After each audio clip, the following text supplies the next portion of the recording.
Chapter 1. My parents had always made me peanut butter and seedless raspberry jam sandwiches for breakfast. They would cut them into 4 squares and place a big glass of orange juice beside the plate. That was when they were alive. They died in a rogue attack 7 years ago. I was told my parents were running the perimeter of the territory when a group of rogues attacked. After that day, I was moved to the pack house to live with the Alpha's family. That was the day I became an Omega. "Ever, get down here," the Alpha yelled up the stairs, breaking me out of my thoughts. I ran down the stairs and bowed when I reached the kitchen, which was filled with the Alpha's and Beta's families. "Ever, what did I tell you? You are supposed to be downstairs with breakfast ready by 7 o'clock. It is now 7:15. Alpha Johann struck me across the face. "I'm sorry, sir." "It won't happen again, I promise," I said, holding my stinging cheek. "Go get breakfast ready," he ordered. "And no breakfast for you today." What did I do to deserve this? I asked myself as I began cooking. I made waffles, eggs prepared multiple ways, pancakes, and bacon. After doing this for 7 years, I finished making breakfast for everyone in 10 minutes. I cooked an extra piece of bacon for myself and hid it under a towel. I brought all the food into the dining room and stood to the side, waiting for my orders. My stomach grumbled as I watched everybody eat. My hands shot to my stomach as if they could muffle the sound. "Ever, here is your list of chores for today," the Luna said, handing me a sheet of paper, her perfectly manicured nails flashing in the light. The Luna was beautiful and I couldn't help but admire her features. Her name was Isabella. She never struck me like the others, but she would say words that were far from kind. The list contained many chores. Clean the kitchen and put all the dishware away. Clean every room in the house. Wash all the clothes. Vacuum the floors. Dust the house. Polish the silver. And the list went on. I started my chores, cleaning the kitchen first and quickly eating the piece of bacon I had hidden. I washed all the dishes and put them away. I polished the silver while I was in the kitchen. Silver hurts werewolves. It burns the skin on contact. I had to wear gloves when polishing the silver or my hands would be scorched. After finishing the dishes, I cleaned all the rooms as quickly as possible, organizing the clothes into piles. I washed them all before vacuuming the floors while the cycle finished. I dusted the house, then transferred the clothes from the washer to the dryer. I cleaned all the windows in the house, which was a massive task. Once the laundry was done, I brought the clothes to the appropriate rooms. "Every time we have guests over tonight, set the table with the finest china," Luna Isabella said, walking past me. "And nice job polishing the silver." "Thank you, Luna," I said, bowing. I went to the china cabinet and grabbed the finest set the Alpha owned, which featured intricate wolf designs. The guests coming today had to be another Alpha or perhaps the elders. I set the table and placed the silverware in the appropriate spots, setting a cup and saucer next to every plate. I cut the grass, ensuring it was neat, and watered the blooming lilies that lined the house. Once I made sure the yard was presentable, I walked into the pack house and was met by the Alpha. "Ever, go get dressed into something fit for dinner. You will be serving us, and if you do well without mistakes, you will be rewarded with dinner tonight," the Alpha said, grabbing my chin roughly. "Yes, Alpha. If I may ask, what kind of tea will I be serving?" I asked timidly. "Green," was all the Alpha said before releasing his hold and walking out of the room. Going upstairs, I hurriedly took a shower, braided my long, dark chocolate hair, and put on a dark blue sundress that reached my knees. I slipped on black flats, too. I brewed the green tea and set it on the table. I walked into the foyer and waited at the doors to greet the arriving guests. About 5 minutes later, they arrived. It was Elder Ferdinand and his mate, Elder Eliza. Elder Ferdinand was a man in his 70s. His hair was thin and graying, and his eyes were crinkled at the edges. Elder Eliza was also around 70, but her hair still held a beautiful blonde hue, and her eyes crinkled warmly when she smiled. "Hello, Elder Ferdinand, Elder Eliza," I greeted, bowing to them and forcing a polite smile. "I'll show you to the dining room. The Alpha and Luna should be with you shortly." I led them into the dining room and showed them to their seats. "Would you two like any tea while you're waiting?" I asked, holding the kettle. Yes, thank you, Elder Eliza trailed off. I realized I should introduce myself. Oh, I'm so sorry. My name is Ever. Evergreen, I said, blushing. Who names their child after a tree? Thank you, Miss Green, Elder Eliza said as I poured them both tea. You're welcome, I replied, walking out of the room toward the Alpha's office. I knocked on the door and entered when given permission. Alpha, Elder Ferdinand and Elder Eliza have arrived, I said, bowing again. All this bowing was starting to hurt my back, and the fake smile was straining my cheeks. Thank you, Ever, the Alpha said, still working on his paperwork. I turned to leave. And Ever, I spun around, almost running into him. If you mess up tonight, you know what will happen. He tugged my hair sharply, forcing me to my knees. Yes, I know what will happen. I shivered at the thought and stood up, following him to the dining room. The Luna was sitting beside Elder Eliza, laughing about something. The Alpha walked into the room and kissed the Luna's cheek before sitting down. Even though he was cruel to me, he treated the Luna with affection. Ever, go make a Caesar salad. We are having steak for dinner, make them all medium rare. For dessert, we will have chocolate lava cake, the Alpha said, dismissing me with a wave of his hand. I prepared the salad quickly. The elders complimented it, while the Alpha and Luna nodded. Everything went smoothly, and they all seemed to enjoy the dinner. After cleaning the plates, I made my way down the hall, passing the Alpha's office. So that is the girl from the prophecy? Elder Ferdinand questioned. I knew I shouldn't eavesdrop, but I couldn't help myself. Yes, she is completely useless, but she is the one, Alpha Johann said. I can't help but wonder why her, Elder Ferdinand mused. I don't know why it's her. She is weak and barely ever does what she is told, he said. I gasped, realizing he was talking about me. Suddenly, the Alpha ran to the door and swung it open. He growled, his eyes turning black with anger when he saw me. He grabbed me by the arm. Elder Ferdinand, we can continue discussing this another day. Please return to your home while I deal with this pest, he growled. Of course, Alpha, Elder Ferdinand said. Alpha Johann dragged me down the hallway. I knew where he was taking me, the basement. Alpha, I'm sorry. I didn't mean to eavesdrop. Please forgive me, I begged as he forced me down the stairs. No, you were eavesdropping on my conversation with the elder. You will be punished. He shackled me to the wall with silver chains. The metal stung against my wrists. My face was pressed against the cold wall. I saw Alpha Johann pick up a whip from the table behind me. You will be punished for what you did, he growled and raised the whip. Chapter 2. I had grown used to the cold cement floor of the basement and the pain in my back and legs. Alpha Johann continued to strike me until my back was covered in gashes, which continued to bleed. I knew they would scar. What did you hear? Alpha Johann yelled as he struck me again. Nothing. I didn't hear anything, I sobbed. I knew I shouldn't be lying to him right now, but if I told him the truth, the punishment would be far worse. I shifted uncomfortably, crying harder as the silver chains burned my wrists. I am going to ask you one more time. What did you hear? His strikes came down harder and faster, tearing the back of my dress and soaking it with blood. Nothing, I swear I didn't hear anything. Please, Alpha, I didn't hear anything, I begged. He said nothing, striking my back a couple more times before placing the whip back on the table.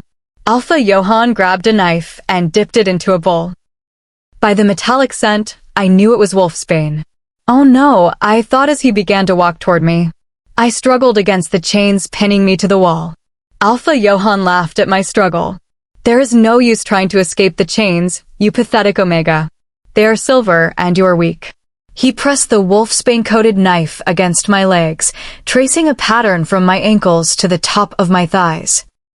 He repeated this on the other leg, laughing when I cried out in pain as the wolfsbane entered my bloodstream. If I ever catch you eavesdropping again, I will not hesitate to do much worse than I did today, he threatened, knocking my head against the cement wall before storming up the stairs. Now, 4 days later, the chains that held me to the wall were released, but I was put into silver handcuffs. I was fed a few crackers and a cup of water every day by one of the guards assigned to watch over me. I was beaten by either the Alpha or his son, Gregory, daily. I had tried to escape every day, only to be punished more. The cuts on my legs reopened and bled. I knew if I didn't get them cleaned and wrapped soon, they would become infected. I didn't dare ask for anything, knowing it would lead to punishment. My dress was torn and barely covered me. I heard the door leading downstairs open, followed by heavy footsteps. "Well, are you ready to tell the truth?" Gregory, the future Alpha, said, grabbing my chin and forcing me to look at him. "I've told you already." "I didn't hear anything," I said, trying to pull away. Gregory yanked my hands up and chained me to the wall again. The silver chains had long since burned my wrists. He punched me in the face, darkening the bruise already on my cheek. My lips started bleeding. I didn't wince. That would give him satisfaction. He punched me in the stomach, driving my back against the cement wall. This time, I winced and gave a small cry of pain. "Now are you ready to tell the truth?" he asked. "I already told you the truth," I cried out, struggling. "Tisk, tisk," he tooted and walked over to the table of weapons. He picked up a small knife and walked over to me. Gregory placed the knife at my side and pushed. It broke the skin, and he laughed as I struggled. He cut along my torso. "Stop, please, it hurts. Please." "I told you the truth," I begged. He just laughed and continued to cut along my shoulder and back. I think I must have passed out during the ordeal because the next thing I knew, I was waking up on the floor. I felt something around my neck. I reached up only to have my fingertips burned. A silver collar. I tried to yank it off, but to no avail. My fingers were burned, my body was throbbing, and I just wanted to give up. Footsteps could be heard coming down the stairs, and I pressed myself against the wall, wincing at the gashes on my back. "Everyone leave. The Alpha wants me to talk to the Omega by myself," the voice of Beta Jacob said. "Yes, Beta," the guards replied and rushed upstairs. The Beta walked over to where I was slumped against the wall. His presence was never as frightening as the others, and once he even gave me bandages after a rough encounter with other pack members. Beta Jacob's wife, Coraline, was the pack doctor and often treated my wounds. Beta Jacob was handsome, with shaggy, dirty blonde hair and blue eyes. "Holy hell, they did a number on you, didn't they?" he said after a moment of staring at the damage Alpha Johann, Gregory, and the guards had inflicted. "Yeah, you could say that," I said sarcastically, leaning away from the wall. There is something I need to tell you, and it is very important that you do not tell anybody," Beta Jacob whispered. "What is it?"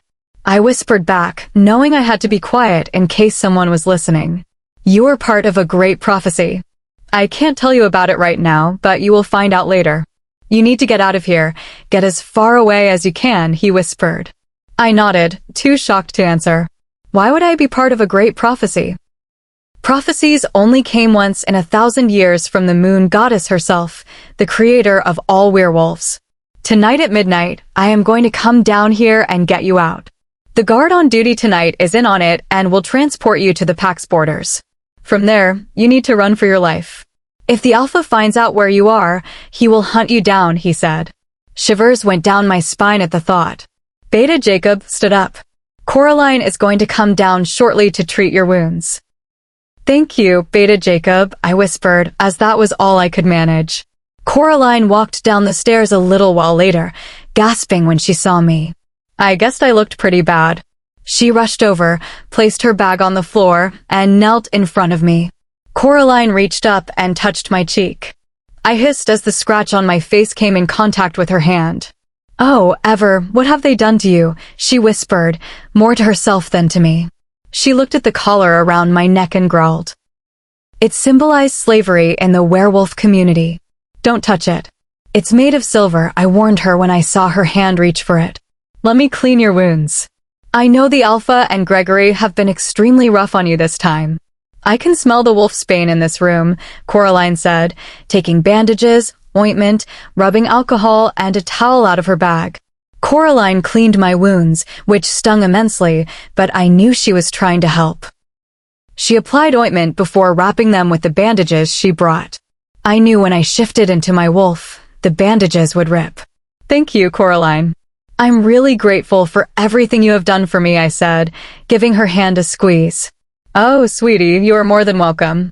You never deserved the treatment you were given once the Alpha took you in, she said and kissed my forehead. Goodbye, Ever. I hope to see you sometime in the near future, she said sadly and walked away. Goodbye, Coraline, I whispered, sadness washing over me. I didn't know how long I sat alone in the basement. The seconds blurred into minutes, the minutes into hours. A guard I had never seen before came down the stairs. He looked to be in his mid to late 20s. He walked up to me and pulled something out of his back pocket. I flinched, thinking he was about to hit me, but he knelt in front of me instead. Don't worry, I am not going to hit you. I was sent by Beta Jacob to lead you to the border, the guard said, unlocking my handcuffs. He helped me stand. Just don't say a word. I'll do the talking, he said. Why did I feel like I was in a cheesy thriller movie? By the way, my name is Chase. When we reached the top of the stairs, we began to make our way toward the front doors. There were guards posted there. The Alpha ordered me to take this girl to the dungeons, Chase said before the guards could speak. They nodded and allowed us to pass. He led me in the direction of the dungeons before passing right by them. He turned and shifted into a light brown wolf, not minding that his uniform ripped. He crouched down and gestured for me to climb on. I cautiously climbed onto his back and gripped the scruff of his neck. We traveled fast and made it to the border in no time. He allowed me to get off. Thank you, I said through the pack link. You're welcome. Now go, he nudged me gently in the side. I smiled gratefully at him, and he began to run away. I walked across the border, feeling free from the torture and torment they had caused me. You ready, Ariel? I said to my wolf. Hell yes, she replied, and I felt myself shift. Once my paws hit the ground, I took off, never looking back. Chapter 3. Bryan POV. Lorcan, please just make sure the pack doesn't fall apart when I am gone. I trust you to keep it up and running for the next few days, I said to my beta teasingly. Lorcan knew I was joking. Even though he could be immature, he always stepped up when I was away and needed him to take care of the pack. Yeah, whatever, Bri. You know I'll make the pack fall apart the first hour you're gone, he said sarcastically and punched my arm. Okay, to be serious. If any rogues wander onto our territory, take them to the dungeon. Make sure they have enough food and water. I will talk to them when I get back. And if any are badly injured, let the pack doctor see them, I said, adjusting my suit how I hated wearing suits. I know. You give me this speech every time you leave to go to another pack, he said, leaning his broad shoulders against my doorframe. I give you the speech every time because it seems that every time I tell you, it goes in one ear and out the other, I said, starting to tie my tie. All right, Alpha. I will keep the pack up and running, for the most part, he whispered the last part, trying not to let me hear. I heard that. I yelled after him. He just turned and saluted me before walking toward the game room.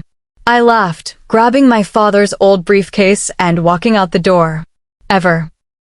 Running was difficult with a silver collar burning my neck. The collar was tight, making it hard to breathe. It hurt to inhale too deeply, and Ariel was beginning to whimper from the constant pain radiating through our body.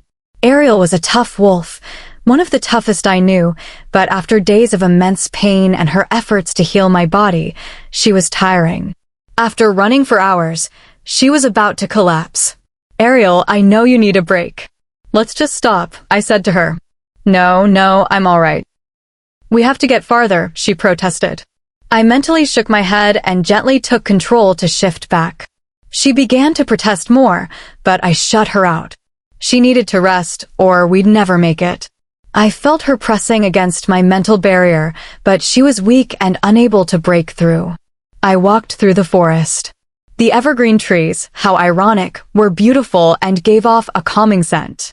I breathed it in and sat against the trunk of a large tree. I winced at the whip marks still on my back. The bandages Coraline gave me were gone, but the silver collar remained intact, and now my neck was burned like my wrists. I heard a stream nearby and slowly walked in its direction. I reached the stream and knelt. I splashed my face with the cool water and cupped some in my hands, taking slow sips. I splashed water on my neck and wrists, trying to soothe the burns. It worked for a little while. I looked around and saw berries here and there. I went over and picked one, inspecting it before popping it into my mouth. When I was younger, my parents brought me camping almost every weekend and taught me survival skills. The air grew chilly as the sun started to set. I shifted into my wolf form, keeping control. Ariel must have fallen asleep because I let my barrier down and she didn't try to bother me. I tucked myself against a fallen tree, shielding myself from the wind. I looked up at the sky, seeing the sparkling stars, curled into a ball, and closed my eyes, falling asleep within minutes. Ever get up? We have to go. There are rogues nearby, I can sense them. We need to leave. I heard Ari say frantically. Ari, calm down. Let's just sneak away quietly, I told her, and let her take control. Our front legs were weakened from the burns and the stress of running yesterday. Ari almost collapsed, but she continued to walk slowly, crouching low. I heard paws hitting the ground and told Ari to run. She did as I said. We ran, only to hear snarls behind us. Ariel turned our head. We saw 4 or 5 rogues running behind us, giving chase. Our front legs collapsed, and we fell to the ground. The first rogue bit my leg, causing me to yelp. The other rogues jumped on us, biting anywhere they could. One tried to bite our neck, only to be burned by the silver collar. It yelped and backed away. The others followed suit. Ariel and I took the opportunity to bolt. They chased us again, angry that we had gotten the better of them. Rogues hated losing, and they hardly ever let their prey live. We ran, and I prayed that our legs wouldn't give out again. The bites on our bodies were bleeding badly. I felt us enter a pack's territory. I knew the rogues wouldn't follow, but now I needed to make it out before this pack knew I was there. We ran until the rogues were no longer in sight. We slowed down but continued to walk, our legs giving out every once in a while. A growl sounded from behind us and we turned to see 3 wolves. Oh no. Why have you trespassed on Midnight Pack territory? I heard one of the wolves say in my mind. The voice held power, but he wasn't the alpha. He was likely the beta or gamma. Wait. Midnight Pack. Oh no. The Midnight Pack was feared for what they did to packs that tried to ambush them. I am sorry. I did not mean to trespass on your territory. I was running from rogues, I said, lowering my head and showing my neck in submission. I whimpered as the silver collar rubbed against my neck. What pack are you from? The same voice asked. Red Sun Pack, I said, still not looking up. Come with me. We will take you to the beta to see what will happen to you, the gamma said. A white wolf and a black wolf came on either side of me and growled for me to move. I followed the gamma, my head down, whimpering occasionally at the bite marks and my other wounds. We reached their pack house. It was bigger than I thought. It must house more than just the alpha and beta, unlike the Red Sun's pack house. The wolves shifted and grabbed clothes out of a box next to the stairs leading up to the house. A man with black hair walked up the stairs and knocked on the door. After a few seconds, a boy around my age answered. He had dark chocolate hair like mine and blue eyes. He must be the beta, judging by the way the gamma bowed his head before speaking in a hushed tone. The beta looked at me before nodding and walking down the stairs. Hello there. I am Beta Lorcan. My gamma tells me you seem to be badly injured. We can help you. I just need you to shift back and we can bring you to the pack doctor, he said. He reached over, grabbed a long shirt, and held it out to me. Could you maybe turn around, please? I asked. Oh, of course. Where are my manners? He said and turned around. I shifted and quickly put the shirt on. I coughed, signaling I was done, and he turned back. You are really injured. Let's get you to the pack doctor, he said and reached out for me. I shied away from his hand. He gave me an apologetic look and told me to follow him before dismissing the gamma and the 2 other wolves. I followed Beta Lorcan. He reminded me of Beta Jacob. The house was huge, and he led me through many corridors until we came to a wing extending from the back of the house. The area was painted white and looked like a hospital. It even smelled like one. Inside, a woman and a man were looking over some notes. Mother, father, this girl needs your help, Beta Lorcan said as he walked in. But she is a rogue, the man, who looked stunningly like Lorcan said. His voice held a hidden anger. I know, Dad, but it is Alpha's orders. He said to give medical treatment to any rogues that are badly injured, and this girl is badly injured. He emphasized the word badly. But the man started again. Darling, stop. We will help her, the woman said, turning to me. Please sit down. I nodded and took a seat. The beta left the room after a final word about the Alpha's orders. Oh, you poor girl, the woman said, reaching up to touch the collar. I quickly grabbed her wrist, startling her. Don't touch it. It's made of silver. Oh, you poor girl. What did your pack do to you? She asked, more to herself than to me. She reached for my wrists gently and cleaned them with rubbing alcohol. I didn't make a sound. They knew the wounds were caused by silver. They cleaned and wrapped my legs, which were luckily starting to heal, though it would take time. If you don't mind me asking, what is your name? The man asked while cleaning a bite mark on my arm. Ever. My name is Ever, I whispered.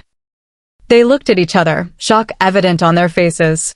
They seemed to be talking through their mind link. The woman's eyes filled with tears before she pushed them back and returned to cleaning my wounds. The man looked upset as well.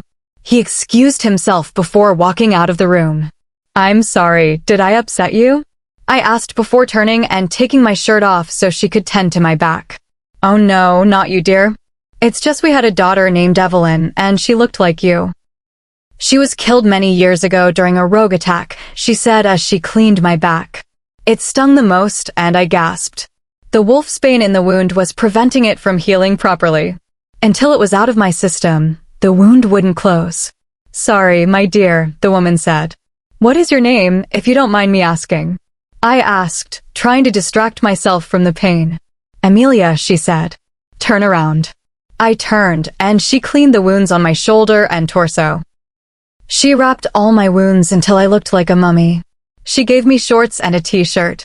Beta Lorcan came in some time later. I'm sorry, but I have to escort you to the dungeons, Beta Lorcan said. It's okay, I whispered. The dungeons weren't far from the pack hospital. They were nothing as I expected. There were cells, but they were fairly big, with windows allowing light in.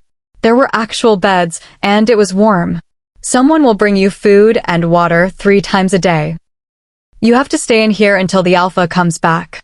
If there is anything you need, the guards might be able to provide it, Beta Lorcan said and escorted me to a cell. There were 2 other rogues there, and they didn't look like they were starving.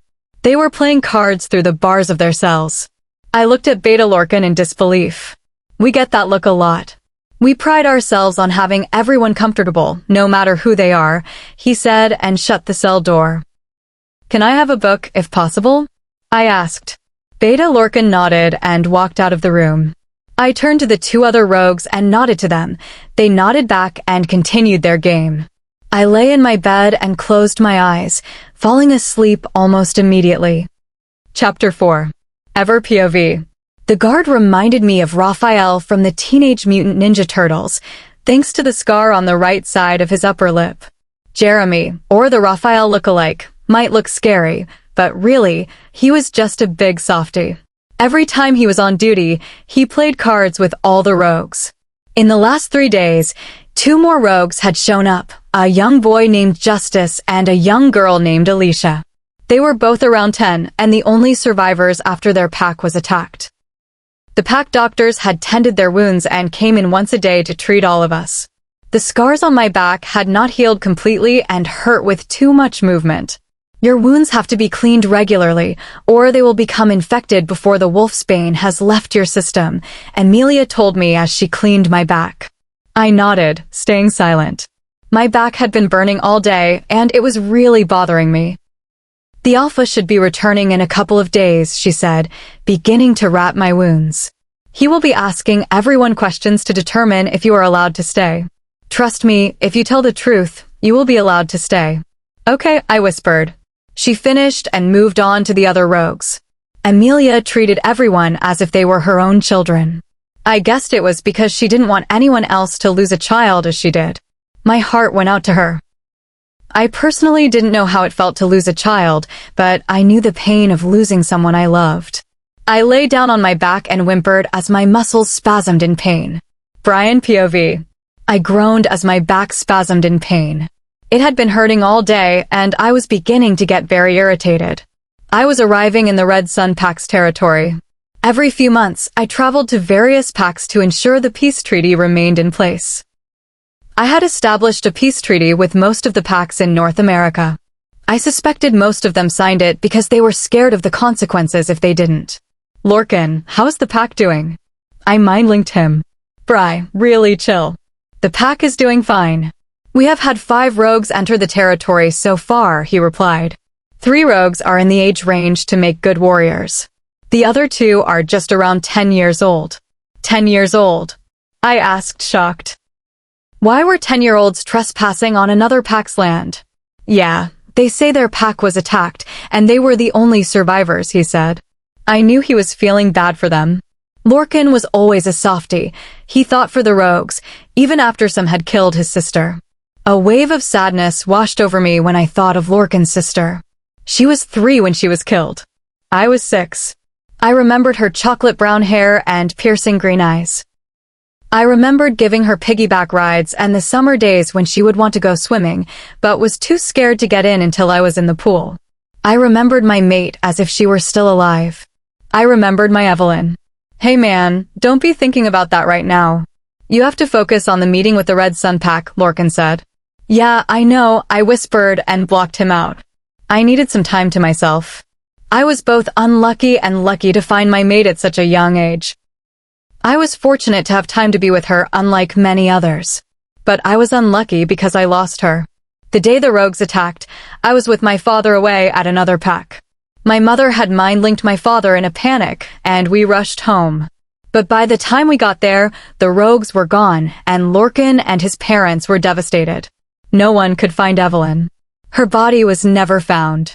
Even at the age of 6, I was heartbroken, and I still am. My wolf and I still yearned for our mate. Alpha, we have arrived. Jason, one of my best warriors, said from the front seat. All right, I said, breaking out of my thoughts. I stepped out of the car and walked up to the Red Sun Pack's pack house. I knocked on the door and waited. Alpha Bryan, we weren't expecting you until tomorrow, Luna Isabella said, bowing her head. Well, I arrived earlier than expected, I said, bowing my head in respect. Well, welcome back to the Red Sun Pack. I'll take you to see Johan, she said and led me into the house. Everyone bowed when we passed, and soon we reached his office. Find her. She couldn't have gotten far. If you don't find her, so help me, I heard Alpha Johan yell. Luna Isabella knocked on the door. Alpha Johan ripped the door open, his mouth ready to yell. His eyes grew wide, and his mouth went slack. Alpha Bryan, we weren't expecting you until tomorrow, he said and bowed his head in respect. Yes, well, I arrived earlier than expected, I said, getting tired of repeating myself. You're dismissed, Riley, he said to a man who looked around 25. Yes, Alpha. Riley bowed to us both before hurriedly leaving the office. Dear, could you make Alpha Bryan and me a cup of tea? Johan asked his mate. Of course. Alpha Bryan, what would you like in your tea? She asked, turning to me. 2 scoops of sugar, I said, giving her a polite smile. Of course, she said and walked out of the room. So, Alpha Bryan, why have you decided to visit us on such short notice? Alpha Johan asked, his fingers interlacing on top of his desk. Well, I have noticed an increase in rogue activity and want to make sure that you have nothing to do with it. If I find out that you are involved, the peace treaty between us will be destroyed, and you will find you and your pack in an all-out war, I said, sitting up straighter and looking him straight in the eyes. Is that a threat, Alpha? He asked. No, sir. It's a promise, I said, crossing my arms to show I was completely serious. And I was. I didn't let any of my allies show treason toward other allied packs or me. Luna Isabella came back in carrying a tray with 3 cups of tea. She handed me mine before standing next to Alpha Johan, sipping her own. Alpha Johan, I am going to ask you once and only once. Are you involved in the sudden increase of rogue activity? I asked, taking a sip of my tea before setting it on the desk. Alpha Bryan, I know we have had our differences in the past. But I can assure you that I have no involvement in the sudden increase in rogue activity, Alpha Johan said. His knuckles were white from gripping his hands together. He was lying. I knew it. But I had to wait to revoke the peace treaty. I needed more proof. All right, I said. I checked my watch, pretending to check the time. I better get going. My beta says there have been rogues on our territory, and I need to go deal with them. Alpha Bryan, if you may. We had a pack member by the name of Ever Run Away. If she happens to run onto your territory, could you send her back? She is our adoptive daughter. Evelyn's smiling face popped into my mind when the name Ever slipped from Luna Isabella's lips. Breaking away from my shock, I turned around. Of course. Thank you, Luna Isabella said, a hand over her heart like she was relieved, but her eyes didn't show any relief. They were acting. I nodded once more and walked away, showing myself out. I'm on my way home. I mind-linked Lorcan. All right, I better clean up all the liquor from the party, he said teasingly. I knew he didn't have a party. I chuckled and nodded to Jason to start driving. Amelia POV. Honey, please. You are going to wear a hole in the ground if you keep pacing, I said, looking at him over the rim of my glasses. The girl, she looks so much like her, Amelia. She looks just like Evelyn. What if it's her? Micah said, looking at me, his eyes glossy. I knew that after all these years, thinking about Evelyn still hurt him. Honey, we have talked about this. Evelyn is dead, I said, feeling tears prick my eyes. But how do we know? Her body was never found, he said, coming over to kneel in front of me. I just shook my head and let the tears fall. After all these years, I still missed my little girl, and I knew Micah was still grieving. Sweetie, don't cry.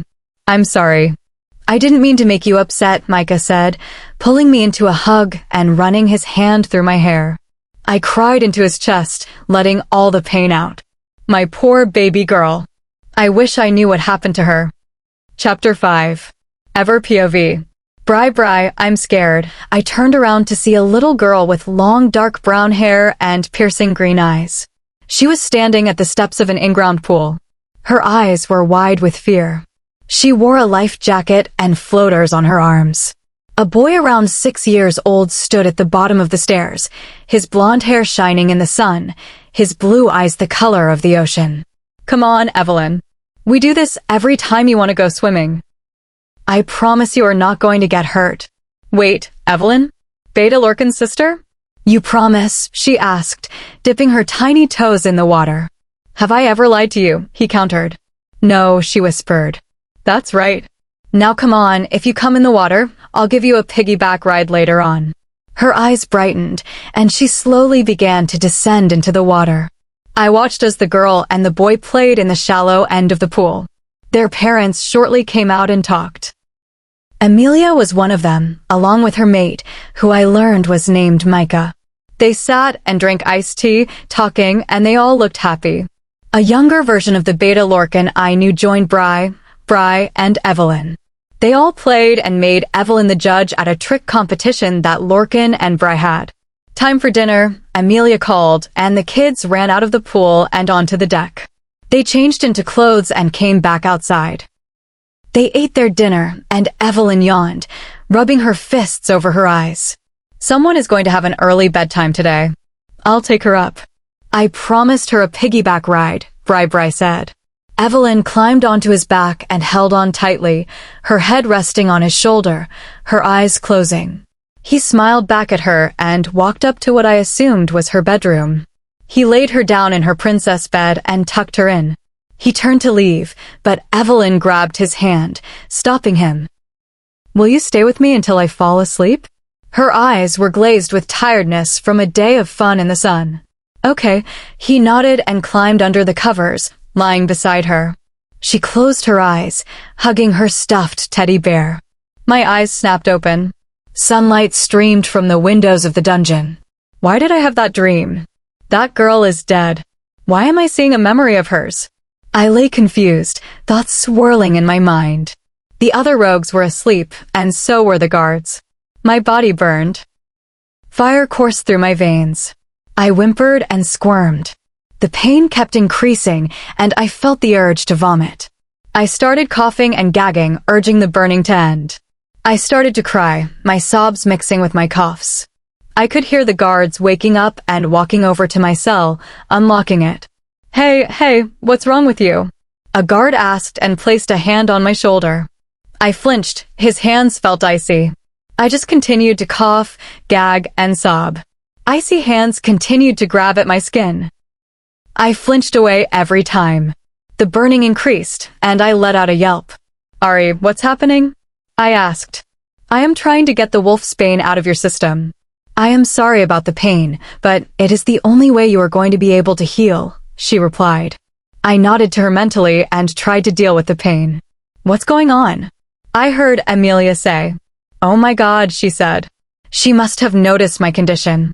I was about to try to answer her, but I felt myself start to vomit. The metallic taste of blood invaded my mouth as red splashed onto the floor. Oh no. Hurry, bring her to the hospital, Amelia said, and a pair of icy hands picked me up. I screamed as the heat and the ice clashed, sparks of pain erupting. I felt the person carrying me start to run. Every time the iciness brushed my skin, I screamed in agony. I felt blood dripping down my chin. I was placed on a bed, and I heard Amelia walk over. She had on a lab coat, a mask, and a pair of latex gloves. Her eyes showed pain before glazing over. She must be mind-linking with Micah. Do you know what is happening? She asked. My wolf is trying to get the wolfsbane out of my system, I stammered. Oh dear, there is nothing we can do to help the process, but we can give you something for the pain, she said, running a hand through my hair. I nodded, closing my eyes, trying to escape the pain. I looked up when I heard Amelia approach the gurney. She had a needle in her hand. She looked at me reassuringly before slowly injecting me with medication that brought the pain down from a 10 to a 5. I smiled my thanks before drifting into a deep sleep. Bryan POV. I entered the pack house and smiled. I was finally home. Pack members bowed as I passed, and I made my way toward Lorcan's room. I put a fake scowl on my face and barged in. Lorcan bolted out of bed, but his legs got tangled in the sheets, and he fell face first onto the floor. I burst out laughing, and he just glared at me from his place on the floor. That was not cool, man. Not cool at all, he said and stood up, running a hand through his messy hair. I'm sorry. Okay, I asked. Yeah, whatever, he replied and quickly threw on a pair of shorts and a shirt. Meet me in my office once you're done getting ready, and bring the young rogues, I said and walked out. The office was my father's before he stepped down from the alpha position and gave it to me. The room had pictures of my family on the walls. But on my desk, there was one special picture. It was of Evelyn and me. She was on my back, holding the teddy bear I gave her for her 2nd birthday. We both had giant grins on our faces. I ran my hand over the picture before sitting down. Alpha, here are the rogues, Lorcan said, putting his beta demeanor in place. 2 children around the age of 10 entered the room. They looked scared and were holding hands. Sit down, I said, softening my voice so they wouldn't get more scared. What are your names? Justice and Alicia, Justice answers, still gripping Alicia's hand. I walked around the desk and knelt in front of them. You don't have to worry. I am not going to hurt you.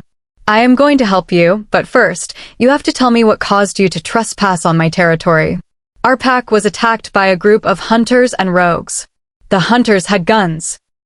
My mommy and daddy were shot, Alicia said, and started to cry. Justice stood up and hugged her. You guys do not have to worry. No one attacks this pack. You will be safe, I said and stood up.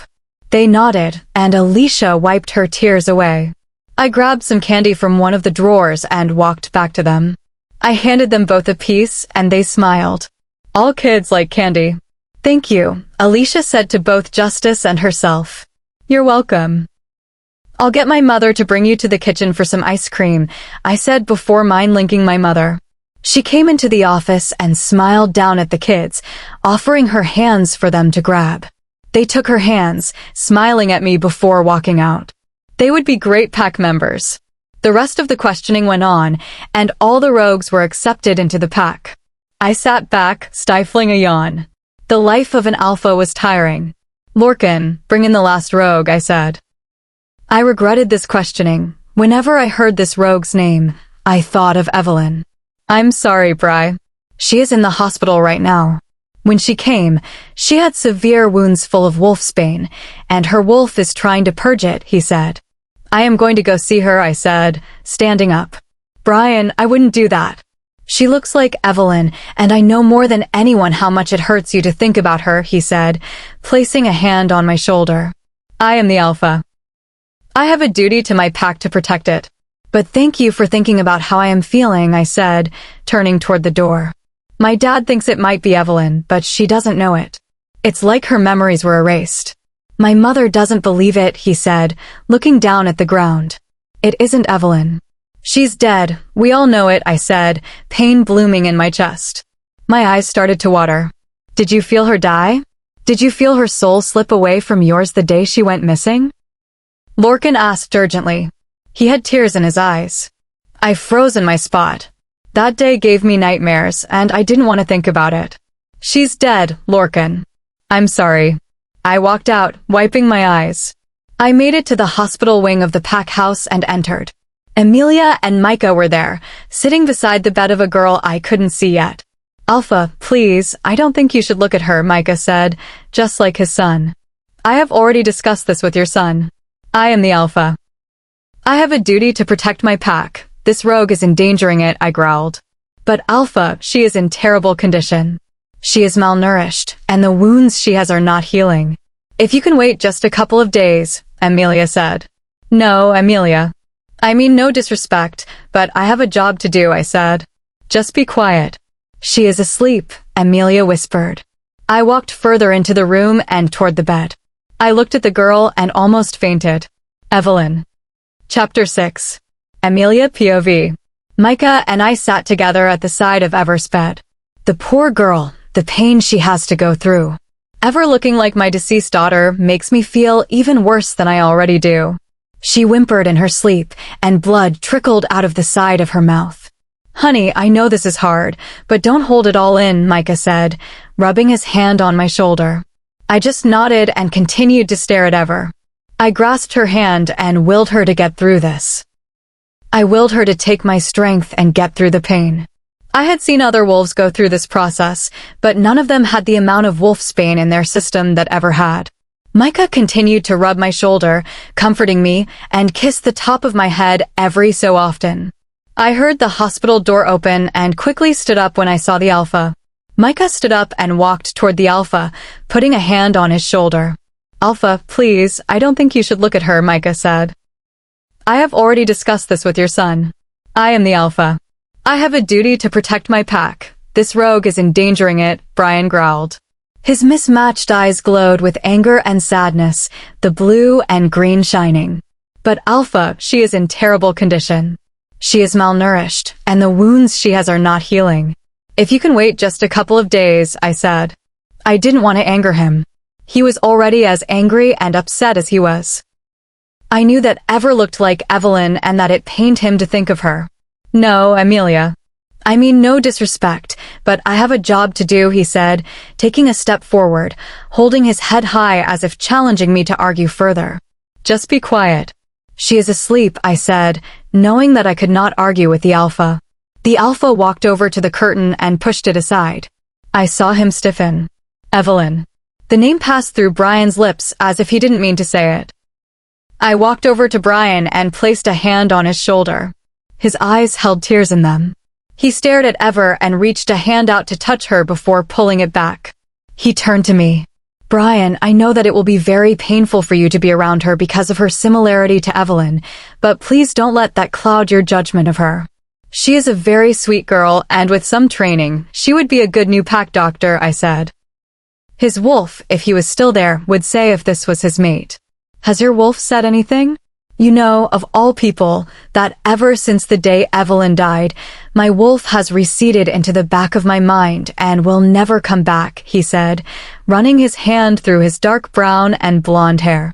Yes, but I just thought maybe. I trailed off.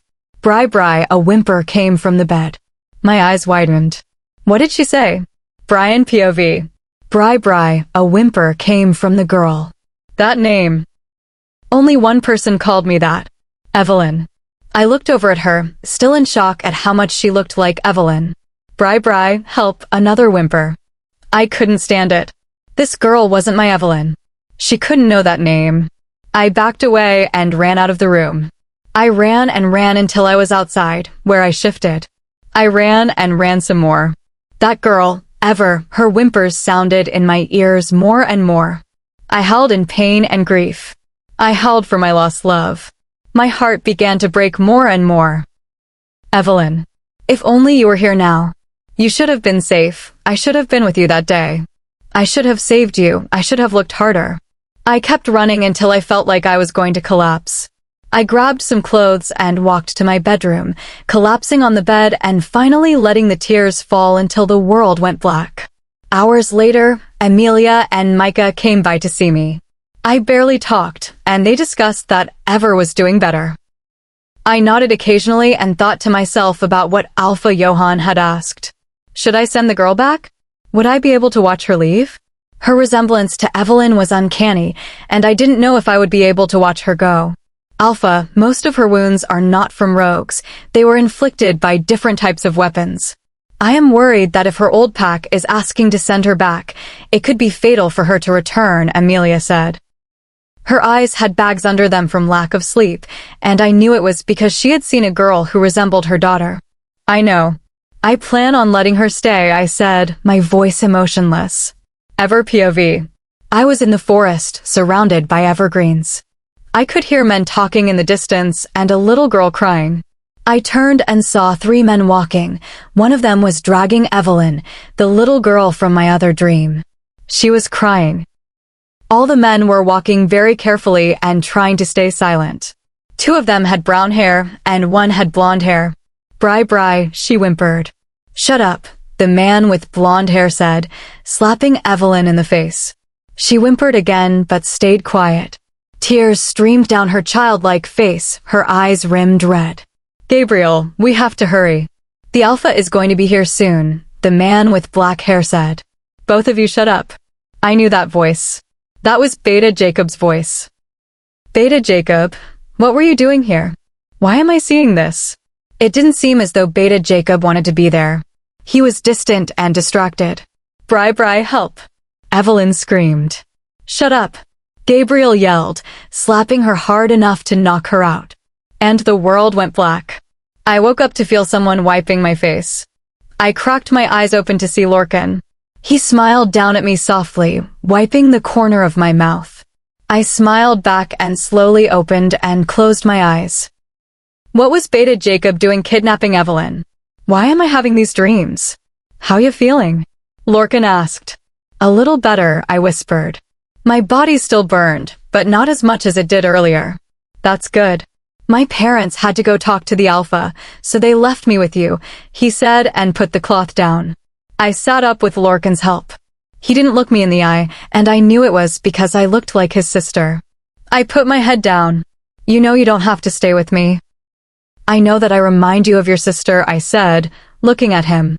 Lorcan's eyes flashed with hurt and started to glimmer. No, it's all right. My sister was my twin, so of course, it is going to hurt when I see someone that looks like her. But I know Evelyn wouldn't want me to be hurting, he said. Yeah, I don't think she would want you to be hurting, I said. I felt a brotherly connection toward Lorcan, and I didn't know if it was just because he was friendly or because of the dreams I had been having. I have been having some dreams ever since I got here. I thought Lorcan should know. What kind of dreams? Lorcan asked, his eyebrows rising. Well, the first one was of her and a boy she called Bri in the pool. You were there too. The second one was of 3 men. They were kidnapping Evelyn. She was being dragged by a man with blonde hair, I said. Lorcan's eyes widened, and his mouth opened into an O. I looked away and stared at my hands. Lorcan cleared his throat and ran a hand over his face. I heard him sigh. Alicia and Justice want to see you, he said, standing up. I nodded, and he walked out of the room. Minutes later, Alicia and Justice came running in. I smiled when they hopped on the bed and softly hugged me. I ruffled their hair. Ever, the Alpha let us join the pack and gave us candy. He is really nice, Alicia said. Oh, really? I said. Yeah, and the other pack kids are really nice, and we are even having a sleepover tonight, Alicia said. Justice just rolled his eyes and grabbed Alicia's hand. They were so cute. So you guys really like it here? I asked.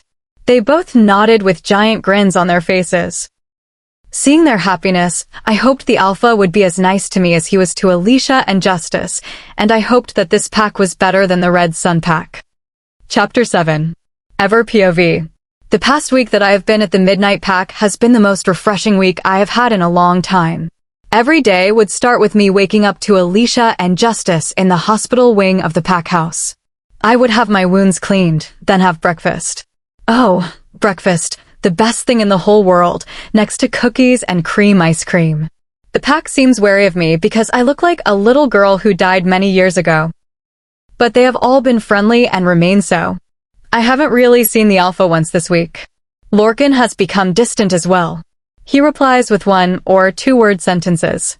I think telling him about the dreams I'm having of his little sister has made him withdraw.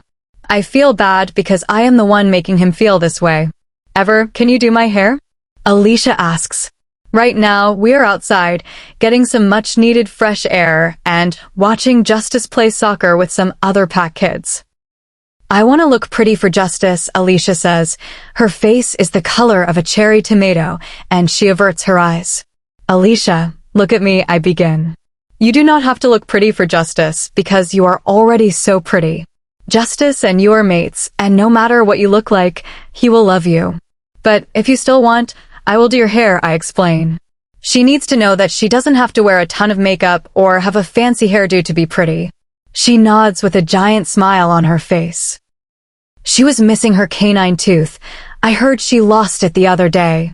I'm the type of girl who doesn't have the hand to the back of the head coordination to do my own hair, but if I am doing someone else's, I can create almost any style. Alicia told me she likes the movie Frozen, so I decided to give her an Elsa braid. I hummed a lullaby that my mother used to sing to me when she did my hair. I finished the braid, and she looked back up at me with a big smile. You remembered I liked Frozen, she says, playing with the end of her braid fondly. Of course I did, I say, and hug her. I see Justice start to walk over and whisper in Alicia's ear to bring him a water bottle. She runs over to Justice with the bottle in her hands. She hands it to him, and he takes greedy gulps. Your hair looks really pretty, Alicia, he says, smiling down at her. Thank you, she whispers, looking down at her hands, her face turning red. They are so cute. I feel bad about interrupting their little moment. Alicia and Justice, time for lunch. I yell over to them. Race ya. Alicia says and starts to run toward me. Justice lets her win. I give each of them a peanut butter and jelly sandwich from the picnic basket beside me and take one out for myself. I take a bite of my sandwich and my mind wanders to my parents. When I was 6, my parents gave me my first 2-wheeled bike. I was so excited, but when I tried to ride it, I fell and scraped my knees and hands. I cried for a couple of minutes before my parents helped me back up. After a few tries, I started to get the hang of it.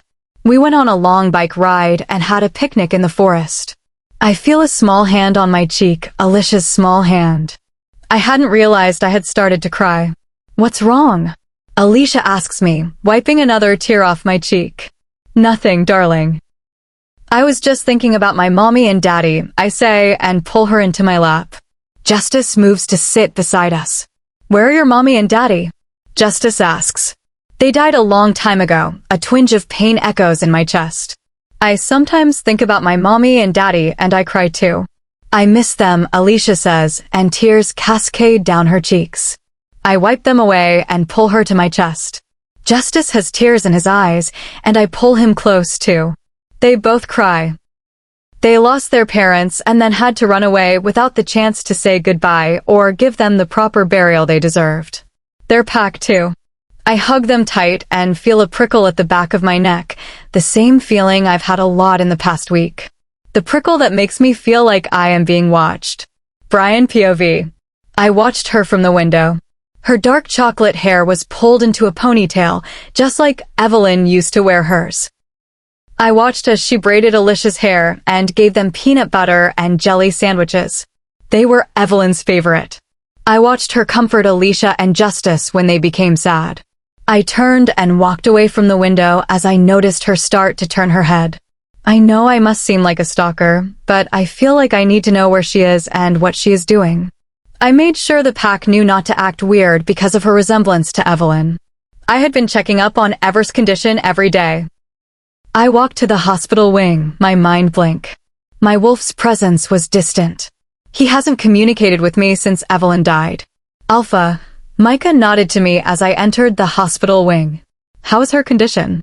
I ask Amelia, who looks up from a clipboard. Almost all the wolf's bane is out of her body, but her wounds are still not healing at the rate a normal werewolf heals.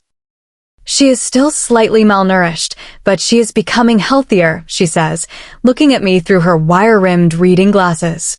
I nod and turn to walk out, but stop when I hear Amelia speak. Alpha, can you please talk to Lorcan? He hasn't been himself lately. You know how Lorcan became after Evelyn. I feel like he is slipping back into that. I'll talk to him, I say, and walk out. When Evelyn died, Lorcan slipped into a depression. He didn't eat, didn't sleep, and stayed in his room 24/7. He almost starved to death and finally came out of it after nearly a year. Lorcan realized that I needed him, and so did his family, because he wasn't the only one who had lost someone. I lost a mate, and his parents lost a daughter. I arrive in front of Lorcan's door and knock. I don't hear anything, so I knock again. Nothing. I open the door and look shocked. Lorcan sits on his window seat, staring outside. His hair is messy, and when he turns to me, he has massive bags under his eyes. His clothes are rumpled, and his eyes are rimmed red. Lorcan, what are you doing to yourself? I ask, closing the door and walking over to him. Lorcan turns away from me and looks out the window, saying nothing. I put my hand on his shoulder, and he flinches away. I can tell he has lost some weight in just a week. His clothes hang off him. Lorcan, please. I know it's hard right now, but you can't do this again, I say. I just need some time alone. Please, Bri, he says, still not looking at me. No, Lorcan. I am not going to allow you to go into another depression. We all need to think about each other, I say. I know this is hard, trust me. She looks like Evelyn and acts like Evelyn. My heart aches thinking about her. My Evelyn is gone forever, and even if that girl looks like her, she is never coming back. She's been having dreams, Lorcan whispers. Who's been dreaming what? I ask. Ever has been having dreams of Evelyn. She dreamed of us three in the pool and the day that Evelyn was kidnapped, he says, looking at me, tears falling down his face. What? I ask, shocked. Evelyn, she wasn't killed. She was kidnapped, he says. That's not true, I say. I would have known if she had been kidnapped. My wolf would have known if she was near. Bryan, I think she is alive, and I think that girl is her. She might be my sister. We have to ask her, he says. She can't be alive. She just couldn't. Why did my wolf disappear then? Why do I feel connected to her? Was this girl my Evelyn? Chapter 8. Unknown POV. I stared into the water that cascaded down the fountain toward the earth. The water, the color of crystals, seemed to glimmer like a rainbow in the setting sun. I heard heavy footsteps and assumed my guards were coming to escort me to my chambers. Has she started to have the dreams? I asked the guard standing behind me, not turning around. Yes, but the boy is being difficult, one replied. By his voice, I guessed it was Anil. Should we begin to interfere, Your Highness? No, we will not interfere with the process. My magic is beginning to work, I said with more force than I intended. I turned around and saw Anil nod to the other guard, who turned and left, his footsteps heavy. Anil had light gray eyes and blonde hair. When he smiled, he had a dimple on his left cheek. He wore all black, the guard uniform, but a silver belt sat on his waist, the sign of him being my head guard. Lunette, time to go, Anil said, coming up to me and holding his arm out. Only Anil could call me by my name, and it caused shivers down my spine and butterflies in my stomach. Anil, can I please stay out for a little while longer? You, of all people, should know I don't like being locked away in my room, I said, turning around. The room where I was locked almost every minute. The room where the moon and I became one. The room where I was away from Anil. Anil had been one of my guards ever since the beginning of my life as the moon goddess. He understood that being locked away in that room always bothered me. Anil was the thorn to my Rosalie and the light to my moonlight. "Lynette, let's go for a walk," he said, pulling me forward gently. My moonlight dress trailed behind me as I walked, clutching Anil's arm. My eyes fogged around the corners before returning to normal. I didn't let it faze me because if I told Anil, he would take me to the room. I knew I didn't have long before I had to go back, and I wanted to spend my time with him. The garden was full of moon lilies, and I wanted to pick one to bring to my room. "Anil, do you think I can have a moon lily to bring to my room?" My fingers brushed the soft petals. "Here," Anil said, handing me a lily.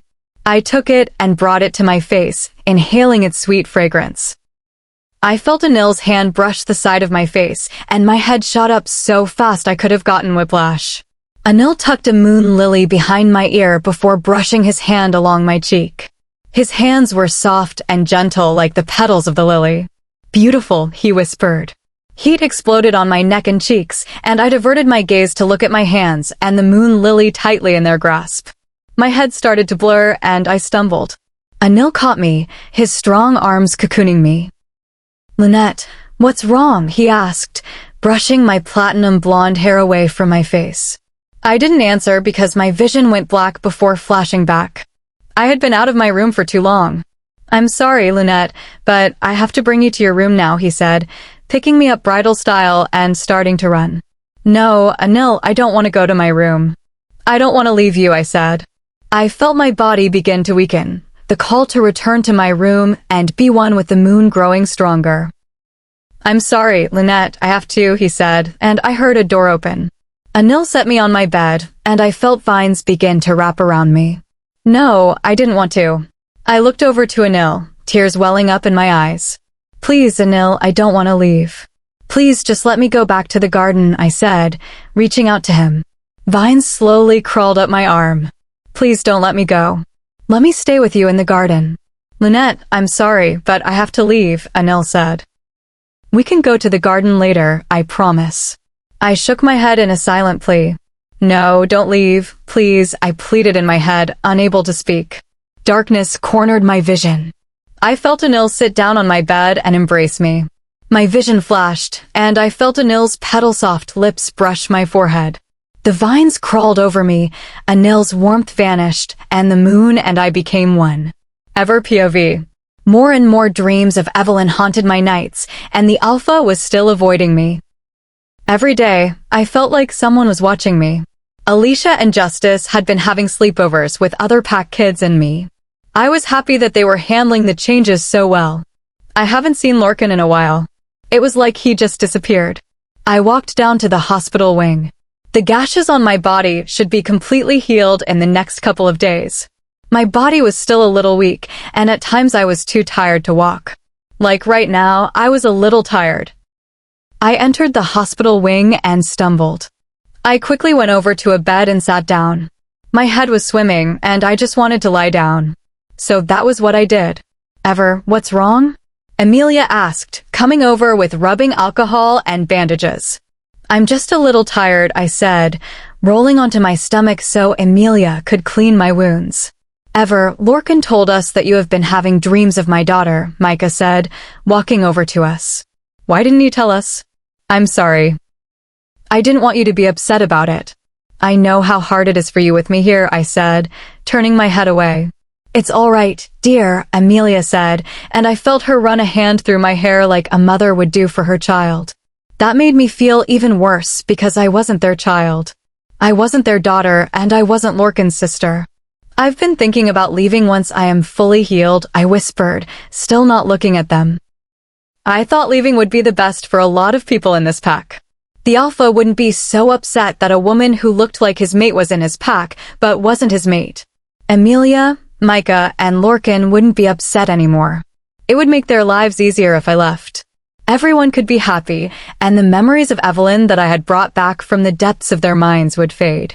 "Ever, I know you think leaving will make people feel better, but I think it will make people more upset." "I know I will become upset because if you leave, I'm going to feel like my daughter is disappearing all over again," Amelia said. I didn't reply. I couldn't. The weakness consuming my body was beginning to take its toll. I closed my eyes, and as the world disappeared from my view, so did I. Evelyn, you must know that you are here for a reason. I heard Beta Jacob's voice. I turned and saw a younger Beta Jacob kneeling before a 3-year-old Evelyn. She was curled into a corner, her eyes red from crying, and she seemed to flinch whenever someone spoke. Why? Her tiny voice said. I could tell even at a young age that Evelyn was intelligent. You are part of a big prophecy. I know you do not understand what that means, but do not worry. When you become big and strong, you will. And when that happens, you can go back and play with Bryan. I know that you guys are mates, he whispered and moved closer to Evelyn. She didn't flinch away. I want to play with Bri right now. I don't like it here, and I want to go home to my mommy and daddy, she cried. I know you do. I promise that when you are older, you will be back with your family. But for right now, we have to go somewhere, he said and stood up, holding his hand out. Evelyn slowly reached out and grabbed it, and she and Beta Jacob started to walk. I followed and saw that we were in the pack house. We walked to the foyer, where a woman stood. She wore a purple silk cloak that dragged behind her and a large hood framing her face. She was beautiful. Jacob, is this the child? The woman asked. Walking over to them, she looked at Evelyn, who hid behind Beta Jacob's leg. Yes, it is. Minerva, are you sure you can do this? Jacob asked. Really, Jacob? I am the leader of the Memory Clan. I cannot believe you just asked me that, Minerva said. Memory Clan? What was that? Beta Jacob nodded his head and pulled Evelyn in front of him. She won't hurt you, I promise, he whispered in her ear. Minerva knelt in front of Evelyn, her cloak flowing around her. She removed the hood. Her hair was as black as night and pin straight. Hello, my name is Minerva. I promise that I will not hurt you. I am going to make you feel happier. You won't feel any more sadness, for the most part, she said. How? Evelyn whispered, looking at Minerva through her eyelashes. With magic, she said, a smile on her face. The smile was genuine, and I couldn't believe what I was seeing. What were they going to do to her? Really? Evelyn said. Her eyes were excited. Well, that wasn't a surprise. What 3-year-old can resist magic? Hum, she hummed and raised her hand. Sleep, she snapped her fingers, and Evelyn collapsed into her arms. What did you do? Beta Jacob asked, panicked. I put her to sleep. You do not have to worry. She will wake up in a couple of hours after I am finished. This process would be too much for her to handle if she was awake, she whispered and laid Evelyn down on the window seat. Her hands hovered over her head and began to glow. Then it hit me. They were erasing Evelyn's memories. Chapter 9. Bryan POV. I walked into the hospital wing to talk to Amelia and Micah about Lorcan. He still hadn't come out of his room, but at least I got him to eat more than he was before. His depression was getting worse, and now he barely spoke. I was beginning to worry that Lorcan wouldn't survive this time. Ever since Evelyn died, Lorcan had been on the edge of depression, and whenever he teetered back into it, I put aside my position as Alpha to focus on getting my Beta and best friend back to health. I walked into the hospital wing and found Amelia cleaning the girl's wounds. Her back was covered in gashes, and I could see a deep cut on her shoulder that wasn't healing properly. A growl escaped my mouth unintentionally. Oh, hello Alpha, Micah said. Amelia glanced at me from the corner of her eye, keeping her concentration on bandaging ever. I nodded to Micah before turning to Amelia. Who did that to her? I growled. What was wrong with me? Why was I so angry? The Alpha from her old pack. The wounds on her back are healing better than the gashes on her shoulder. They cut her with a blade made of silver, and that blade was also coated in wolfsbane, Amelia said, her eyes watering before she bit her lip to stop from crying. I knew this was hard on her. The girl looked like her daughter. Why isn't her wolf healing her? The process of getting all the wolfsbane out of her body was too much for her wolf to handle. Her wolf has receded to the back of her mind until she grows stronger. Even though I can tell she is very strong, she wasn't able to get all the wolfsbane out, Amelia said, looking away from me. I saw her shoulders slump. I could tell she didn't want to look weak in front of me because I was the alpha. I walked up to her and put a hand on her shoulder. She tensed and turned to me. Her eyes were rimmed with tears and glassy. Amelia, you don't have to always be strong. Amelia's tears poured out and she started to cry. I hugged her tight before letting her go to her mate, who also had tears in his eyes. They still loved their daughter very much, and with this girl looking like her and being so badly injured, it must be incredibly difficult. It was hard for me too. Evelyn was my mate, and this girl was bringing back memories I tried so hard to suppress. I walked over to the bed and looked at the sleeping girl. I could almost feel how weak she was. My thoughts drifted to the first time I saw her, the way she whimpered, "Bri Bri." I wondered if it was possible that this girl could be my Evelyn. I picked her up, and she snuggled into my chest. A small smile grazed my lips before I put my emotionless mask back in place. A sense of guilt flooded over me. Was I betraying Evelyn? I will take her to her room, I said, and walked out before Amelia and Micah could say anything. Ever. Someone had carried me to my room. I remembered falling asleep in the hospital wing, and now I was in my bedroom. Amelia or Micah must have carried me, but a lingering sweet yet musky scent remained in the room. The dream I had, it was a message. Evelyn, the mate of Alpha Bryan, the sister of Beta Lorcan, and the daughter of the former Beta and Beta female, was alive. She was never killed. Her memories were replaced with new ones so that it seemed Evelyn Grace never existed. I had to talk to Amelia and Micah, and then, if he would see me, the Alpha. They deserved to know that their daughter, mate, and sister was alive. I ran to the hospital wing. I had to tell Amelia about the dream. My mind was like a raging river, thoughts swarming so I couldn't think straight. I made it to the hospital wing in record time. I stormed in, breathing heavily. Amelia and Micah seemed shocked that I was up and running around. Amelia, Micah, I have something really important to tell you.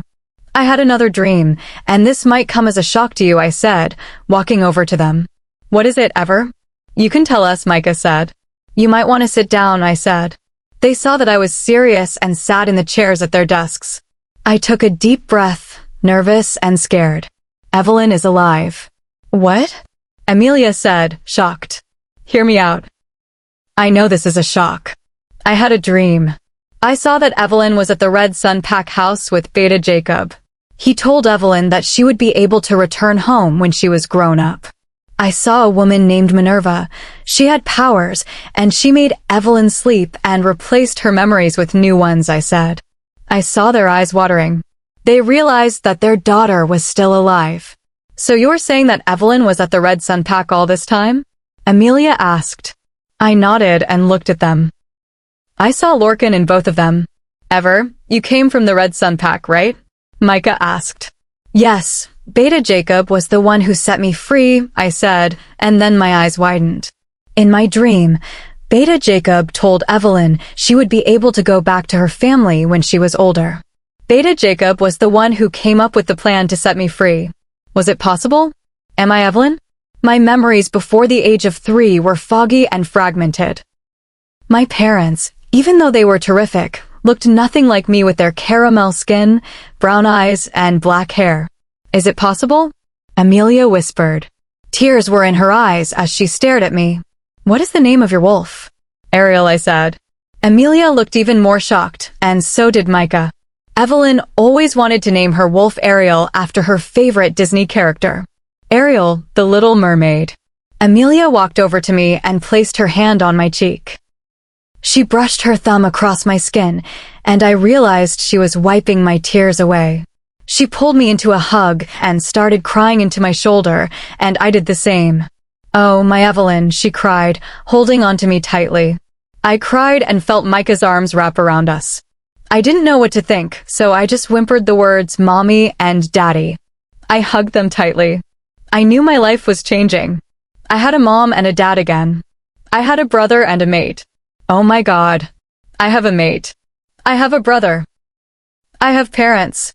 Oh, my Evelyn, you don't know how much we have missed you, my mom said. My dad nodded in agreement. They pulled away and looked at me, smiling the biggest smiles I had ever seen. I smiled back, wiping away my tears. I knew it would take time to get used to having a family again, but I would make it work. I wasn't going to live without a family ever again. We have to go tell Lorcan, my dad said. It was going to take me a while to get used to calling them my parents again. I nodded, and I felt them wrap their arms around my shoulders. Lorcan has been depressed for the last week, and we hope that with you back in our lives, he will get better, my dad said. Why is he depressed? I asked. When he found out that you were having dreams of, well, yourself when you were younger, he became depressed. When you disappeared, he never believed that you died like so many of us did. But with his belief that you were alive, the uncertainty weighed on him, my mom said, looking sad. I didn't say anything. I couldn't believe Lorcan had been depressed. I should have visited him sooner. We reached Lorcan's room and knocked, then walked in. I saw him sitting on a window seat, staring out into the night sky. Lorcan, we have some good news, Mom said. I don't want to hear it. I just want to be alone, he said, not looking at us. My chest throbbed with pain and hurt. I couldn't believe I caused this. I walked over to Lorcan and hugged him from behind. I didn't say anything at first. Lorcan stiffened and his breathing picked up. I hugged him tightly. His arms came up and grasped mine. I'm sorry I was gone for so long, I whispered and began to cry. Chapter 10. Lorcan POV. Evelyn, my dear sister, had always cheered me up when I was sad. But ever since she disappeared, no one had been able to cheer me up the way she did. Evelyn would come up to me and hug me, saying it was going to be all right. It always cheered me up because I knew with my sister by my side, it would be all right. I sighed as an overwhelming sadness washed over me like ice water. I stared up at the night sky, where the stars were twinkling. I heard a knock on my bedroom door, but I didn't say anything. It was probably Brian or my parents coming to check on me. I just needed some time alone. After Ever told me she was having dreams of my sister, the depression I tried so hard to keep at bay came rushing back. I realized that my sister was never coming back and that I would never see her again. I heard my bedroom door open and people walk in. Lorcan, we have some good news, Mom said. I don't want to hear it. I just want to be alone, I said, not looking at my mother and father, from whom I could practically feel the happiness radiating. How could there be good news? How could they be happy when Evelyn was gone? I heard someone walk over to me, and small arms wrapped around me from behind. I'm sorry I was gone for so long, I heard Evelyn say. I reached up and grabbed the tiny arms wrapped around me. My sister was crying. I turned around and saw her. Her brown hair and green eyes, just the way I remembered them. I put my hands on her face and quickly pulled her into a hug. I cried into her shoulder, and she did the same to me. I couldn't believe it. After all this time, after all these years, she had come back. I never stopped believing that you were alive. I never stopped, I whispered. I know, she whispered back. I just kept hugging my sister tighter and tighter. I felt more arms wrap around me and saw my mom and dad out of the corner of my eye. They were crying too. I knew we were going to be happy and that we would be a family again. I didn't know how long we stood there hugging, but I didn't care. My sister was back. Well, I don't know what to say, I said, rubbing the back of my neck.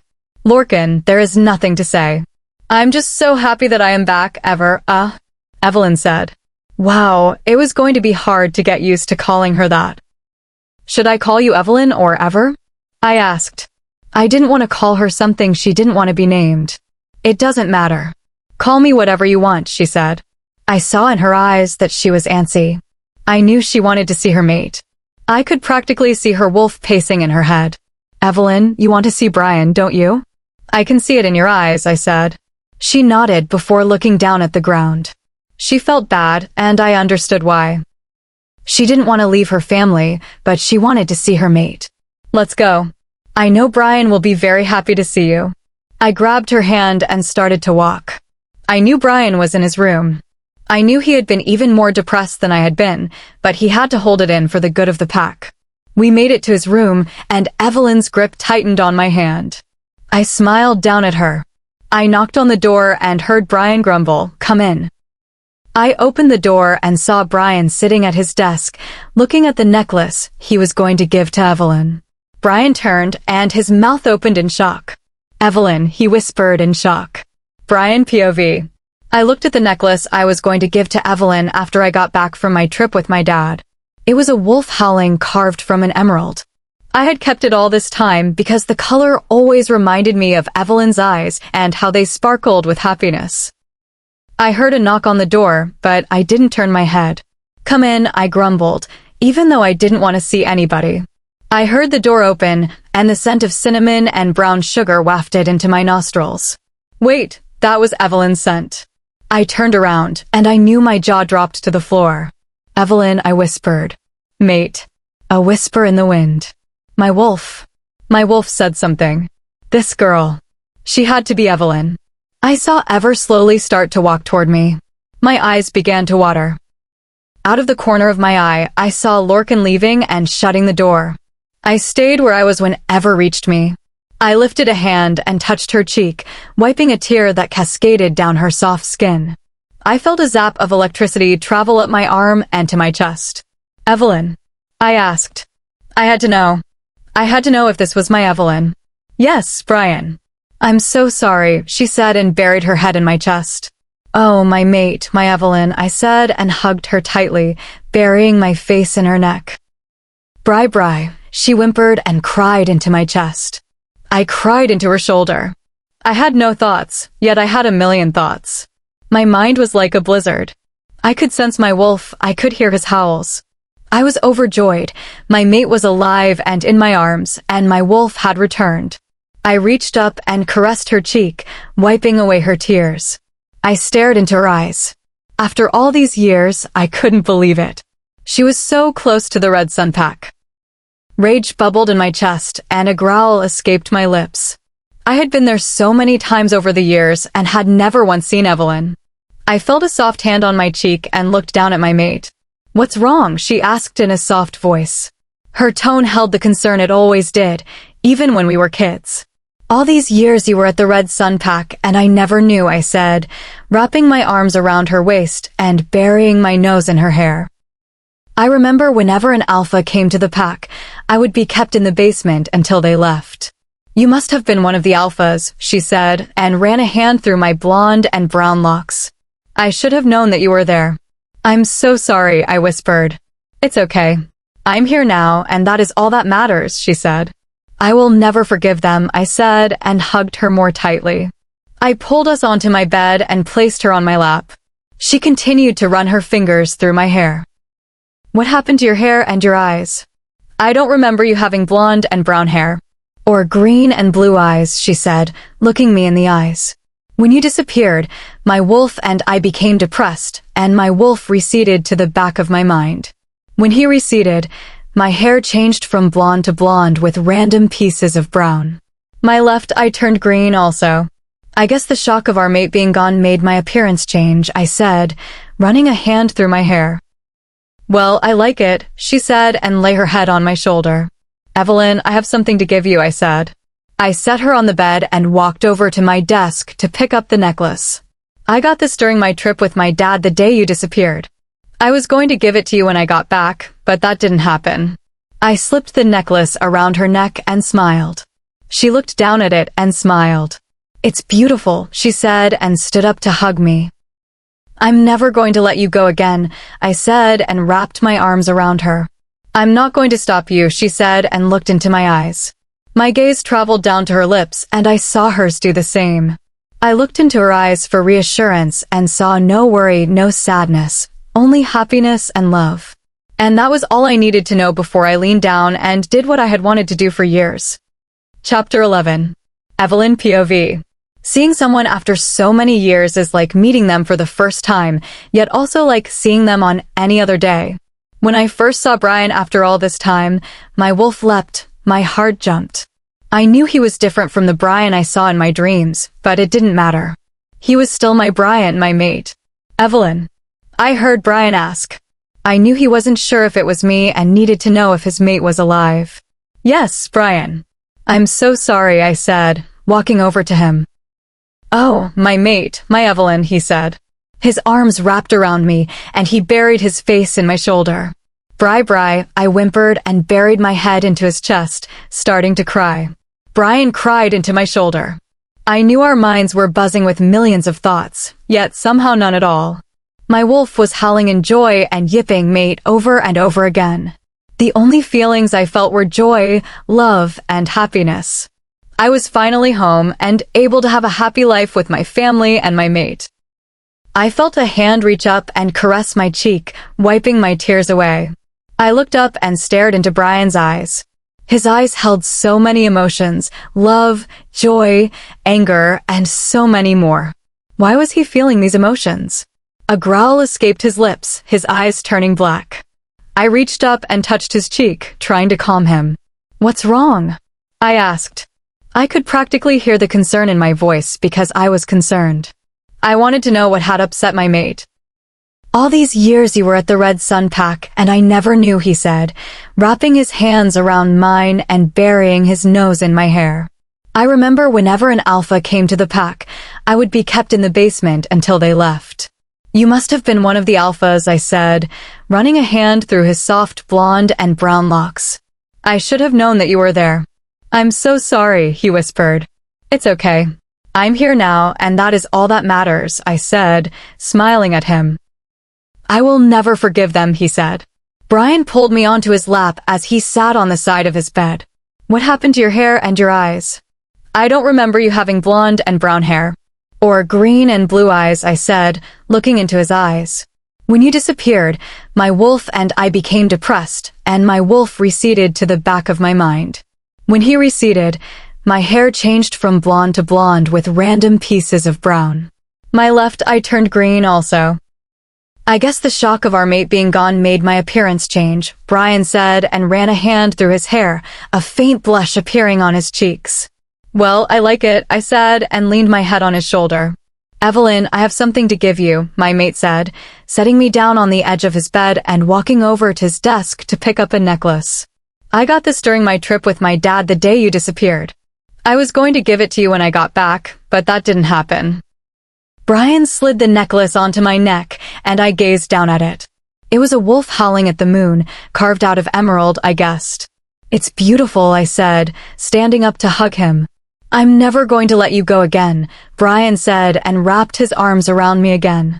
"I'm not going to stop you," I said, gazing into his beautiful eyes. I continued to stare into his eyes, and I knew mine held all the emotions I was feeling. I had no worries, no sadness. I felt happiness because I was with my mate and love for him.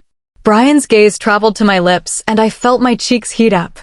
I wanted him to kiss me. I had for a while. I just wanted to be with my mate. He looked into my eyes once more for reassurance, and I knew I showed no hesitation. Bryan's lips landed on mine, and the world around me disappeared. The only thing that mattered was Bryan, my mate. With my years of solitude at the Red Sun Pack, I hadn't had much experience with kissing. Actually, this was my first kiss. I wrapped my arms around his neck and stood on my tiptoes. Why was he so tall? I moved my lips against his. They tasted sweet, and I knew I would forever crave that taste. Bryan pushed me against the wall and lifted me, wrapping my legs around his waist. The kiss became more passionate, the air thick with our desire and love for each other. Our lips moved frantically, our hands everywhere. Bryan's hands tangled in my hair. I gripped his neck for dear life. I didn't want to stop. I wanted to stay like this forever. Just me and Bryan. No one else. Bryan's mouth moved to my neck, placing open-mouthed kisses there. Was I ready for him to mark me? Yes, I was. I've known him my whole life, but I didn't know it. He hit the spot where my shoulder and neck met, and a moan slipped past my lips. "Evelyn, we have to stop," he said, pulling away from my neck. Hurt coursed through my veins. Did he not want to mark me? Why? Do you not like me anymore? I asked, avoiding his eyes. I felt a hand under my chin, and a second later, my face was being pulled up, forcing me to look into his eyes. They were black with intensity. "Don't ever think that I don't love you. I will always love you no matter what. Baby, it's just that when I mark you, I want it to be special." "Okay," I said. The hurt left my heart and happiness replaced it. I was glad he wanted me. I snuggled my head into his neck, kissing it. He walked over to his bed and lay down, with me practically on top of him. He didn't mind, just stroked my hair. Thinking back to just weeks ago, it felt like a lifetime. I wondered what had happened to Beta, Jacob, Coraline, and Chase. They all helped me escape and got me back to my family. All because of what? What was I supposed to do? I knew I was grateful, who wouldn't be? People risking the fury of their alpha just to save some girl. Baby, what are you thinking about? Bryan asked, dragging me from the depths of my mind. I'm just thinking about my old pack. How my beta female, and a man named Chase saved me. They set me free, I said, looking up at him. I will forever be in their debt, Bryan said, holding me tighter. I just hope that they are safe, I said. Why wouldn't they be safe? Bryan asked. If Alpha Johann found out they helped me, he would surely kill them. There is a reason why he kept me hidden away, don't you think? I asked. Yes, but I don't want to talk about that right now, he said, burying his face into my neck. He seemed to do that a lot, not that I minded. Then what do you want to talk about? I asked. Go on a date with me, Bryan said, more of a statement than a question.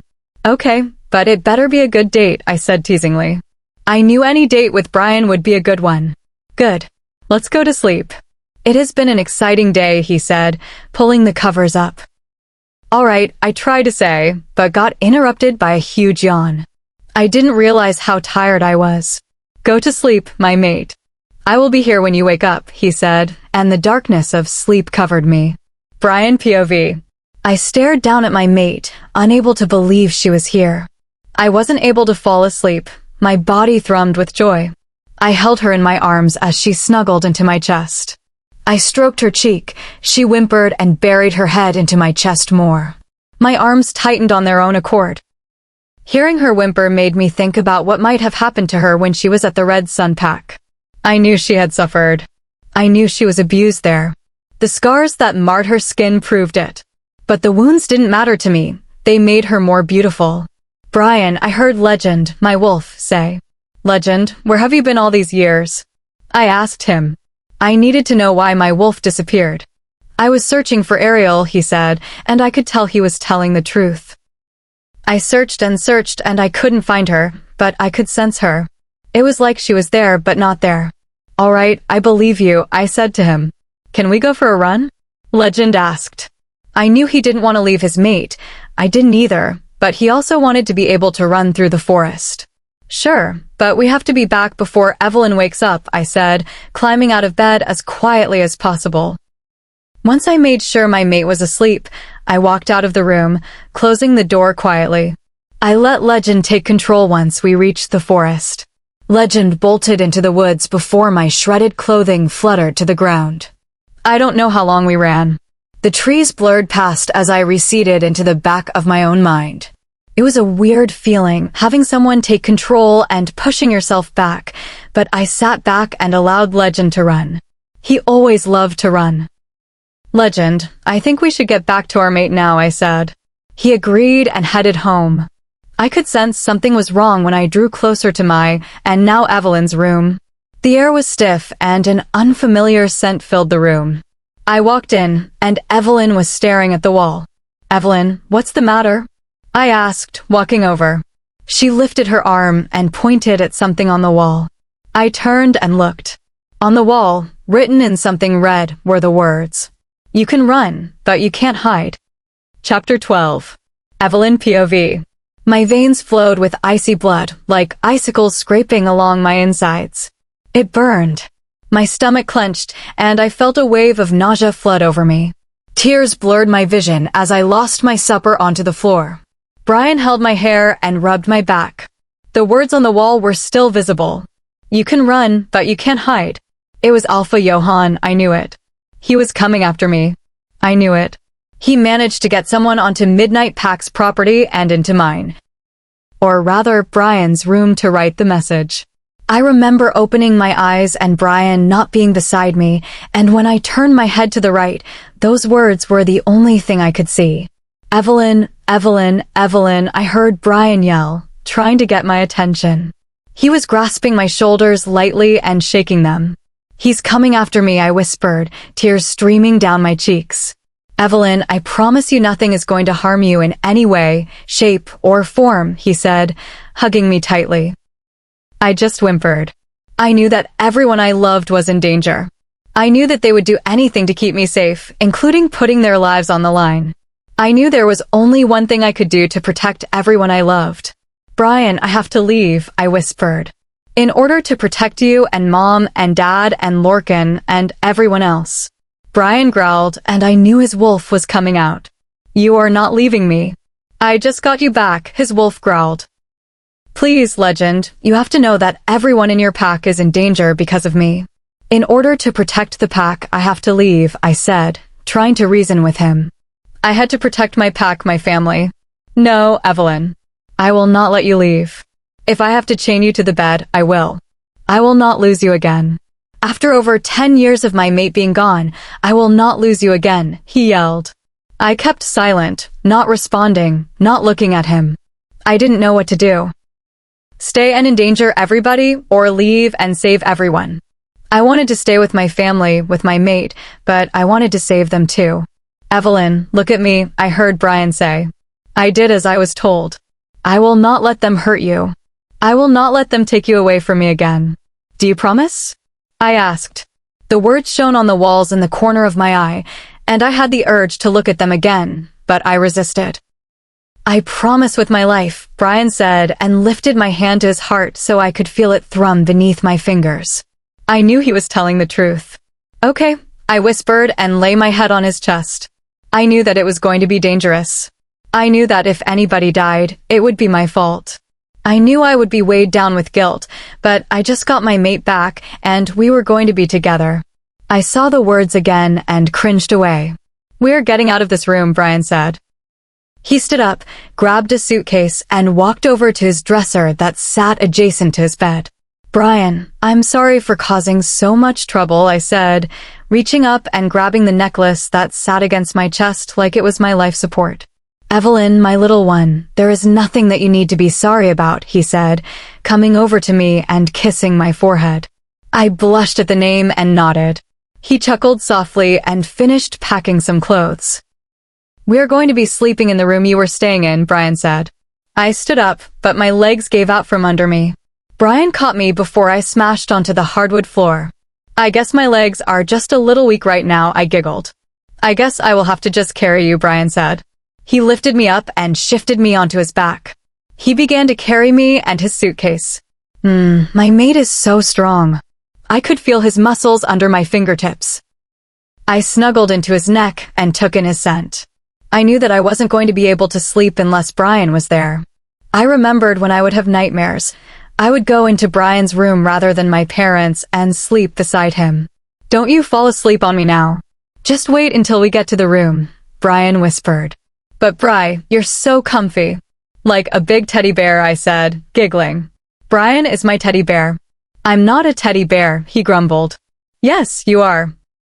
You're my teddy bear, I said, and tightened my legs and arms around him.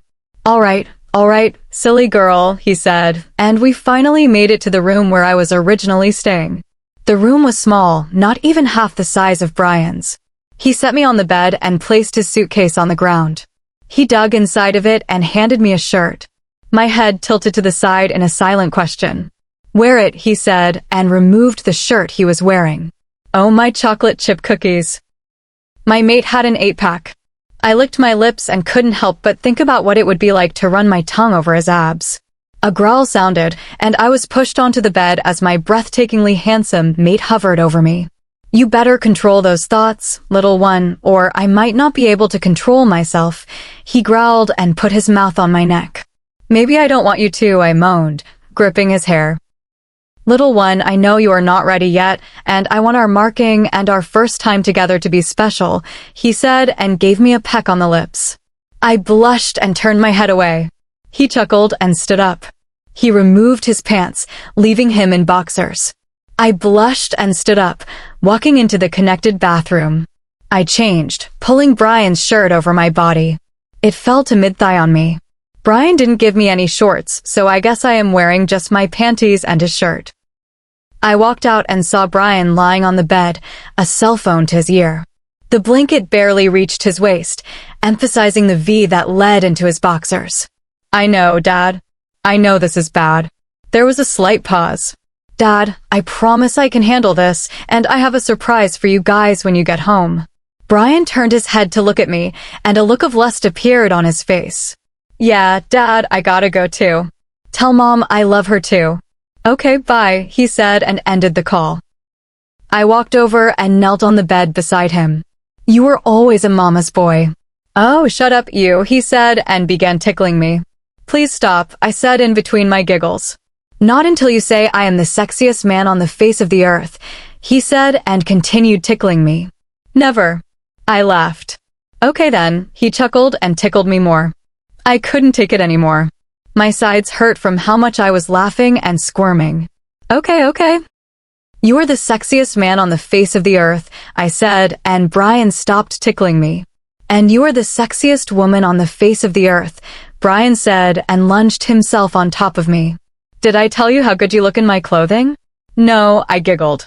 Well, you look insanely good in my clothing, he said and pressed his lips onto mine. I smiled against his lips and wrapped my arms around him, returning the kiss. Our lips moved in sync as if we had been doing this for years, but in reality, we had only been doing it for a couple of hours. I have to stop, he whispered and lay down. I nodded and lay with Bryan, my head on his chest. My mother and father should be home soon, he said into the darkness. I'm nervous to see them after all these years, I whispered. You don't have to be. They love you, he said, and I knew they did. I have known them all my life. Promise me you will be here this time when I wake up, I said into his chest. Of course, he said and held me tighter. I tightened my grip on him and snuggled up, feeling his warmth. I closed my eyes and the sound of Bryan's heartbeat soothed me into the darkness. Chapter 13. Bryan POV. As I promised, I stayed with Evelyn until she awoke. She smiled up at me, her white teeth gleaming. I leaned down to kiss her, but she blocked my lips with her hand. Morning breath, she giggled and covered her mouth. I gently tried to pull her hand away, but she giggled more and didn't budge. I don't care. Come on, let me kiss those beautiful lips of yours, I said. She giggled and shook her head. I rolled my eyes, yanked her hand away, and pressed my lips to hers. She returned the kiss immediately. Wrapping my arms around her waist, I pulled her on top of me and gripped her waist. She gasped and held my shoulders. Our connection was stronger than most mates because we had known each other for so long, and after so many years of being apart, our wolves yearned to be connected. Our hormone levels were tenfold higher than those of other mates. Not that I cared. I slowly slid my hands down to her hips. She gasped a breathy moan into my mouth and tangled her fingers in my hair. I gripped her hips and deepened the kiss. She moaned and pulled me closer. Evelyn pulled back and sat up, panting. Her cheeks were red, and she looked anywhere but into my eyes. My shirt slipped off her shoulder, and I saw the gash that still hadn't fully healed. A growl slipped from deep in my throat. I knew my eyes were shifting from black back to their green and blue.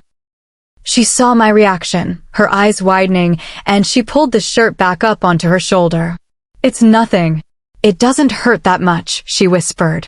I sat up, almost knocking Evelyn off my lap in the process. I pulled the shirt off her shoulder to inspect the gash. It was scabbed over, the sides an angry red and slightly swollen. I reached up and ran my fingers over it. Evelyn flinched and gasped. I felt the corners of my eyes prickle and my throat tighten. I had been to the Red Sun Pack and I didn't know she was there, being tortured. All the pain she went through, and I wasn't there to help her. I looked up and the tears came. Baby, what's wrong? Evelyn asked, wiping my tears away with the pad of her thumb. I'm sorry. I'm so sorry, baby. I wasn't there to protect you, and look what happened. I'm so sorry, I cried, burying my head into her chest and pulling her closer. I just let the tears come and kept mumbling apologies. Evelyn just soothed me and ran her hand through my hair. She knew I needed this. Evelyn knew that I always held things in, even as a child. She would hug me and say everything was going to be all right. Just let it out, baby. It's going to be all right, she said and leaned down, kissing my head. I don't know how long I sat there hugging my mate and sobbing. All I knew was that I was going to have a killer headache afterwards. You all right now, baby? Evelyn asked, kissing the tears off my cheeks. Yeah, I think so, I whispered. I looked over at the digital clock beside my bed. It read 9:48. I have to call a pack meeting. I have to talk about last night's incident. Also, I want to officially welcome you back into this pack's life, I said, rubbing my hand on her cheek. You don't have to do that. It can wait until later when all this is done with, she said, leaning into my hand. Why was she so selfless? After I tell the pack what happened last night, they are going to need a little good news, I said. Oh, okay, she said, understanding. I guess I have to go take a shower. Can I join you? I asked, raising my eyebrows suggestively. No, you will have to wait for that, she said and jumped off my lap. She walked over to my drawer and grabbed a t-shirt and a pair of shorts that weren't going to fit her. She walked into the bathroom, swaying her hips a little and enticing me. I growled and began to make my way to the bathroom, but she locked the door, giggling. Evelyn. I was nervous beyond nervous. I was a bundle of nerves. Bryan was going to introduce me back to the pack. My parents were standing next to Bryan with Lorcan. I stood in the hall, waiting for Bri to call me up. Last night, there was an incident. A member of another pack snuck onto our pack land and threatened a pack member. Our new pack member, Ever, as you know her. But I have something to tell you all. Her name is not Ever. She is Evelyn, my mate, and she has returned, Bryan said, looking at me and beckoning me into the main hall of the pack house. Gasps sounded as I entered the room. I looked down and walked over to my family, hugging them before going to Bryan. The pack that Evelyn was held at was the Red Sun pack, Bryan announced. Growls echoed through the room. A pack member of theirs came here and wrote on the wall of Evelyn's room. It said, you can run, but you cannot hide. More growls. If I find out that any of you have helped this person enter our pack land, I will personally punish you in a way I see fit, Bryan growled, his eyes black. I placed my hand over his, calming him. Can I say something? I asked. He nodded, stepping aside for me. Hello, everyone. I know that it has been a long time since I have seen you all, and I may not remember everyone, but I hope to very soon. I hope I can be a good Luna to you all, and that this problem settles soon. If any of you have helped the Red Sun pack, please just tell me why. I know that some of you may not like me, but I will try my best to serve you all to the best of my abilities. Thank you, I said and stepped back. Everyone is dismissed, Bryan said into the microphone. Not everyone left. They stayed, and as I got off the makeshift stage, I was bombarded by people. I smiled. I didn't really remember most of them, but I tried. Welcome back, Evelyn. This pack hasn't been the same since you disappeared. But now I think it is looking good for the future, a woman with graying hair said. I recognized her. Lisbeth, the former female Gamma. Thank you, Lisbeth. Where's your son at? Has he found his mate? I asked. I didn't remember him very well, but I knew Lisbeth had a son. My son, oh, that boy must be wandering around. He always is. But yes, Chase has found his mate. She is a lovely girl. She was a rogue but became a pack member after Chase saved her. Her name is Rosalie. Oh, there they are, she said and pointed to a couple walking toward us. My eyes widened as I looked at them. Chase. As in the Chase who saved me from the Red Sun pack was here, and apparently the Gamma of this pack. Evelyn, what's wrong? Bryan asked. He saved me from the Red Sun pack. He was the one who rescued me, I said, and my knees weakened. Chase, we need to speak to you, Bryan said, his voice firm. No. Yes, Alpha, he said, kissing his mate's forehead before walking over. Everyone left the room, leaving us in the big hall. You left Packland, trespassed onto another pack's land, and impersonated a guard without the permission of your Alpha, Bryan said, and I gripped his hand. I was scared of what Chase might say. What would happen when he spoke? Yes, Alpha, he said and looked up. Now, without the guard uniform, he looked younger, more like Bryan's age. The beta of the Red Sun pack came to our border when I was on patrol. He told me he had information on Evelyn. I knew if I could somehow get her back to our pack and to you, our pack could go back to the way it was.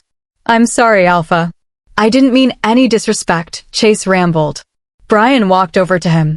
I tried to stop him before he hurt himself, but he did the complete opposite. Bryan placed his hand on his shoulder, gently grasping it. Are you telling the truth? Bryan asked, his voice holding an edge. Yes, he is, a voice called from the door. My eyes widened. Beta Jacob. Chapter 14. My shock consumed me, and I began to fall backwards. Strong arms caught me, preventing me from hitting the ground. Beta Jacob and Coraline looked worried and began to walk the short distance toward us. Bryan growled, stopping them in their tracks. Bryan, I'm fine. Don't be rude, I said, and Bryan helped me up. Beta Jacob and Coraline walked over to me.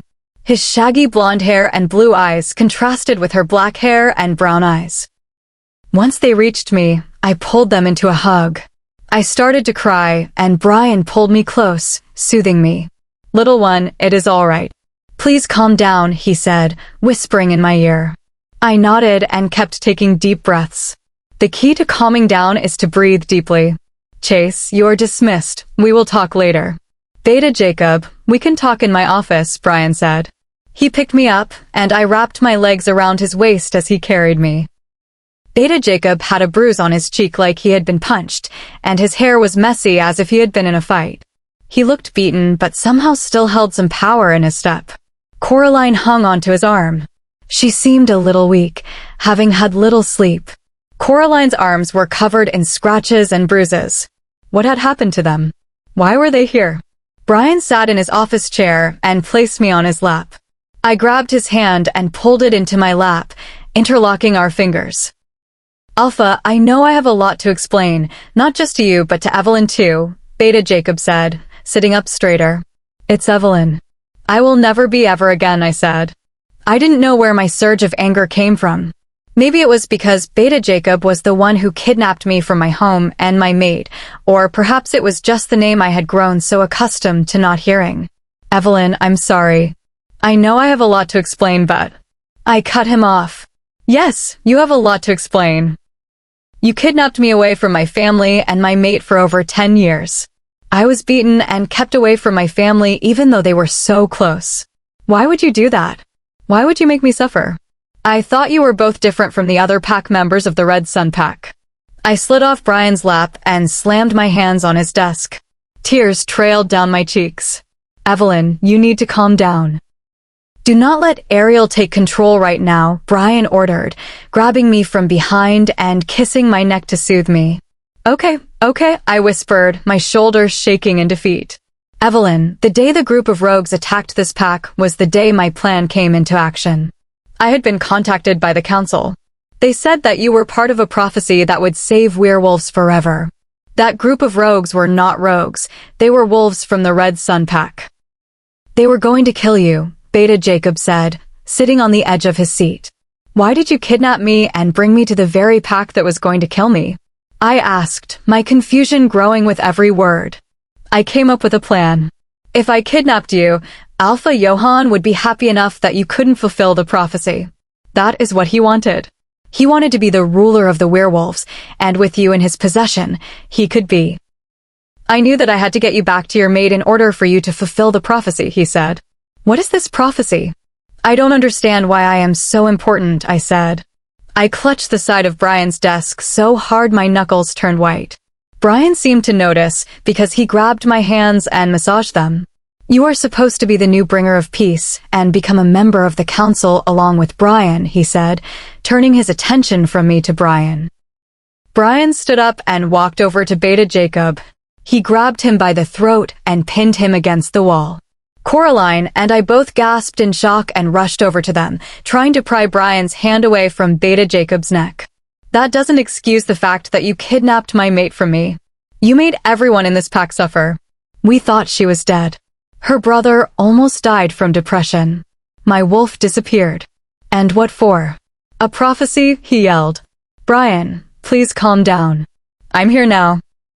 It doesn't matter. I'm here, I whispered. I placed his free hand on my heart so he could feel it beating. He slowly loosened his grip on Beta Jacob's throat and rested his forehead against mine. Beta Jacob slid to the floor, panting for breath. Coraline fell beside him, holding his head in her hands and hugging him to her chest. Beta Jacob, Coraline, I am sorry for my mate's actions. You are welcome to stay here. I will have one of the guards escort you to your room, I said, and called for the guard standing outside the door. It was Jeremy. I smiled at him and asked him to bring Beta Jacob and Coraline to a guest room. Before they left, Coraline walked over to me. Evelyn, sweetie, I am glad that you are okay and safe. She hugged me quickly before exiting the room with her mate. My shoulders sagged as I let everything sink in. The weight of the werewolf world was on my shoulders. I felt Bryan place his hands on my shoulders and turn me around. Evelyn, are you all right? I know this is a lot to take in, but we can get through this. Together, he said, looking into my eyes before placing a kiss on my lips. I pulled him back to me and kissed him. The kiss was passionate, and I couldn't help but tighten my arms around him. He was my anchor, the only thing keeping me from floating into the depths of my mind and losing myself. I love you, I whispered against his lips. I heard him gasp, and his arms tightened around me. I love you too. I always have and I always will. No matter what, he declared softly into my ear. I just hugged him tightly, not wanting to let go. I wanted to stay in the cocoon of warmth that was Bryan. I knew this was hard for both of us. We just found each other, and now we have all this to deal with. I just wanted some time to relax and be ourselves. Bryan, can we go see Alicia and Justice? I haven't seen them, and I really want to, I said, leaning my chin on his chest and looking up into his eyes. Of course, Bryan said and knelt down. You don't have to give me a piggyback all the time, you know, I said as I climbed on his back and held on tight. I know. I want to. It reminds me of when we were little. You were so lazy. You always asked me to carry you. Do you remember that? Bryan asked cautiously, as if he didn't want to force me into remembering. Yes, I remember, I giggled. Outside, it was nice and warm with a cool breeze occasionally making the trees sway gently. Almost all the kids were playing soccer or other sports. The toddlers were in the playpen. I saw Justice and Alicia sitting together with a couple of other kids I had seen before but didn't know by name. Justice and Alicia turned and saw us. Big smiles burst onto their faces, and they came running over. Bryan put me down, and I knelt to catch them in my arms. I hugged them tightly. They bowed to their alpha before turning to me again. Evelyn, we saw you today on stage. We had to leave though, Alicia said, her voice full of excitement. Yeah, you want to know a secret? I was super nervous, I told them in a whisper. Really? Justice asked. Really, I answered with a nod. Justice, Alicia, have you been good for Mrs. Hall? Bryan asked as he sat down beside us on the ground. Yes, Alpha, they both replied. Mrs. Hall was the woman who took care of all the orphaned wolves. I learned she wasn't able to have kids of her own, so she wanted to help the kids that didn't have parents. She was a wonderful woman, but she was getting older, and I knew the kids tried not to give her any trouble. That's good, I said, and rubbed their heads. Evelyn, would it be okay if we had a picnic again sometime? I have missed you, Alicia asked, her eyes starting everywhere. Of course, I said, and looked at them both. Do you guys want to have one now? Yes, they cheered, and I laughed. Bryan laughed too and stood up. I grabbed their hands, and we walked inside to gather the supplies for the picnic. I looked at Alicia and Justice. Seeing them smile and laugh made me happy. Even though they lost their parents and their pack, they were still able to find happiness with each other. I knew if they could go through that and still be together and happy, then Bryan and I could too. Chapter 15. Bryan POV. A knock on the door made me look up from the paperwork I was supposed to be doing, but couldn't because I was completely distracted coming up with ideas for my date with Evelyn. I peeked up and saw Evelyn walk in. He looked so sexy wearing those glasses. I heard her thoughts through our bond. Even though I haven't marked her yet, our bond is strong enough to communicate through if we are close enough. Thank you. I think you look sexy all the time, I said to her. Her cheeks burst with color, and her mouth opened in a silent question. "Mate Bond," I said, pointing to my head and then my heart. She nodded and walked over to me, sitting in my lap. Her legs draped over mine. Her brown hair was as wavy and thick as ever and beautiful. Her eyes were sparkling just like when we were kids. I leaned down and kissed her gently on the lips. "What are you doing?" she asked curiously, looking over the billion papers that littered my desk. "Just some packwork, little one. Nothing to worry about. I just have to sign some papers and draw up the revocation of the peace treaty between us and the Red Sun Pack. I should be done soon." I tucked a piece of hair behind Evelyn's ear and saw an argument raging in her head. Her eyes held uncertainty, like she was worried that what she wanted to say was going to anger me. "Evelyn, whatever you want to say, you can say it. It's not going to hurt my feelings or make me angry." I wrapped my arms around her, giving her a gentle but reassuring squeeze.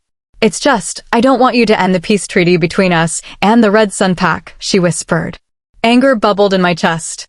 The Red Sun Pack tortured her, and she didn't want them out of the peace treaty. They left her to die in that basement. If she hadn't escaped, we wouldn't have seen each other again. I know what they did to me was horrible. Trust me, I know. I will always carry the scars that they left on my body and mind. My growl cut her off. She placed her hand on my cheek, and I leaned into it, calming me instantly. But there are families there. Some are good and some are bad. But they're people just like us, and some have children. And if they don't have the protection we offer through the peace treaty, they could be attacked. Their pack could be killed, and those kids could die or worse, go through what Alicia and Justice went through. Watching their parents die and having to run away. I wouldn't wish that on anyone, even the members of the Red Sun Pack. My anger turned to understanding. She didn't want people to be hurt. Her nature was to protect people. Evelyn was born to be a ruler, and she tried to protect everyone. Her selflessness was a gift from the moon goddess herself. "You are going to be a great Luna and mother when the time comes," I said, turning her head toward me. She opened her mouth in denial. "Don't even think about denying it." I poked her nose playfully. "Brian, I've been thinking," she paused. "Oh, you thinking?" "I think the world is going to explode," I joked. "Haha. Whatever, Brian," she glared playfully before continuing. "I was thinking. I know that Alicia and Justice are happy, but I want to adopt them. I know Mrs. Hall has a few kids she is watching, but I want to adopt Alicia and Justice. I want them to have a family again," she said, and I saw nervousness in her eyes as she started wringing her hands in her lap. "I know we may not be." I cut her off, slamming my lips to her mouth. "That is a wonderful idea. But let's wait until all the drama is over," I said, and she nodded in response, biting her lower lip.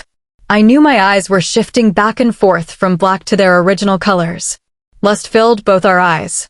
I kissed her passionately. Our lips moved in sync, and I wrapped my arms around her hips as she gripped my shoulders.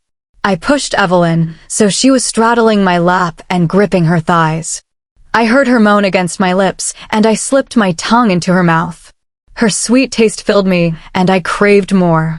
The air between us turned thick with desire, and I knew we couldn't go on for much longer. Our wolves were going to take control and mate even without our consent. I pulled her tighter to me, and I heard her gasp. She must have felt my arousal. I pulled away and started to kiss her neck. "I'll mark you here soon, my little one," I whispered and began to suck on the spot where her neck and shoulder met. "Brian," she gasped and arched her back. I continued to kiss her neck.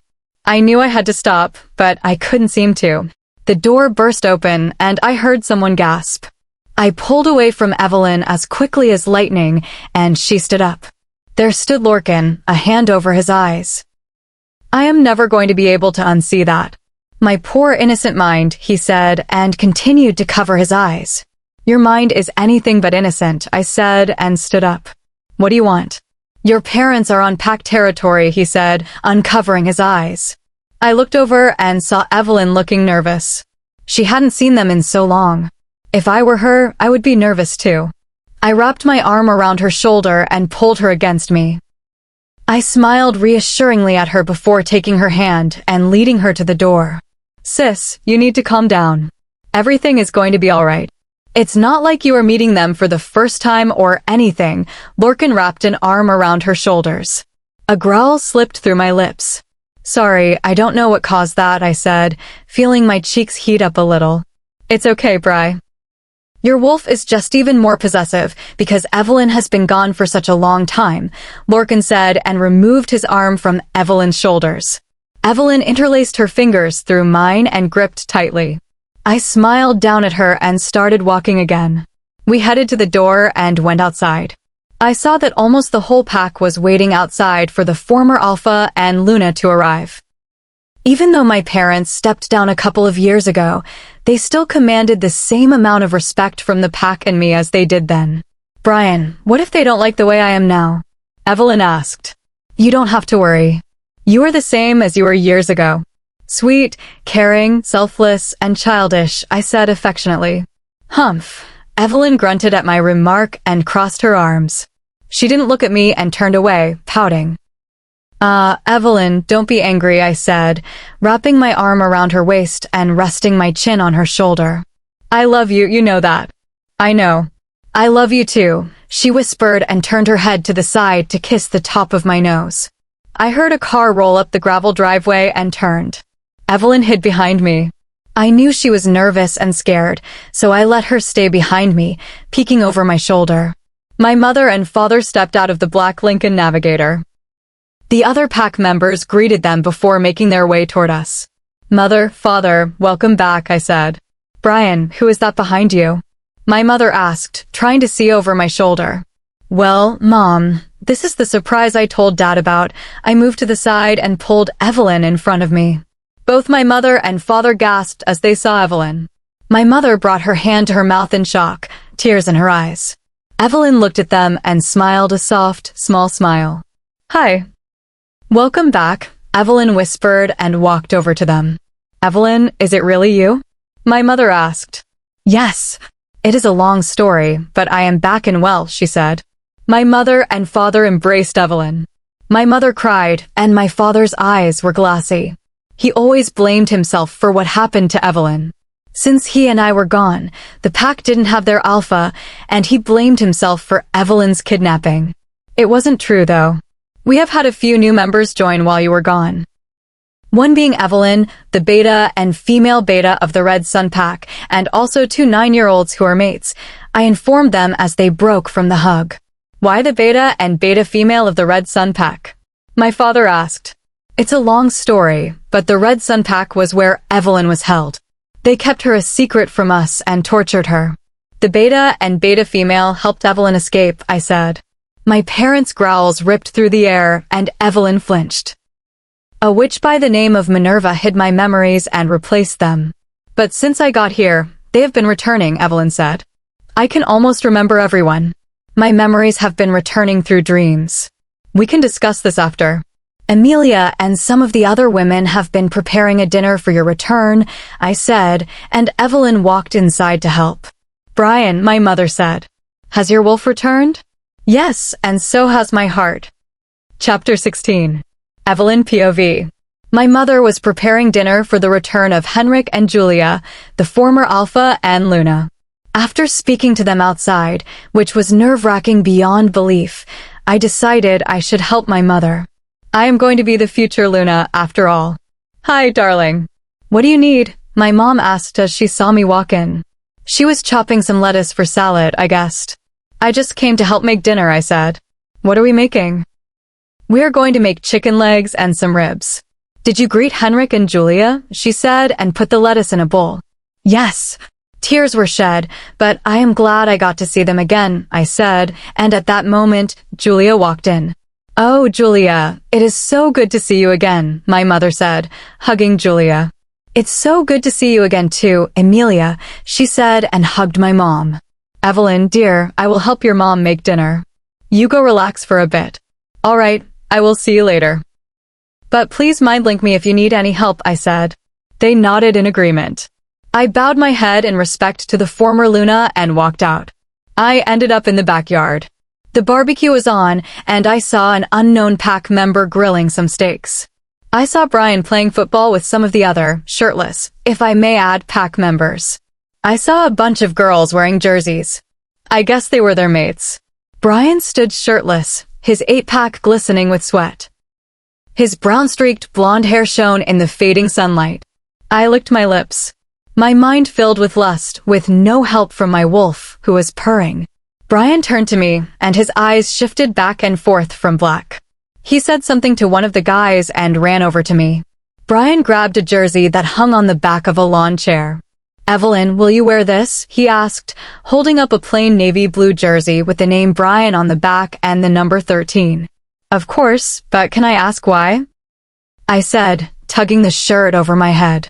"Whenever the guys play football, their mates wear their jerseys as support, you could say. Notice how some of the guys are still wearing jerseys? That means they don't have a mate yet. Like your brother," Bryan pointed out. He was right, some of the guys were wearing jerseys, including my brother. "Okay," I said, looking down at Bryan's abs. I slowly brushed my fingers against them, and his torso tightened. Mateless females were eyeing him, lust in their eyes, and I didn't like it. "I think you need to put a shirt on. All the mateless females are looking at you." A growl slipped through my lips. "Don't worry, little one. I only have eyes for you and only you," he said and kissed my forehead. "I love you." "I love you too," I said and pulled him down toward me. I kissed him possessively, my lips moving against his in a frantic motion. "Bryan is my mate, and no one can have him but me." Bryan pulled away and squeezed my hip. I smiled up at him innocently. He just pecked me on the lips and led me to the group of girls. "Hello, ladies," Bryan said. "Hello, Alpha, and hello, Luna," a girl with red hair, lots of freckles, and wide-rimmed glasses said and bowed her head in respect. The other girls did too, but soon turned back to stare at their shirtless mates. "Oh, please, call me Evelyn." "I am not Luna yet," I said and offered her my hand. "Oh, okay." "My name is Jamie," she said, shaking my hand. "Jamie, do you mind if my mate sits with you during the game?" Bryan asked. "No, of course I don't." "It would be my honor," she said, smiling, her brown eyes glittering from behind her glasses. Bryan turned and gave me a peck on the lips before running back onto the field. Jamie's jersey had the number 23 and the name Alexander. "Which one is yours?" I asked, curiosity getting the better of me. "Oh, Alexander is the one standing next to Beta Lorcan," she said. Alexander was as tall as my brother but lean. He seemed to be the type of guy to spend more time in the library than on a football team. "Alexander seems to be the type of guy that doesn't spend much time on the field," I said. Then I realized that wasn't very kind. I was making assumptions based on looks. "I am sorry, that is offensive." No, you're correct. Alex isn't really into sports, but when it comes down to the guys, he plays football to have some fun. He enjoys having a little fun with them, she said and pushed her glasses up the bridge of her nose. But really, he is the opposite of many of them, and it's funny, because I am the opposite of many of the girls here, she said, giggling. Jamie seemed to be the type of girl who, instead of shopping, liked to curl up in an armchair in front of a burning fire, sipping hot chocolate and reading a good book. I knew we were going to be good friends. "So how did you and Alexander meet?" I asked, again being consumed by curiosity. "Well, I came from the Greenville Pack. I was abused as a child and I ran away. I came onto Pack territory and Alex was running patrols. He brought me to the Alpha and begged him to allow me to stay. He was on his knees begging for him to allow me to stay. Alpha Bryan finally agreed, and I became a member of this pack. The Alpha knew the feeling of a mate, and when I asked Alex, he told me about you," she said and looked over at me before turning back to her mate. The game went on. I didn't understand what was happening. I just followed Bryan's movements. Jamie and I talked, and we became friends. She told me how Alexander's parents took her in and treated her like their own daughter. I was glad that she got to have a family. I also learned that Alexander was one of the pack's best trackers. During a break in the game, Bryan came running over, all hot and sweaty.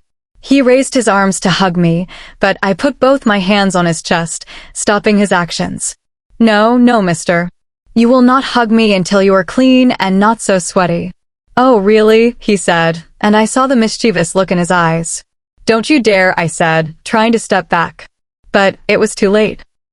Bryan grabbed me, wrapping me into a bundle of sweatiness. I struggled to break from his hold.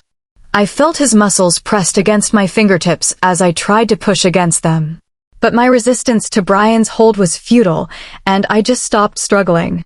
I looked up at him and glared. "You know I hate you right now," I said teasingly. "I love you too," he said and leaned down to kiss me. I stood on my tiptoes and pressed my lips to his again. Bryan's skin was warm against mine, and I couldn't help but grip his shoulders and kiss him harder, possessively, passionately. "I love you," I whispered against his lips and gave him one last peck before pushing him back toward the field. "Now go win the game, and you can have a special present," I said seductively and gave him a wink. "I'll hold you to that," he said, returning the wink and running onto the field with the other males. I walked over to a cooler that sat not too far from the cluster of girls and grabbed a bottle of water. I felt a tap on my shoulder and turned to see a girl dressed in a white see-through tube top and a belt, which I think was supposed to be a skirt. Her face was caked with makeup, making her look orange and patchy. She had green eyeshadow on and bright red lipstick. She stood with her hip cocked to the side and had a keep your boyfriend or maid away at all times vibe. "Can I help you?" I asked politely, turning to face her. "Yes, actually you can. By leaving," she said, placing her hands on her hips. "I don't understand what is happening," I said. "Who did this girl think she was? I want you to leave this pack and go back to wherever you came from. Bryan is mine. I am going to be the Luna of this pack." Her smirk was starting to piss me off. "I am just going to walk away now and pretend this conversation never happened," I said and turned around. "Who do you think kept Bryan company when you were gone? Who do you think comforted him in his time of need? Who do you think pleasured him when he needed some release? I did, because you weren't here. You were gone, and I was there. You are nothing to him," she sneered. "That isn't true. Bryan would never. He wouldn't do that, would he?" I thought to myself, "You are nothing to Bryan. Nothing. And you never will be anything but a little bitch and a little whore." Her words dug deeper than people would think. Memories of my time at the Red Sun pack floated through the barrier I built to suppress them. Alpha Johan's voice floated through them all. The names he called me, the things he did to me. "Shut up, shut up, shut up," I repeated, clutching my head and sinking to the ground. Whore, bitch, nothing, weak, useless, all these words floated into my ears and echoed into my brain. I clutched my head tighter. Why did they call me these things? What did I ever do to deserve this treatment? "Evelyn, Evelyn, baby, little one, come on, listen. It isn't real. I'm here, I'm here. I love you. Do you hear me?" "I love you," Bryan said. I opened my eyes and saw Bryan kneeling in front of me. "Bri," I whimpered, and tears fell from my eyes. "Baby, it's all right. I'm here." "They aren't going to hurt you anymore, I promise," he said and pulled me against his chest. "Can you bring me to our room?" "I don't want to be here anymore," I said and hid my face in his chest. "Everyone, please enjoy the barbecue. My mate and I will be going to our room," Bryan said and picked me up. "Thank you," I whispered, and I got a kiss on the crown of my head in return. Bryan brought us to our room and set me on the bed, brushing my hair away from my face. "Baby, what happened?" he asked. "This girl came up to me when I went to get a drink and was saying that she wanted me to leave. She said that she comforted you, pleasured you, and that I was nothing to you. Is it true? Did she comfort you? Did she pleasure you when I wasn't here?" I asked, staring into his eyes. "I can't believe you are asking me that. I would never make love to another woman when I have a mate. I loved you then, and I love you now. I would never love another woman when I have you," he whispered the last part. "I love you." I jumped into his arms and smashed my lips to his. Guilt overwhelmed me. How could I ever think that Bryan loved another girl? I am Bryan's mate, and I am the one he loves. We were made for each other, and we will be together forever, no matter what happens. Chapter 17. Bryan POV. "Baby, what happened?" I asked after I carried her back to our room. "This girl came up to me when I went to get a drink and was saying that she wanted me to leave. She said that she comforted you, pleasured you, and that I was nothing to you. Is it true? Did she comfort you? Did she pleasure you when I wasn't here?" she asked, staring into my eyes. They were glassy from her tears. Her questions caused a deep anger to bubble in my stomach. Was she doubting my love for her? After all this time, after the years she was gone, I continued to love her. I can't believe you are asking me that. I would never make love to another woman when I have a mate. I loved you then, and I love you now. I would never love another woman when I have you. I whispered the last part. My heart filled with sadness. Did Evelyn not love me as much as I loved her? Did she not believe in my love for her? I love you. She jumped into my arms and smashed her lips to mine. Her kiss was urgent, conveying all her love for me. She was trying to convince me that she loved me. But she didn't have to. I knew that she loved me. I could feel her guilt through our mate bond. It was overwhelming her. I conveyed my love for her through the bond and a sense of calm so that her guilt could float away. Don't feel guilty, little one. I know after everything you went through at the Red Sun Pack that you will have feelings of insecurity.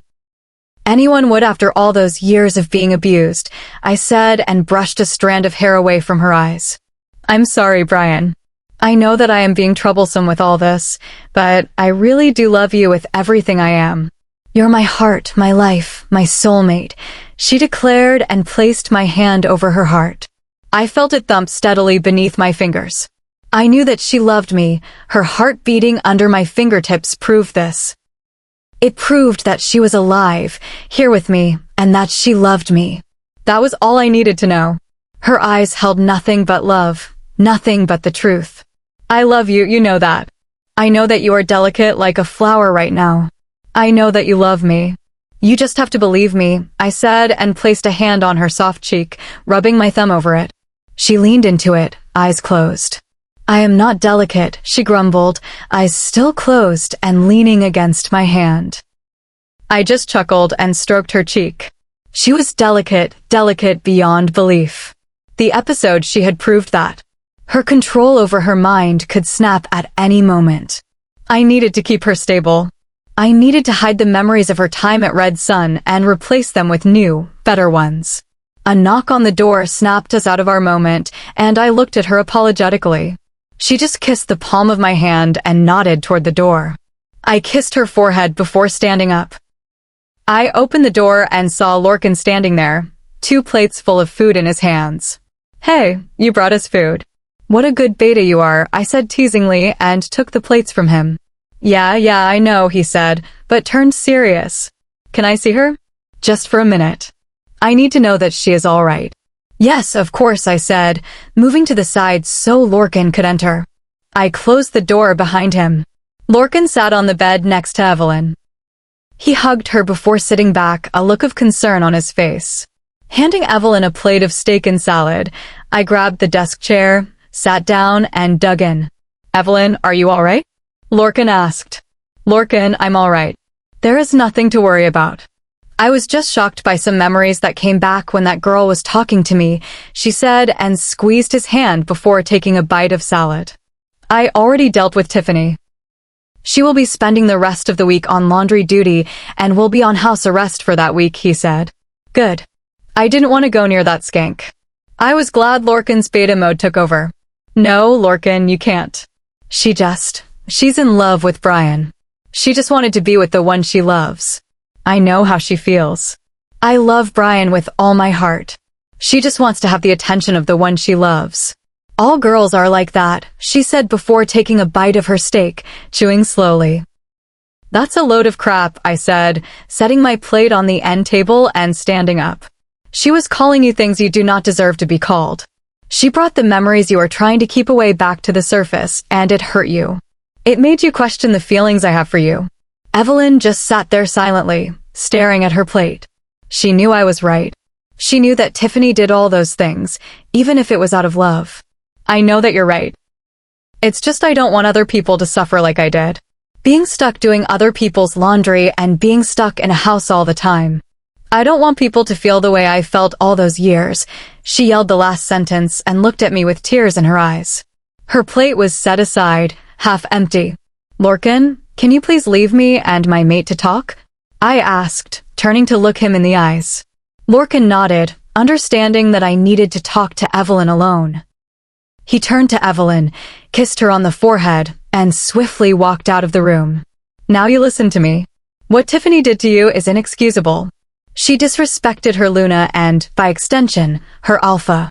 She deserves to be punished. Don't even think about interrupting me. I will reduce her house arrest to 3 days, but she will be on laundry duty for the whole week, I said, and wiped away the tears that fell from her eyes. Can you be all right with this? I asked because I really didn't want Evelyn to feel bad about what her brother and I did. All right, but from now on, I want you and Lorcan to talk to me about how you are going to deal with people, and I want to have a say in every decision that you two make, even on the littlest thing, she said and looked up at me, her eyes innocent and glassy. Okay, agreed. I am happy we could come to a compromise, I said and sat next to her. I picked up her plate, cut a piece of steak, and lifted it to her mouth. Open up, you. I can feed myself, you know, she said, but took the steak anyway. Yes, I know, but I want to feed you. I grinned at her, and she gave me a cheeky smile in return. I continued to feed her and take bites for myself. We finished both our plates, and I set them on my desk. I pulled her close to me, breathing in her scent. I needed this. I needed to have my Evelyn close to me, and I could tell she needed me close. She wrapped her arms around me and pressed her nose into my chest, taking in my scent. I don't know how long we stood there, embracing each other. But as I looked out through the window, the sky was a starry midnight blue. Let's go for a run, I said, lifting Evelyn up and carrying her to the doorway. Her eyes were droopy, and her body screamed how tired she was. I smiled and continued to walk. I'd let her ride on my back. My wolf just needed to be let out, but he also needed to be close to our mate. I kissed Evelyn on the forehead and set her on the ground. She swayed a bit, but steadied herself. I began to pull my shirt off and remove my pants. Evelyn stood there staring, her tongue darting out to lick her bottom lip. I just want to tear those boxers off and have my way with him, I heard her think, and I growled. Little one, you better control those thoughts of yours, or I might not be able to control myself, I growled. My wolf was edging to the surface, and I didn't want to lose control. What if I don't want you to control yourself? She said and ran a hand seductively down my stomach. Evelyn, you know I want it very badly, but I want to wait and make it special, I said, brushing hair behind her ear. She just nodded, understanding, and I knew she wanted our first time together to be special, too. I shifted and knelt a bit. Evelyn climbed onto my back and gripped the fur on the nape of my neck. She held on tight, and I took off in a light jog, being careful not to jostle her. I just jogged the perimeter of our pack, nodding to the guards on my way around. Evelyn soon fell asleep, but her grip never lessened. She continued to hold on to me like a lifeline, and that made me happy.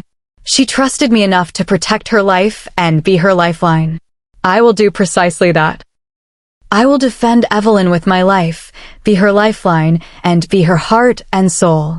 I will give her the life she deserved to have, not the crappy life she was given when she was kidnapped. My life was dedicated to making Evelyn happy, and I was going to do precisely that. Chapter 18. Evelyn POV. Bryan had been gone all day. I woke up to find him getting dressed. He said nothing but that he had alpha work to do. He just gave me a kiss on the forehead and was out of the room like he was never there. It was beginning to worry me. But I couldn't think about that right now. I was going to talk to Mrs. Hall about Alicia and Justice. I wanted to know how soon I could adopt them.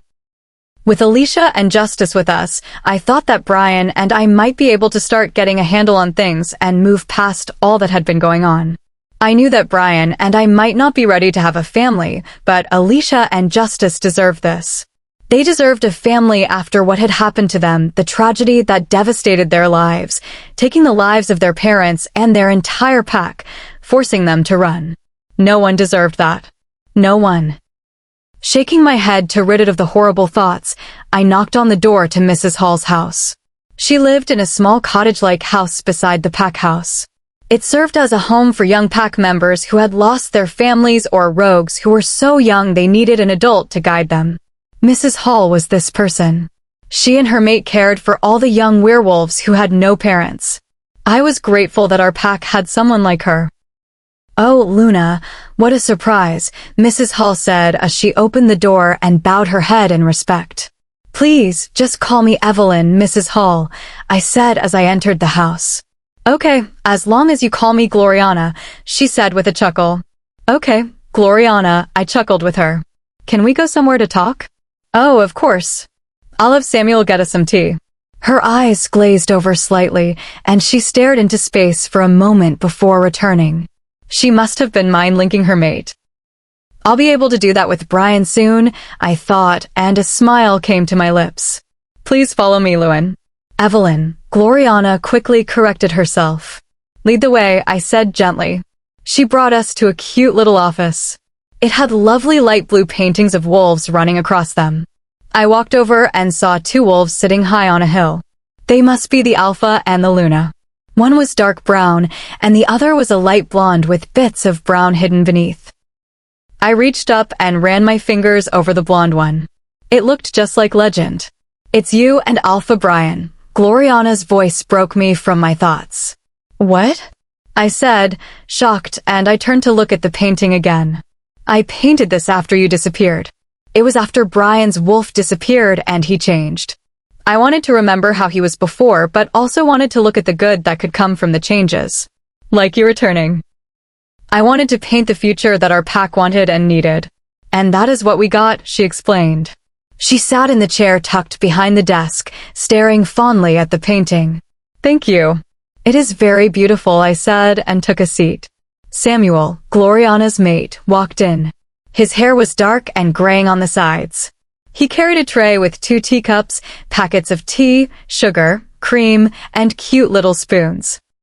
He set the tray down on the table, gave me a nod of respect, and his mate a kiss on the forehead before walking out. What is it that you wanted to talk to me about? Gloriana asked, folding her small, slightly wrinkled hands on the desk. I want to discuss the possibility of Bryan and I adopting Alicia and Justice, I said, staring into her eyes. They were a soft gray color and twinkled at the words I spoke. I made my tea, adding 2 sugars. Well, I have seen the way they act around you. They seem to brighten right up. When they're around the other kids, they don't seem to be as happy. They like to stay together and never want to be far apart, she said, and placed her hand on her cheek. Do you know the story of how they came to be part of this pack? I asked.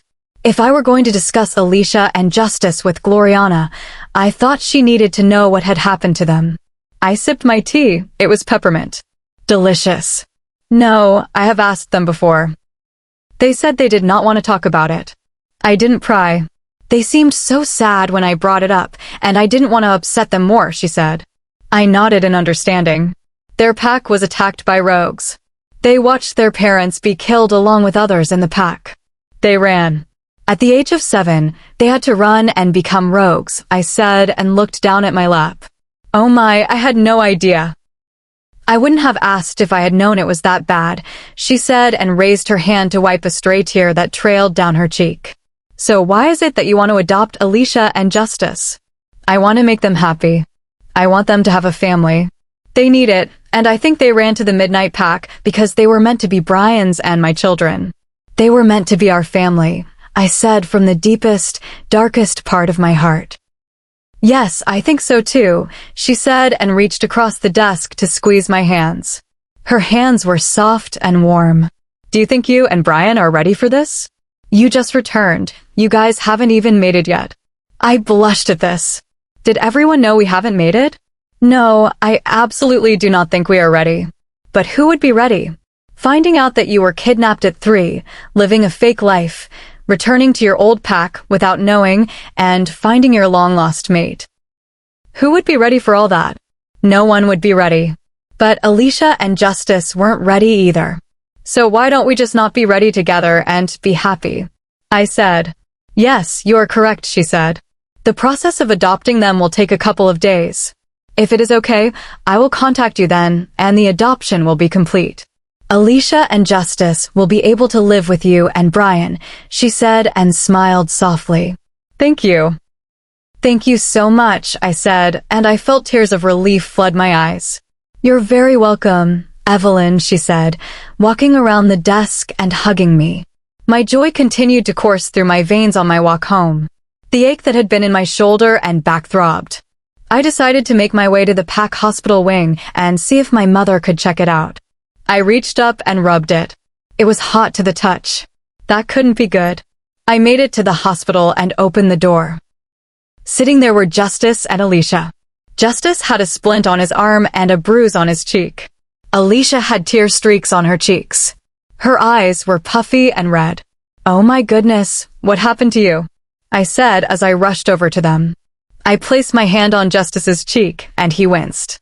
"Justice here had a little fight with the other pack boys," my father said, and looked at an x-ray. I could not see a break in the arm. "Justice, you have a hairline fracture in your arm. You're going to have a cast on for a week," he said and walked over to them. "Justice, what happened?" I asked. "Evelyn, it was my fault. Some of the other boys were picking on me, and Justice came in and stood up for me. The other boy hit him first," Alicia said, and tugged on my shirt. "Is this true, Justice?" I asked, picking up Alicia and placing her on my lap as I sat beside him. They were calling her names. I had to step in. "Alicia doesn't deserve that." "I'm sorry," he said. "Justice, you did the right thing. Just next time, please get an adult to help you," I said and ruffled his hair, kissing him on the forehead along with Alicia. Lorcan walked in and saw the three of us. He smiled and walked over. "I heard what you did, bud. Good job." He ruffled Justice's hair. My father put a cast on Justice as I walked over to my mom. "Mom, can you look at my shoulder? It has been throbbing all day, and when I touched it, it was hot to the touch," I said. "Of course, darling." "Go sit on the gurney," she said, and pulled the curtain to block us. I took off my shirt and turned my back to my mom. She touched the mark, and I felt a light sting. It burned, and as I winced, the pain increased. I heard my mother gasp. I felt something drip down and saw blood. "Mom, what is happening?" I said as I sat up, wincing as the pain continued. "Your wound isn't healing. It reopened. You need to get Bryan. I think he may be the only one able to heal you," she said and handed me my shirt. I tried to stand but stumbled. My mom caught me. "Mommy, what is happening?" "I don't know." "Your wolf, is she telling you anything?" I shook my head no. "Micah, come help us." "Lorcan, watch Alicia and Justice." "Evelyn, what's wrong?" my dad asked. "I don't know," I cried. "What was happening? Why did it feel like Ariel was here but not here?" "Her wolf isn't responding either," my mom said. My parents supported my whole weight. "I think that she needs Bryan's blood." My parents carried me down the hall. My shoulder burned and tears streamed down my cheeks. "Evelyn!" Bryan yelled and he ran up to us. "What's wrong? What happened?" His hands were on my cheeks, wiping the tears. "Bryan, her wolf isn't responding and her wound has reopened. We think the only way to heal is with your blood," my mother said, crying. "Bryan, please, you have to help her," my dad said. "Of course I will help her. She's my mate. I know what to do. We need to be alone for this.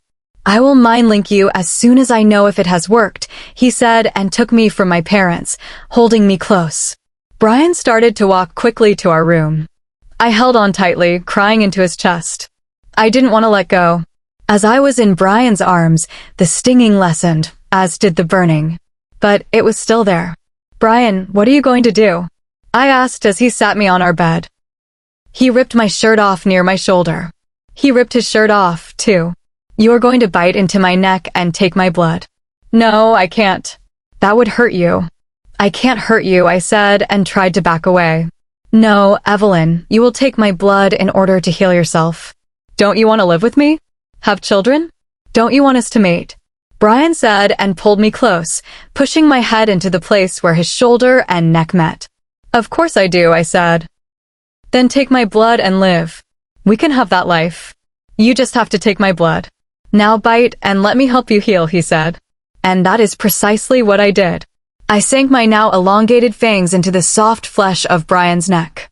His spicy essence flowed into my mouth, and nothing had ever tasted better. Chapter 19. Bryan POV. I felt Evelyn's pain flare through my mind, white flashes exploding behind my eyes. I had been planning our very first date when it happened. What is happening? What is wrong with my mate? I stood up and ran out of my office, heading toward her scent. Evelyn, what's wrong? I asked through our semi-formed mind link. No answer. I tried again and got the same result.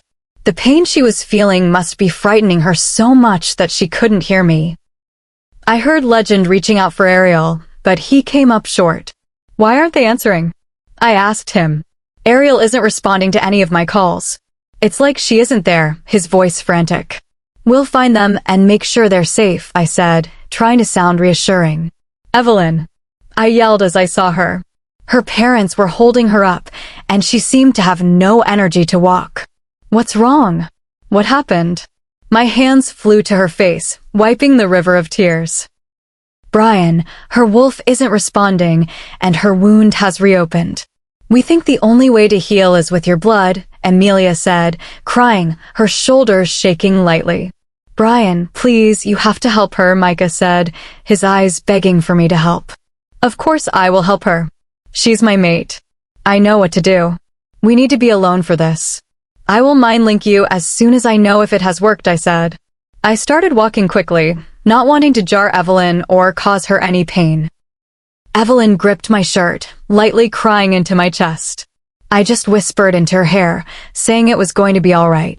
I could feel through our bond that the stinging, burning pain had lessened, but was still there. Bryan, what are you going to do? Evelyn asked as I sat her on our bed. I ripped her shirt off near the shoulder. I needed to see how nasty the wound was. I ripped my shirt off, too. You are going to bite into my neck and take my blood. That is what is going to heal her. The blood of her mate and Alpha. No, I can't. That would hurt you. I can't hurt you, she said and tried to back away. Why wouldn't she take my blood? No, Evelyn, you will take my blood in order to heal yourself. Don't you want to live with me? Have children? Don't you want us to mate? I said and pulled her close. I pushed her head lightly toward the spot where my shoulder and neck meet. Of course I do, she said, her eyes saying everything. She wanted that future. She wanted to mate with me and have children. She wanted to live. Then take my blood and live. We can have that life. You just have to take my blood. Now bite and let me help you heal, I said and prepared for her to bite.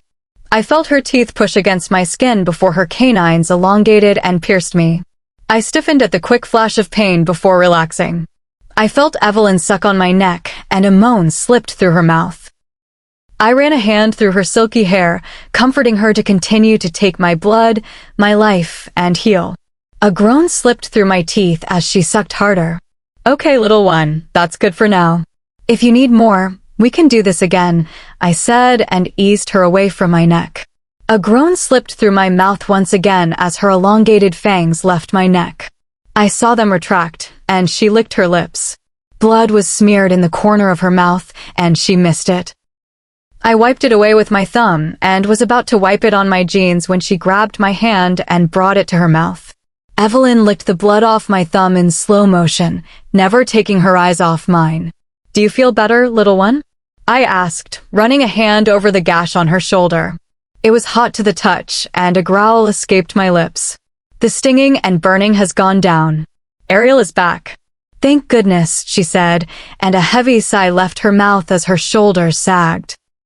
With our healing abilities, why hasn't this wound healed? Then it hit me. Evelyn needed more than my blood. Lay down on your stomach. I have an idea for getting the wound to heal faster, I said, gently pushing her down. What are you going to do? Evelyn asked. Nothing that is going to hurt you, little one. Don't you trust me? I asked, feigning hurt. Of course I trust you, Bryan. You know I do, she said and lay down. She sounded like she was offended. I just kissed her neck before looking at the wound. A growl slipped out, and I felt Legend Claw to be released, to kill the person who did this to our beloved mate. Evelyn's foot rubbed against mine in a comforting manner. I purred my thanks and leaned down toward her shoulder. After giving my sweet mate a look of reassurance, I ran my tongue against the gash. A gasp escaped my mate's mouth as she tried to pull away. Bryan, don't do that. I don't want wolfsbane entering you. And it's not sanitary, she said. I don't care. I am healing you. Our saliva and blood hold healing properties, and I am going to use those properties to heal you. Now lay back down, I said, and pushed her gently. She allowed me to continue after some bickering.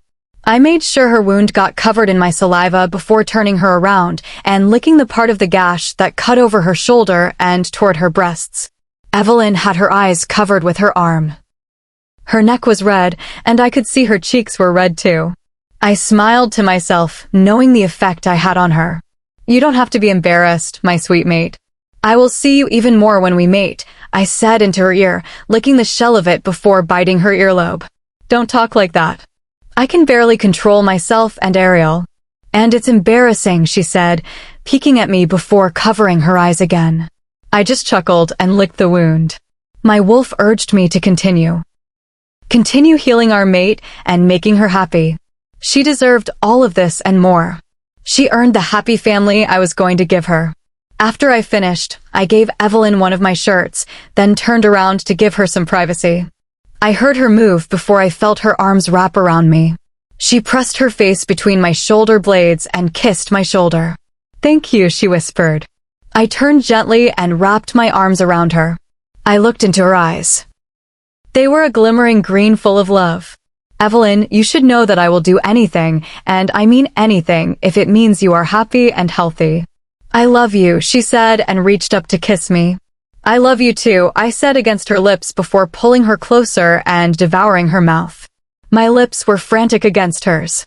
I needed to know that she was okay. I could tell the burning and stinging of her wound was almost completely gone, and that made my wolf and me happy. Our lips moved together in sync.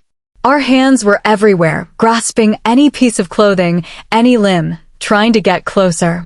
I ran my tongue along the seam of her lips. She granted me access immediately, and I plunged my tongue into her sweet mouth. She tasted of sugar and peppermint with a hint of honey, and it caused a groan to slip past my lips as I gripped her hips tightly. Evelyn gripped my neck tightly, tangling her hands through my hair. I tore my lips away from hers and started kissing her neck. The urge to mark her was so extreme that I almost gave in. Almost. I sucked on the skin where her shoulder and neck met. I lightly kneaded the skin with my tongue before nipping slightly at it. Bryan, Evelyn moaned my name, and it was the best thing I had ever heard. My sweet Evelyn, I love you so much. I'm never going to let you go, I said while kissing her neck more. I love you too, she whispered, tugging on my hair, pulling me closer. Forgive me, my mate. I didn't mean to be gone for so long. Let's not talk about that right now. You're back, and that is all that matters, I replied to her. We will have to talk about it sooner or later. But if you wish not to at the moment, we won't. Bryan, I'm tired. Can we lay down? I heard her whisper. Her head leaned against my chest, eyes closed. Of course, I said, and picked her up. I glanced at the hickey that now sat on her neck, and a smile graced my lips. Can you tell me a story? Evelyn asked as I pulled the covers over us and wrapped my arms around her. Sure. What kind of story do you want? I tightened my grip on her, kissing her forehead. Any kind, she said, shoving her head into my chest. Okay. I cleared my throat dramatically, getting ready to tell a fantastic story. Once upon a time, there was a princess who lived in a big castle. With the princess lived her family and a prince. This prince was her true love, her soulmate. Every day they played together, and the more they played, the more they fell in love. But one day, when the prince was out of the kingdom with his father, the castle was attacked by bandits. The princess was kidnapped. Everyone believed she was dead, everyone but her true love and her brother. As the years rolled by, the prince started to believe she was dead. They became depressed. But many years later, a girl similar in looks and actions to the missing princess came upon the kingdom for help. She had been hurt very badly by other people. People of this kingdom thought she was the princess, but the prince wasn't sure until the woman started to have dreams. The dreams of when the princess and the prince would play. The princess had returned, and everyone was happy. Until people of another pack came and endangered the princess. The prince made sure she was safe, and they moved to the opposite side of the castle. And now the princess can stay with her prince. Even when there is danger, the prince will always protect his princess. Even when the meanest and toughest monsters come, the prince will make his princess happy, and they will live happily ever after. I like that story a lot. Will you tell it to me again? She asked, snuggling closer. Of course, I kissed her gently on the lips. Once upon a time, there was a princess who lived in a big castle. With the princess lived her family and a prince. Chapter 20. Evelyn POV. I woke up to Brian's arm wrapped around me tightly. Even in his sleep, he seemed to protect me. My head was tucked under his chin, and his lips were pressed to my forehead. I felt safe and secure. My wolf purred in delight, and my skin tingled everywhere Brian and I touched. The burning and stinging in my shoulder hadn't returned, and I was very happy. I was so grateful to Brian for helping me take his blood to heal myself, and then healing the wound with his saliva. I couldn't have asked anybody else to do that for me. I placed my fingers along his chest, over his heart, in silent thanks to him. I felt the smooth planes of his muscles, hard but soft under my fingertips. Brian's breathing was soft and deep. I trailed my fingertips down his chest and toward his stomach, tracing the ridges of his 8-pack with my index finger. Brian groaned and tightened his arms around me, but he didn't wake. A smile graced my lips and refused to fall. I wrapped my arm around his waist and trailed my finger up and down his spine. He had always been sensitive to touch there. I just giggled when his back slightly arched toward me. I love you. You've done so much for me that there isn't 1,000 apologies that could atone for how much you have done. I know I may not be able to make it up to you, but I need you to know that I will spend the rest of my life trying to do as much for you as you have done for me, I whispered into his chest. I knew he couldn't hear me, but I had to get that off my chest, and I thought that if I were actually speaking to him, I would be too scared to say anything past, I love you. You don't have to do that. You have already done so much for me. Shock overwhelmed me as I heard his voice. How did I not realize he was awake? I love you. After you disappeared, my life became nothing. I only flowed with emotions and became a shell of the person I was when you were here. Then you came back to me, and I feel as though I am back to the way I was before. My wolf has returned. You don't have to do anything for me because you have done enough. He tilted my chin up and kissed my lips. You're too good for me, I said, kissing him back. No, you're too good for me, he said, and flipped us over so he straddled me. I love you, you little tease. You always knew where I was ticklish. He kissed my neck and then nibbled on my earlobe. You're the one teasing me. A moan slipped through my lips as he moved his nibbling to the spot under my ear. Payback, baby, he breathed against my neck. He continued for a little bit longer before sitting up and pulling me with him. I want you to get ready. I am going to take you out on a date. I'll pick you up in 2 hours. Okay.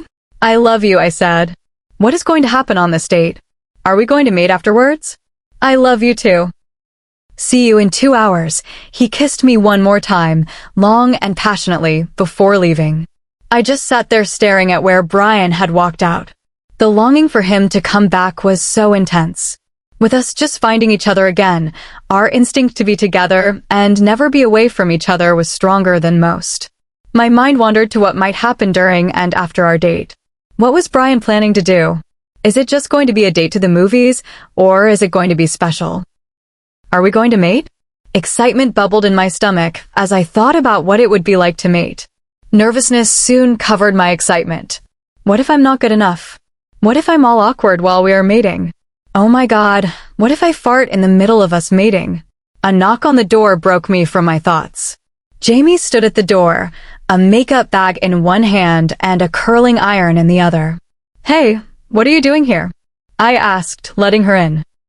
Alpha Bryan mind-linked me asking if I could help you get ready, she said, sitting down on the messy bed. Oh, I should have made it. Okay, please, I do need some help, I said. Well, first go take a shower, and then I'll do your hair and makeup, she said and pushed me toward the bathroom. After I showered, Jamie barely allowed me to put on a pair of panties and one of Brian's shirts before pushing me into his roller chair and starting on my hair. How have you been, Jamie? I asked as she combed my hair. I've been good. Alexander is training some of the pups to control their wolf at the moment. He has some of the best control over his wolf. Alpha decided that it would be a good idea to help the other pack members with control, and Alexander is the one teaching them, she said. How proud she was of him was evident in her voice. That's amazing. I'm glad Bryan is making everyone in the pack happy, and the fact that we will have more control of our wolves will make our pack even stronger, I said. Yes, but I'll tell you a secret. Alex doesn't have much control of his wolf when we are mating. It is quite arousing. Him losing control is just, okay, I have to stop thinking about it, she said, flustered. I just giggled in disbelief. Someone with as much control as Alex must have a point where they snap, and I guessed his was when he saw Jamie all hot and bothered. Jamie started blow-drying my hair. 5 minutes later, my hair was dry and being pulled by Jamie. She was curling my hair, then combing it out to give it a loose wave. She pulled half of it back and then braided it. Jamie, I'm nervous, I said as she looked at my hair one more time before grabbing the makeup bag. You don't need to be. This is Bryan we're talking about. He's your mate, your life, your soul. Everything will be all right, she said, placing her hand on my shoulder. Okay, I whispered, letting her reassurance flood over me. Good. Now, let's get started on your makeup, she grinned before grabbing the foundation. Please just don't make me look like a clown, I said as I felt her rub stuff on my face. I won't. Don't you have any trust in me? She teased. I giggled in response. There, all done, she said 5 minutes later. She turned me around, so I looked into the mirror she held up. I didn't know the girl staring back at me. Her face was a single skin tone, with no blotches or bruises. I could barely tell I had any makeup on, except for the light pink lip gloss she put on, which made my lips look fuller. Tears came to my eyes, and I blinked them away. Thank you so much. Oh, don't cry or I'm going to cry too. And you're very welcome, she said, blinking vigorously to stop her own tears. Okay. I took deep breaths to calm myself. Now help me with what I should wear. Okay. I was thinking maybe a dress. I haven't seen you in a dress. I mostly see you in Bryan's clothes, she said. Well, that's because I don't have any clothes other than Bryan's, I said, and my cheeks burst crimson. Oh, I'm sorry. Well, you look about my size. You can wear one of my dresses, she said and yanked me toward the door. She looked back and forth after opening the door before pulling me down the hall. Jamie's room was just down the hall from mine. We're going to have a sleepover one of these days. She pulled me into her walk-in closet. I think you would look good in one of these. She held up 2 dresses. One was black with pink flowers. The other was a beautiful green leaf. It was strapless, simple but elegant. Go on, try them on, she said, pushing them into my arms before pushing me toward the bedroom. I don't know. It doesn't seem to suit you, Jamie said. Her finger tapped on her chin as she gazed at me. The black dress was beautiful, but it didn't seem right. It seemed to sit on me and not flow with my body. It seemed to sag around the hips. Go try on the green one, she said with a wave of her hand. I slipped on the green one and stepped out. The material was soft and silky. Jamie gasped when she saw me, and her hands went up to her mouth. Oh my God, Evelyn, you look beautiful. That's the dress. Really? I twirled around. She nodded and handed me a pair of green flats. They were the perfect size. Thank you, Jamie, I said, hugging her. A knock on the door sounded, and excitement and nervousness crawled through me. My back straightened, and I stared at the floor. Jamie opened the door, and there stood my handsome mate. He was wearing black dress pants and a green dress shirt. He stared at me in awe. His eyes were filled with love, and I knew it was all for me. Bryan cleared his throat and looked me in the eyes. Evelyn, you look beautiful. Thank you. You look very handsome yourself, I said and walked over to him. Okay, thank you, Jamie, for helping my beautiful mate, he said, and she nodded in response. Evelyn, you ready to go? More than ready, I replied and looped my arm through his. He smiled at me, kissed my forehead, and led me out of the room. Chapter 21. Evelyn POV. Bryan led me outside and toward the woods. I could see little paper lanterns hanging from the trees, creating a soft glow, and I saw that they led down a path in the woods. Bryan, where are we going? I asked curiously. I couldn't help it. My nerves were jumbled, and my heart was racing. Well, my little one, it wouldn't be a surprise if I told you, would it? Bryan said and kissed me on the nose before retaking my hand. Our fingers were intertwined, and I gripped his tightly. He led me into the forest and down the path where the paper lanterns shone. They were an array of pinks, reds, and oranges. Even though the sun was still shining, the forest beneath the trees was dark. I reached up with my free hand and ran my fingers over the smooth paper of the lanterns.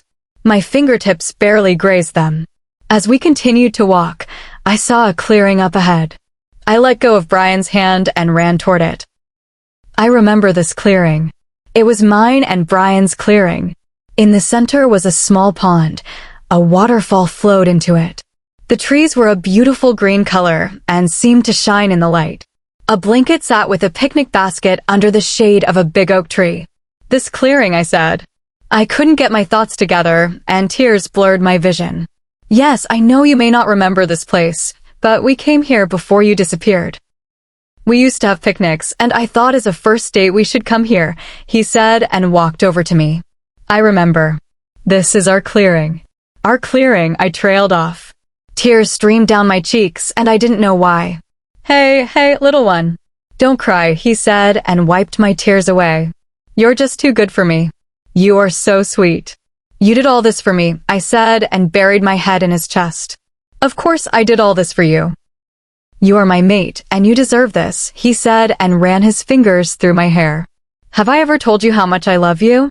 I asked, looking into his mismatched eyes. Yes, but I love hearing it every time you say it, he said and pecked my lips. I love you, I whispered against his lips. And I love you, he whispered back before devouring my lips. Bryan pulled me away and toward the blanket. We sat down, our backs against the trunk of the big oak tree. Our legs were intertwined. I rested my head against his shoulder. I made us lunch, or dinner, Bryan said and reached for the picnic basket. Inside were peanut butter sandwiches. Also, I saw spaghetti and garlic bread. What would you like to eat? Spaghetti and garlic bread, please, I said. Bryan handed me a plate and a fork. He scooped the spaghetti onto my plate. He also gave me a piece of garlic bread. He did the same for himself and set the picnic basket aside. I took a bite of my garlic bread. It was still warm from the oven and had the perfect amount of crunch and garlic taste. Did you make this? I asked. With the help of my mother and yours. They helped me decide what I make and then helped me cook it all, he said and took a bite of garlic bread. Dang, I did good, he said smugly. Okay, mister, I'll give you that, I said and twirled some spaghetti on my fork. This spaghetti is the most delicious thing I have ever tasted. I can tell by your face that you like it, Bryan said, and red exploded on my cheeks. Whatever, I said, and took another forkful of spaghetti and a bite of garlic bread. We sat in a tranquil silence as we ate. Bryan fed me a piece of garlic bread. I just giggled at him and took the delicious bread into my mouth. I was enjoying the time that Bryan and I were spending together. I have something to show you, Bryan said and grabbed an envelope, which I hadn't noticed at the bottom of the picnic basket. He handed it to me. Curiosity overwhelmed me. What could this be? I opened the envelope and took out a bunch of papers. At the top, I saw the words adoption papers. Shock shot through my body, and I looked at Bryan. He nodded for me to continue reading it.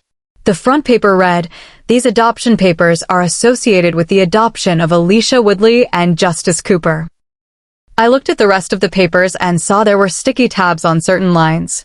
I saw Bryan had already signed the parts he needed to. I looked up at him and saw he was smiling. I wanted to surprise you with this. I know we may not be ready, but we will get through it, he said. I didn't let Bryan say anything else because I smashed my lips to his. I gripped my fingers into his hair and straddled his lap. The overwhelming urge to tell him how grateful I was and how much I loved him was so strong that no words came out of my mouth. All I could do was kiss him. Our lips moved in sync, fast and feverishly. Bryan's hand went into my hair and the other on my cheek. He gently pulled away and leaned his forehead against mine. I closed my eyes and breathed in his scent. You can interrupt me like that anytime, Bryan said, and his hands traveled down to my hips. He squeezed gently. A blush came to my cheeks as sparks of pleasure traveled with his hands. Oh, trust me, my mate, I will, I teased and nipped at his chin. You know you are the biggest tease ever. How am I ever going to survive? Bryan pulled away and looked at me. You're not, I said and pulled away from him.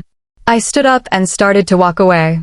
I wiggled my hips a little more than usual to entice my mate. I heard a growl and arms wrapped around me. One of Bryan's arms crept in between the valley of my breasts and clasped onto my shoulder, securely holding me in place. His lips grazed my earlobe. Little tease. I am on the edge of my control, he said, and his lips attacked my neck. Jolts of pleasure cut through me like a blade, and I couldn't help but gasp. My head fell to the side so that Bryan had more access. He sucked on my neck before running his tongue over it. Bryan, I gasped and raised my arms over my head and around his neck. Do you like this, my mate? He whispered against my neck. I love it, I gasped out once again. Then just imagine what it will feel like when I am making love to you, he said, pulling his lips away. Don't say things like that. It's embarrassing, I said. Also, it was making me throb, and if he didn't stop, I would lose control. Let's go swimming, Bryan said and grabbed my hand. I don't have a bathing suit, I said. There is one in the picnic basket. At my questioning look, he continued, Jamie gave me one of hers. Bryan took off his shirt. His yummy abs and V-line were for my eyes only. A wave of possessiveness washed over me. Bryan walked over to me and kissed my forehead. I'm yours. You have nothing to worry about, he said and handed me a two-piece swimsuit. You're mine and I am yours, I said and took the swimsuit. I walked behind a big tree and changed. The bikini was too small. The swell of my breasts almost popped out, and I felt like my nipples were visible. The bottoms didn't completely cover my butt. I could almost feel all the scars on my body popping out like sore thumbs. I crossed my arms over my chest and walked out from behind the tree. Bryan was wearing blue swim trunks. He turned and walked over to me. You're beautiful, he whispered and ran his hand over a jagged scar that ran over my ribs. I said nothing and ran my hand over his pectorals. I felt his heart thumping steadily under his skin. I felt his arms wrap around my waist and pick me up.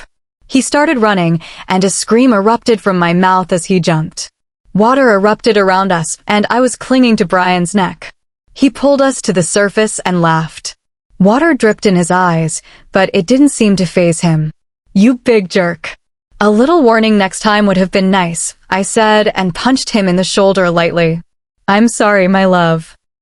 Next time I'll tell you, he said and pulled me closer. His arms were wrapped around my butt, making me taller than he was at the moment. He put his ear against my chest and listened to my racing heart. Do you forgive me? Of course, I said and hugged his head to my chest.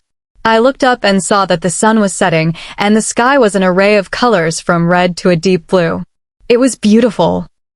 There is one more thing I want to show you. He started to swim, gripping my waist, knowing that I couldn't swim very well. He swam up to where the waterfall flowed into the crystal clear pond. He looked at me reassuringly and dragged me under. Water poured over me for an instant, and then nothing. I opened my eyes and saw a cave. There was a ledge about the size of the small room I had in the pack house. I saw a small mattress on the ground with a fluffy comforter. I saw unlit candles. I found this place just after you were kidnapped. I put the bed and candles in here a while ago. I used to come here in order to feel connected to you somehow, he said, helping me up and lighting the candles. My nerves began to bubble and I couldn't stand still. Bryan handed me a towel and I wrapped it around me. It smelled like Bryan. I wanted this. I wanted Bryan. I walked over to him and hugged him from behind. I missed his shoulders, breathed in his spicy scent. Bryan, please, was all I had to say because Bryan turned around and hugged me. His lips found mine, and I felt his hands start to untie my bathing suit. Evelyn, are you sure? Bryan said, looking me straight in the eyes. Yes. Please, Bryan.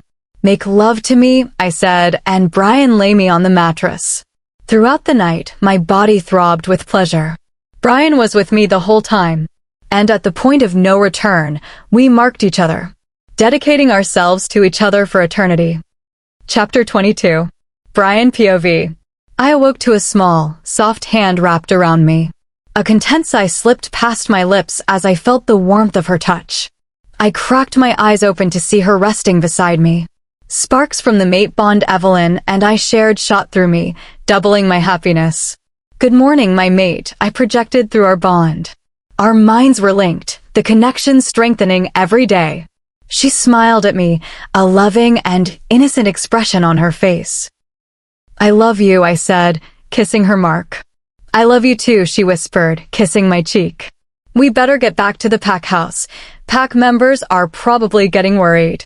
Yes, you're right, I said, and stood up. When Evelyn and I made it back to the pack house, it was calm.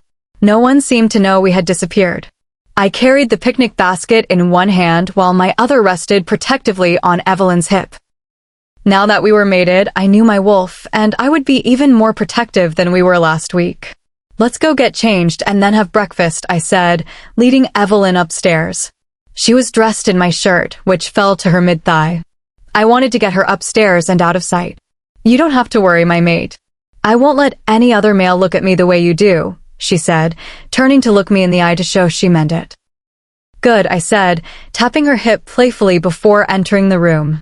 She changed quickly, slipping on a shirt that Jamie must have given her and a pair of my shorts that became too small for me years ago. She turned and smiled at me.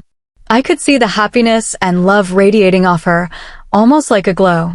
I gripped her hips and pulled her toward me, burying my face in her neck. I felt my throat tighten with the emotion flowing through me. Bri, what's wrong? She asked, running a hand through my hair while the other rubbed circles on my back. I'm just so happy. You have no idea. You returned to me after all these years. And now we are mated. I've wanted this for so long. I always thought, since I allowed my mate to be killed, as I thought back then, that I didn't deserve it, I said, and a tear slipped out, landing on her neck. Now, Bryan, listen here. It is not your fault that I was kidnapped. It was Johan. His need to be ruler made him do it. You cannot spend the rest of your life blaming yourself for something that wasn't your fault, she said, holding me tightly. I love you, I said, wiping my eyes and kissing her lips. I love you more, she whispered against my lips. Not possible. I kissed her deeply before pulling back. Evelyn, I really want to stay like this, but we have a lot to do today. Like what? She asked, tilting her head to the side. Well, I was thinking maybe you would want to watch me train some of the pups, and also, today we are going to finalize the adoption, I said. Her eyes brightened. Really? Evelyn gaped at me. Yes, really. I want us to be happy, and I want Justice and Alicia to be happy as well. I want us to have a family, I said, placing my hand on Evelyn's stomach. Bryan, you're the sweetest man in the world, she whispered. Let's go. I laughed and allowed her to jump on my back as I headed toward the kitchen. I could hear my wolf purring in happiness. He knew we were going to be a family. Evelyn POV. I watched as Bryan and Lorcan demonstrated fighting techniques to the pups. Bryan's shirt was off, and his back glistened with a thin layer of sweat from the scorching sun. I learned that Bryan trains the pups in fighting twice a week, and that Alexander teaches them control twice a week as well. The training usually lasts for an hour or two. I saw my brother throw a punch toward Bryan's face. It nicked his jaw, and his head swung to the side. A gasp left my lips. I'm okay, Evelyn, don't worry, Bryan reassured me through the link. I know, I just can't help but worry, I replied. All right, everyone, partner up, Lorcan announced, his voice strong. We are going to practice hand-to-hand combat today. No wolves. I saw everyone partner up, mostly guys with guys and girls with girls.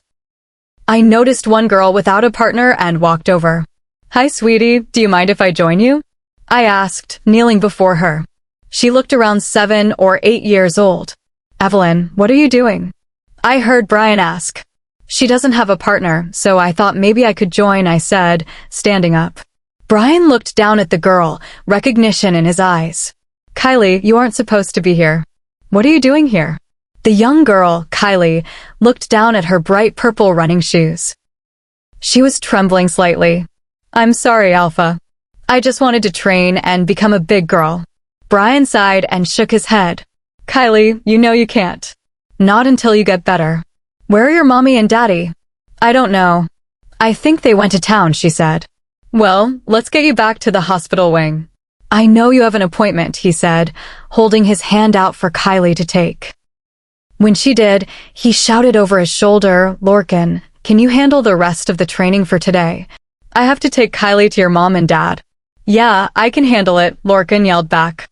Bryan looked at me and smiled. He started walking, and Kylie walked beside him. I went up and grabbed his other hand, interlocking our fingers. So many questions were in my head. Why did this little girl need to see my mom and dad? Why wasn't she allowed to train with the other kids? When I saw my mom and dad, I gave each of them a hug. They saw Kylie with Bryan, and I could tell they knew she had been at training. Kylie, I hope we can see each other again very soon, I said. I saw a glint of happiness in her brown eyes. I would like that, Luna, she said. Evelyn, you can call me Evelyn, I said, placing my hand on her hair and ruffling it gently. Okay, she smiled and walked over to my mom, who helped her sit down. I grabbed Bryan's hand, and we walked out of the hospital room after I said goodbye to my parents and Kylie. Why can't Kylie train with the other pups? I asked as we walked. When she was born, her heart did not work properly. Your parents said that if she were to strain herself too much, her heart couldn't take it. A few months ago, she was diagnosed with a rare illness. Your parents are working very hard to help her get better, he explained, squeezing my hand. Oh my God. The poor girl, I gasped. No little girl should have to go through that. She wasn't able to play or run around like the other pups. What about her wolf? She shifted once, and it almost killed her.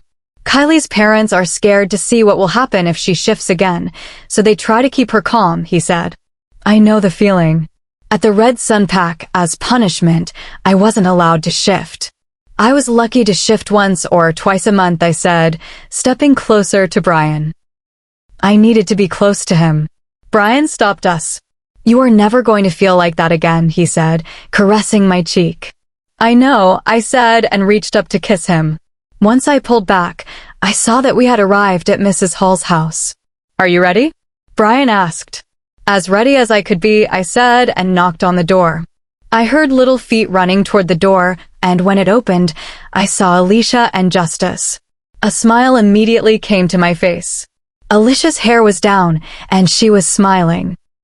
Justice still had his cast on. Evelyn, Alpha, what are you doing here? Alicia asked. She was beaming, and I couldn't help but smile too.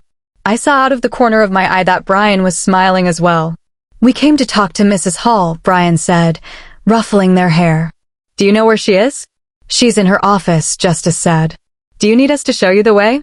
Actually, we need you to come with us, I said. Are we in trouble? Alicia asked, grabbing Justice's hand like it was her anchor. They needed each other. No, the exact opposite, actually. We arrived at Mrs. Hall's office, and she didn't seem shocked to see us. Alpha, Luna, she greeted with a bow of her head. We sat down, and I pulled Justice into my lap while Alicia sat on Bryan's. Mrs. Hall, we would like to discuss finalizing our adoption of Justice and Alicia, Bryan said. 2 gasps followed, and I saw the shock in their eyes. Adoption? You're going to adopt us? Justice asked, looking up at me. I saw he was nervous, but happy to know he and Alicia would have a family again. Yes, Evelyn and I have decided to adopt you both, Bryan said, looking at Justice before looking down at Alicia. Justice, Alicia, why don't you both go get your things, and then you can leave for your new home, Mrs. Hall said, smiling at them. They both nodded with big smiles on their faces before they bolted out the door. I giggled at their antics. Okay, do you have the paperwork? Mrs. Hall asked. I knew we forgot something, I said to Bryan. Oh, do not worry, Luna. I made 2 copies, knowing that Bryan here would probably forget. I saw Bryan's cheeks redden at this. She pulled out the adoption papers and handed me a pen. Bryan and I signed where we were supposed to. My hands shook as I signed. My excitement about having a family and my nervousness about being a mom were almost overwhelming. Almost. We left Mrs. Hall's. I carried Alicia's bag and Bryan carried Justice's. The sun was setting, and it was beautiful to watch as we walked back to the pack house. Evelyn, does this mean I can call you Mama? Alicia asked. Yes, of course, I said, leaning down to kiss her on the forehead. Do you think our parents would be okay with that? Justice asked. He was referring to his and Alicia's parents, who had died. He wanted to know if it would be okay to have another family. Justice, I think your parents would be happy that you were happy, Bryan said, placing his hand on Justice's shoulder. I smiled when I saw him look up at Bryan. They might not look alike, but I knew they would be really close and would have a strong father-son relationship. We would be a happy family. No matter what happened, we would be a happy family at the end of the day. Chapter 23. Bryan POV. Two little beings jumping onto the bed woke Evelyn and me. My arms were wrapped around her waist, her face dug into my shoulder. I peeked my eyes open and saw the grinning faces of my newly adopted son and daughter. Alicia and Justice sat there grinning from ear to ear. Alicia wore her Disney Princess Belle pajamas that I had bought for her last night. Justice wore his Teenage Mutant Ninja Turtle pajamas. Mama, Papa, time to wake up, Alicia said and shook my shoulders. Okay, you little minions, we're up, I said before launching up and beginning to tickle Alicia. Evelyn did the same to Justice. Their giggles and laughs exploded through the room as much as mine and Evelyn's. Evelyn and I looked at each other. I saw the big smile that overtook her face. She was practically glowing. She stopped tickling Justice and hugged him close, giggling slightly. She kissed his forehead before pulling Alicia toward her and hugging her. She kissed Alicia on the forehead too. What do you guys want for breakfast? I asked, picking them both up and beginning to carry them down the stairs. They didn't squirm or wiggle. Ice cream, both of them said. I looked over my shoulder at Evelyn as she descended the stairs. Her hair was wild from last night, her lips slightly red and puffy. She never looked more beautiful. Lust overtook me, but I shook my head to focus. Evelyn just nodded her head. We were going to spoil these kids rotten. Just this once, I'll let you guys have ice cream for breakfast, I said and set them down. They cheered their happiness before running into the kitchen, their hands connected. They seemed to be settling in just fine. Evelyn wrapped her arms around my waist as she settled in step with me. Her wolf was purring contentedly just like mine, but I could sense an undertone of protectiveness. I'm glad they are settling in good, Evelyn whispered as the kids sat on the high chairs lining the island and waited patiently for their breakfast. Me too.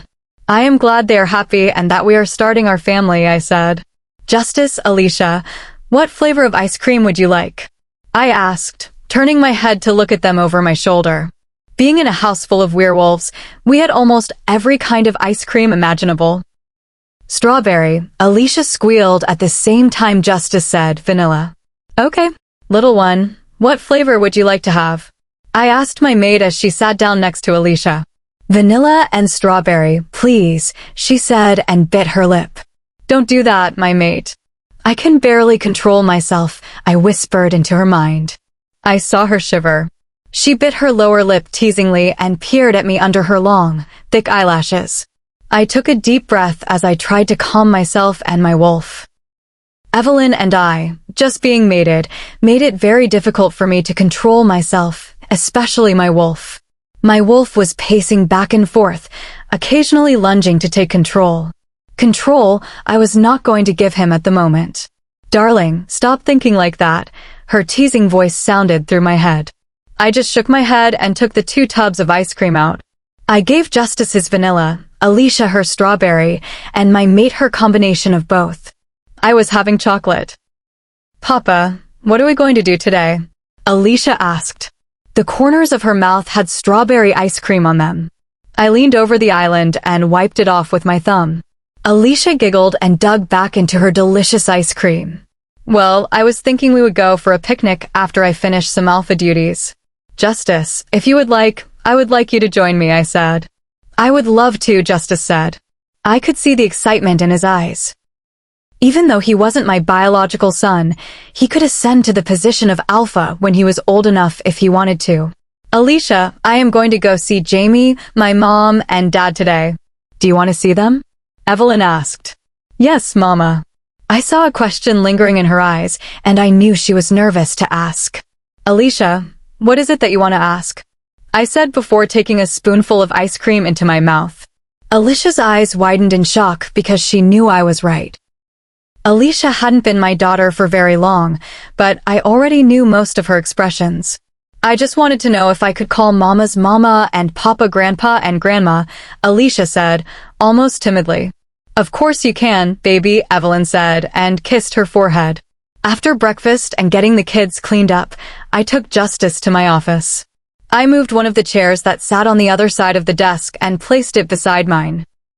There was a stack of papers for me to sign, and I had to look over the layout for the new pack house. Without Evelyn knowing, I had sent some spies to the Red Sun Pack to look around. I wanted to keep her safe and make sure the Red Sun Pack wasn't up to anything sketchy. The spies' reports were in, and they had returned safely. I was also keeping a close eye on the former beta of the Red Sun Pack, Jacob. I wanted to make sure he wasn't endangering Evelyn or the pack. Justice, this is the layout for the new pack house I want to build, I said, unrolling the blue paper. Why are you building a new pack house? He asked, leaning forward to get a better look. Well, lately we have been getting more and more pack members, and this pack house doesn't have enough room even with many of the pack members living in their own houses, I said. That makes sense. I wish some of my pack could have come here, he whispered. Oh, buddy. I wish I could have met your pack. I know your parents were amazing since they raised you. I pulled him close and kissed his head. The death of his parents, the Alpha and Luna of his old pack, was still brutal on him. I knew that if I lost my parents at his age, I would not be the same. Justice, I know that losing your parents was hard, but me and your mama are here now to take care of you. I promise I won't let anything happen to you or Alicia or Mama, I promised him. I know, Papa, I know, he said and hugged me. Good, I said. Now, my son, let me show you how to be an alpha. Evelyn POV. Alicia and I walked hand in hand toward the hospital wing of the pack house. Alicia was giggling about how Justice woke her up one morning because he had a nightmare. Giggles escaped my mouth as well, hearing this. Even though they were so young, they were mates and needed each other. Just like Brian and I needed each other before and now. The hospital wing was empty except for 3 people. My mother, Beta Jacob, and Coraline. Beta Jacob and Coraline were grinning like a couple of kids in a candy store. Coraline and Beta Jacob were in their early 30s. They had much potential but weren't able to express that at the Red Sun Pack. They never had children, and I felt that was because they were scared of what they might become under the evil influence the Red Sun Pack radiated. I'm sorry for disturbing everyone, I said as we walked into the room with Alicia. I want to introduce everyone to my daughter, Alicia. I smiled down at her as she shyly waved to everyone. Oh, Evelyn, that is so exciting, my mother said, rushing over to us, hugging me before hugging Alicia and picking her up. Alicia, do you want to see what Grandma does for a living? Yes. I want to see what a doctor does, she said and held onto my mother's shoulders. My mother smiled and walked over to her desk and set Alicia on her lap. Beta Jacob, Coraline, what brings you here? I hope you are feeling well, I said. Evelyn, you do not need to call me Beta Jacob. I am no longer a beta, Jacob said to me, still standing next to Coraline, who sat on the hospital bed, holding her hand. You will always be my beta, though, I said to them. Well, thank you very much, Evelyn. I do not deserve your respect. But the reason why we are here is because Coraline wasn't feeling well this past week, and I decided it was time to bring her to Amelia, Jacob said to me. Oh, are you feeling all right now, Coraline? I hope it isn't something serious, I said. I didn't want Coraline to be sick. She was a good person and took care of me when I was at Red Sun. Oh, it is serious, but it is not bad at all, Coraline said, and a wave of confusion flooded over me. We are going to have a baby. Oh my gosh, congratulations, I squealed. Thank you. We have been waiting to have children until we knew we were safe and that you were safe as well, she said and stroked my cheek. And now we see you are safe with your mate and have a family of your own. Yes, I am very safe, I said, smiling up at them. I stayed in the hospital wing for quite some time, talking to Coraline and Beta Jacob about their upcoming child. Coraline was about a month into her pregnancy, explaining her sickness. Coraline had also been talking to Mom about becoming an assistant or a part-time pack doctor. Alicia had been talking to Mom, and I saw her eyes sparkle when my mom showed her all the tools and equipment she uses. A smile grazed my lips when I saw it, and I knew the pain in her heart was slowly fading. "Well, Alicia, we have to go now. We have a picnic to go to," I called across the room. "Okay, Mama," she called back before turning back to my mom. "Bye, Grandma, see you tomorrow." She hugged my mom before running over to me, her pigtails bouncing. By Beta Jacob, by Coraline, I waved to them before grabbing my daughter's hand. "Alicia, did you enjoy your time with Grandma?" I asked when we walked into the kitchen. I saw the picnic basket on the table and looked to see if it was empty. It was. "Yes, Mama, very much," she giggled. "Good. What kind of lunch would you like to have?" I asked. She contemplated, probably thinking about what Justice would want to. "Grilled cheese." "Okay," I said, and began taking out the ingredients. I made the golden brown grilled cheeses before putting them in containers so they stayed warm. I grabbed a bottle of ketchup and 4 plates. I set everything in the picnic basket. "Bri, Alicia and I are ready," I mind-linked my mate. "Good, Justice and I are on our way," he responded, and I could hear people walking down the stairs. Brian walked around the corner with Justice by his side. Brian came over to me and kissed me. I couldn't help but respond. "You Mama, Papa, don't do that," Alicia said, covering her eyes. "Sorry, baby," I said and grabbed the picnic basket. "Ready to go, boys?" "Yes, ma'am," Brian said. I held Brian's hand, needing to be close to him after not seeing him for so long. Alicia and Justice were holding hands, too, and ran up the hill to where we would be having our picnic. We made our way up to the top of the big hill that overlooks the pack house and had our picnic. We ate our grilled cheeses and talked. Trees surrounded us and a calm wind blew gently. A horrid scent floated through my nose. I knew that scent. A twig snapped around me and wolves walked out of the shadows of the trees. Rogues. Chapter 24. Evelyn POV. The rogues, about 10 to 12 wolves, had us surrounded. Brian growled and stood up. I stood up and pulled Alicia and Justice in between Brian and me. I felt them shake, and I knew they were having flashbacks of when their pack was destroyed. I could feel my knees shaking and my stomach clenching. "Rogues, what are you doing on Midnight Pack territory?" Brian's powerful voice rang through the clearing. It was so commanding that even I felt the urge to submit to him. Growls answered him. Alicia whimpered and held on to Justice. He held her close, shielding her from the view of some of the wolves. Some of them had menacing grins on their faces. It made me feel sick that they took pleasure in frightening people. A wolf lunged to my left, but Brian shifted and attacked that wolf before it could reach me. Alicia screamed as she saw her dad being attacked. I needed to get them out of here. Her eyes held terror, and her body was rigid with shock. "Justice, shift and run with Alicia."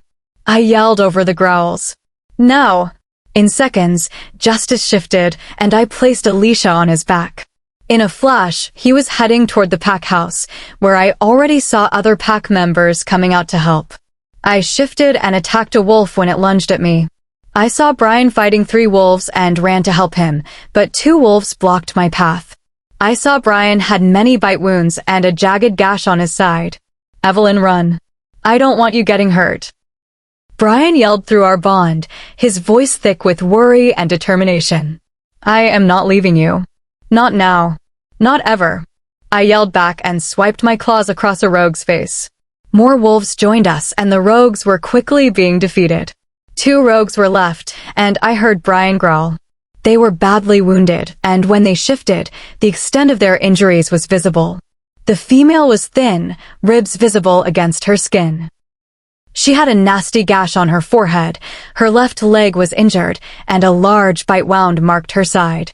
The male wasn't any better. His right ankle was bent at an odd angle, his arms were marred with gashes, and 1 rib stuck out. But even in their condition, they wore ugly sneers. Brian shifted and put on the shorts a pack member handed to him. I saw the extent of his injuries. Deep cuts lined his back, and I saw bite marks on his shoulders and side. A whimper slipped through my mouth, and I ran over to his side. I licked his side, trying to help heal the wounds. "I'm okay, little one." He smiled over his shoulder at me and placed his hand on my head. "No, you're not. You're hurt." I growled at the two rogues when I heard them chuckle. "Who sent you here?" "No rogue in their right mind would attack this pack," Bryan said to the rogues. "Well, Alpha Bryan, I see that your mate has returned to you," the girls sneered. Bryan stepped in front of me. "Who sent you?" "I'll just let you know, someone from your pack is responsible." The guy sneered before both shifted and took off toward the edge of our territory. I started to run after them, but I heard a thump and turned to see Bryan lying on the ground. I had never run so fast in my life, but everything seemed to move in slow motion. I shifted back and pulled his head into my lap. "You're going to be okay." "You're not going anywhere," I said, brushing his hair away from his eyes. "I don't like all these males looking at you," he whispered and coughed. His chest had claw marks. I placed my hands on his chest and tried to stop the bleeding, but it just flowed between my fingers. Lorcan ran over and knelt beside me with a shirt in his hand. He placed it on Bryan's chest and pressed down, ignoring Bryan's groan of pain. "Hey, Bri, Mom and Dad are on their way. You'll be okay," Lorcan said, his face distraught. "I don't think I'm going to make it," he said to Lorcan before turning his eyes to me. I was shaking, tears running down my cheeks. "Don't say that. You're going to be fine." "I'm sorry. I just wanted us to have a picnic with Alicia and Justice." "I guess our time together is short," he said, and I saw blood trickle from the side of his mouth. "No, stop talking like that. We're going to have a family, remember? We just found each other again." "I love you. You can't just go away," I said, curling my body around his head. "I love you too, my mate." "Promise to take care of Alicia and Justice," he said, and used his remaining energy to lift his head an inch and kiss me before falling back into my lap, his eyes closed. "No, no, no, no, no, no," I repeated. My parents finally made it up the hill, and I was pulled away from Bryan. My heart shattered. A sob crawled up my throat. "Bryan!" Lorcan POV. It had been a week since the rogue attack. I had taken over the position of Alpha until further notice. My parents were able to stabilize Bryan, but he was in a coma and no one knew when he was going to wake up. Mom said it was up to Bryan to decide when he wanted to wake up. Evelyn was having a hard time. She was either in the hospital wing or in her room. She took care of Alicia and Justice, but seemed like a shell of her former self. Her eyes were dull and didn't have that spark in them anymore. I knocked on Evelyn's door. Evelyn asked me to watch Alicia and Justice when she went to see Bryan by herself. She did this every day, visited Bryan alone, and then brought Justice and Alicia later. She opened the door but didn't say a word. Her eyes were red and swollen. Alicia and Justice sat on the bed. The food I had brought her earlier still sat on the desk untouched. She hadn't eaten. She blamed herself. She grabbed her package of tissues and walked out. "Evelyn, I need to talk to you," I said before turning my head. "Alicia, Justice, I'll be right there. I just have to talk to Mama real quick." "Okay, Uncle Lorcan," they said in unison.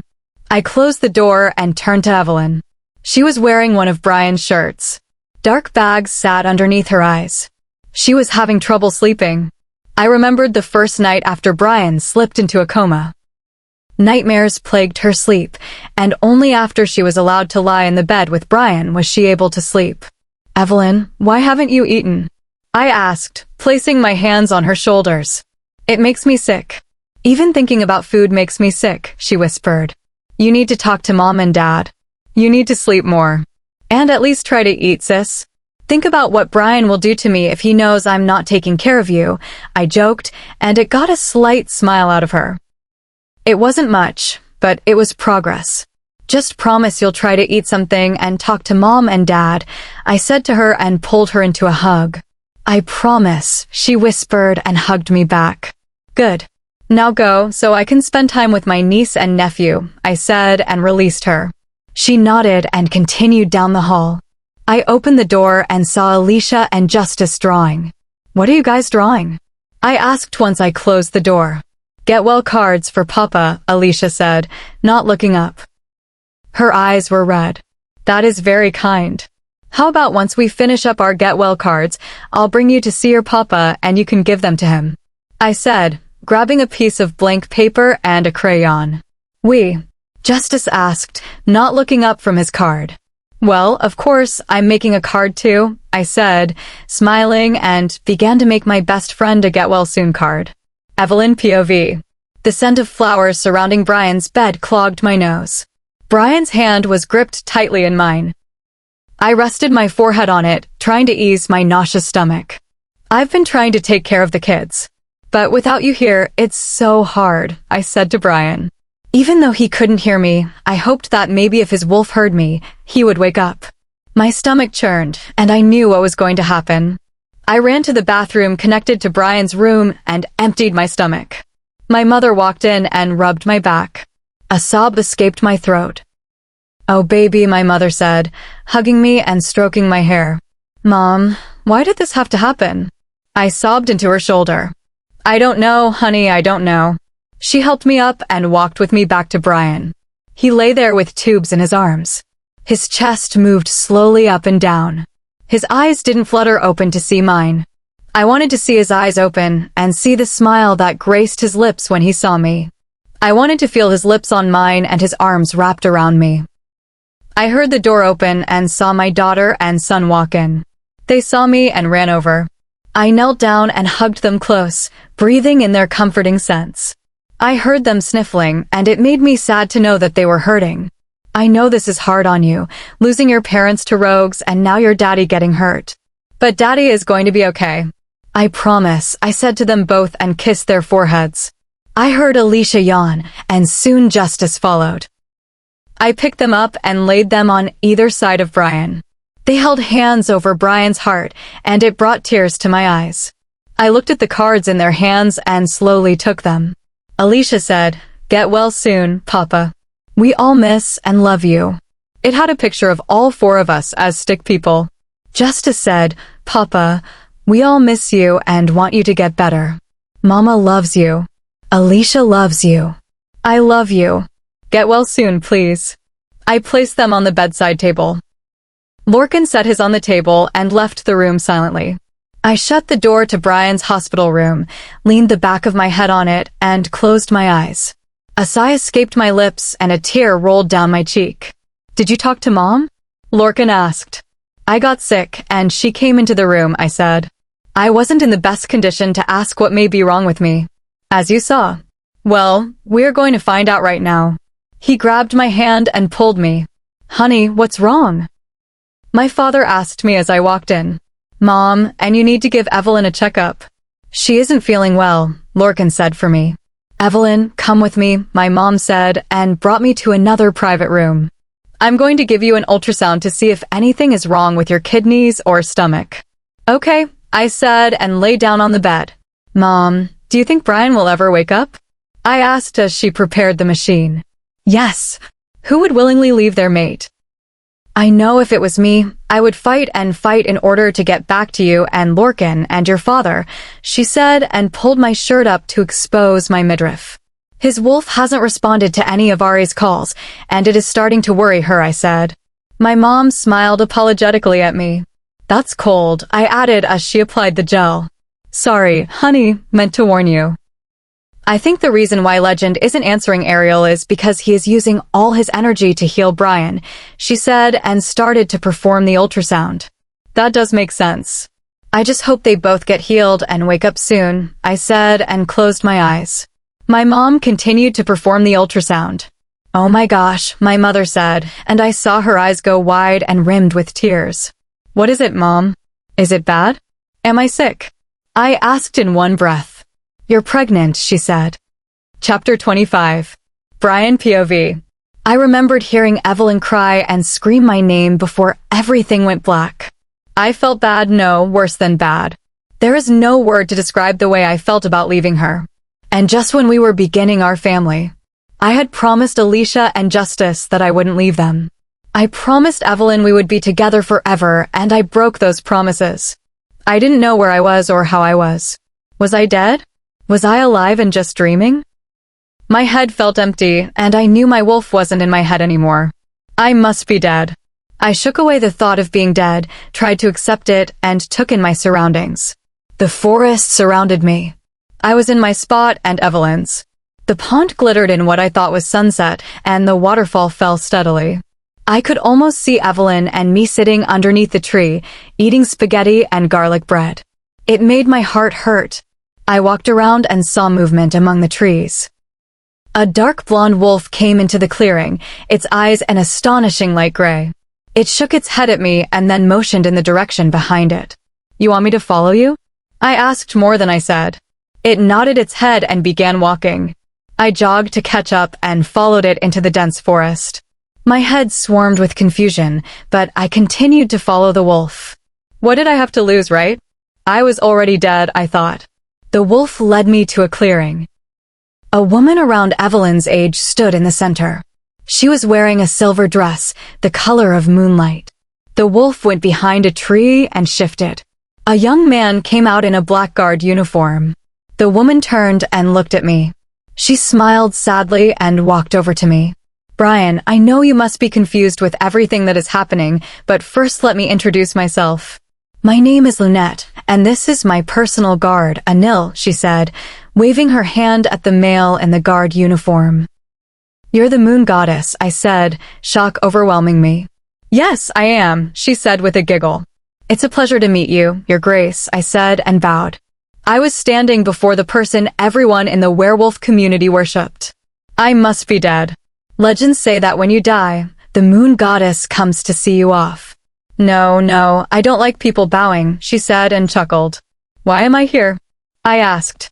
"Well, let me begin from the beginning," she said, and continued when I nodded. "Your mate was kidnapped at a very young age. During that time, I watched over her to make sure she was safe, for the most part. Your mate is wanted by many people. Do you know the reason why?" "No, all I know is that she is part of a prophecy thing," I said. "That is somewhat true. Her will is unbelievably strong. The point is that everyone that wants her has either the reason that they want their pack to have a strong Luna or the devious reason of wanting the pleasure of breaking her will." A growl slipped through my lips at this. I know, it is disgusting.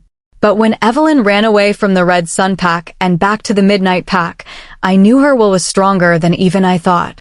I induced dreams into her mind so she remembered you, her family, and your pack. "What does this have to do with anything?" I asked. Anil growled a warning at me. "Anil, calm. He is just anxious to hear about his mate," she said, placing a hand on his arm, calming him instantly. They seemed like mates, supporting each other. But it is said the moon goddess cannot have a mate. Jacob and Coraline of the Red Sun pack arrived at your pack, and now Alpha Johann and his son have gone into a frenzy. They have begun to attack packs in order to become stronger. I know Evelyn wanted you to keep the peace treaty with Red Sun because she was worried what would happen to the children, but your peace treaty will not stop them from what they are planning. What is he planning? Please tell me. I want to know how I can protect her and what I need to protect her from, I said, my hands trembling. Lynette, we have to go back soon, Anil finally said. I saw that the moon goddess was swaying on her feet. Anil's hands were on her shoulders, steadying her. I know, Anil, she snapped, then softened. I'm sorry, I didn't mean to snap, she said seconds later, calmer. It's fine, don't worry. I felt like I was intruding on a special conversation and looked away, giving them as much privacy as I could. Brian, Johann is planning to kidnap Evelyn and hide her somewhere. I am not sure where. Somehow the Red Sun pack is blocking out my view of them temporarily. Brian, if they capture her and keep her for long enough, her will may not be strong enough. Her fear of being away from you and being back at the Red Sun pack may be too much for her to handle. It will be too much to handle, she said. I was shocked beyond belief. So, to answer your first question as to why you are here, I brought you here to warn you about this. I want you and your mate to have a happy life and watch over Alicia and Justice. The moon goddess became sickly pale, but she still smiled. Anil's face contorted with worry when she leaned against him. Thank you very much, Your Highness. I will do everything in my power to protect them, I said and bowed my head at her. Good, she said. She looked up at Anil. Okay, Anil, we can go now. Anil shifted and crouched down. The moon goddess climbed on, turned, and waved to me before Anil took off. They disappeared in seconds. The forest began to flicker and blur. The world swirled, then a bright light filled my vision. I had to see my Evelyn and see if she was safe. Evelyn POV. It had been a week since I found out I was pregnant. A slight curve had appeared, and I couldn't help but rub it, imagining myself carrying Brian's child. The thought of Brian made my heart hurt, and I pushed it away, knowing that I couldn't think that way. I had to take care of Alicia and Justice. I had told them that they were going to have a little brother or sister. Their excitement had made me smile for the first time in weeks. Alicia promised to play with her sister if she were to get a sister, while Justice pledged to play sports with his new brother. I could already see that Alicia wanted a sister and Justice wanted a brother. I didn't care if I had a boy or a girl. I just wanted my baby to be healthy and safe. Mama, when do you think Papa will wake up? Alicia asked as I combed my fingers through her hair. I was doing her hair in another braid. She was constantly asking me to play with her hair. I didn't care, though. I loved it. I don't know, baby. I hope he wakes up soon, though, I said and started to braid her hair. Me too, she said, hugging a stuffed wolf. Me three, Justice said from his position next to Alicia. I smiled down at him and ruffled his fluffy hair. Jamie was coming over later, so we could go shopping for baby clothing. I knew it was early, but she was eager and was the only other person who knew. And I was keen too. Mama, when we go shopping today, can I get some books? Alicia asked after I finished her braid, and I began picking out some clothing for her and Justice. Yes, of course, baby. Justice, you can also get something when we go shopping. I smiled over my shoulder at them. Okay, Justice said with a smile. He would probably get books too. I had learned that both Alicia and Justice loved to read, especially together. I handed Alicia a cute white dress with red polka dots and then gave Justice a superhero t-shirt and a pair of shorts. Shortly after they were dressed, Jamie came to my room with Alexander. I knew that Lorcan ordered him to go with us, even though he would have anyway, because Jamie was here. Hi, Aunt Jamie. Hi, Uncle Alex, Alicia said and hugged them both.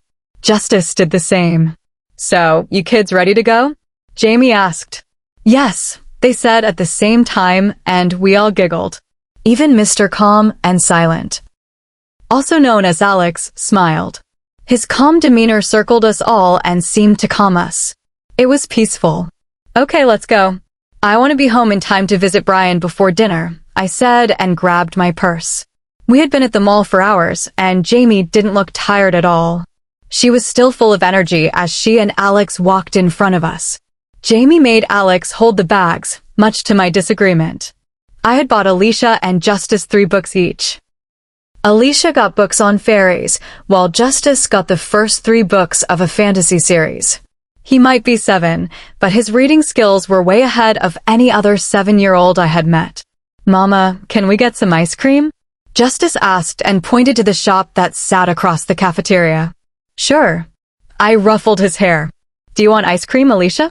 Yes, Mama. She smiled and started to pull me toward the shop. We all went and got our creamy, delicious treats. I got cotton candy flavor. Alicia and Justice both got small cups. Jamie and Alex shared a large one. Alicia and Justice, do you like... I was cut off when my stomach clenched and my heart started to pound. My wolf was anxious and pacing inside my head. She was clawing to get control. Something was urging me to call home. I have to go home right now. Evelyn, what's wrong? Jamie asked, her hand on my shoulder. I need to get home. Can you bring Justice and Alicia home once they finish their ice cream? Yes, of course.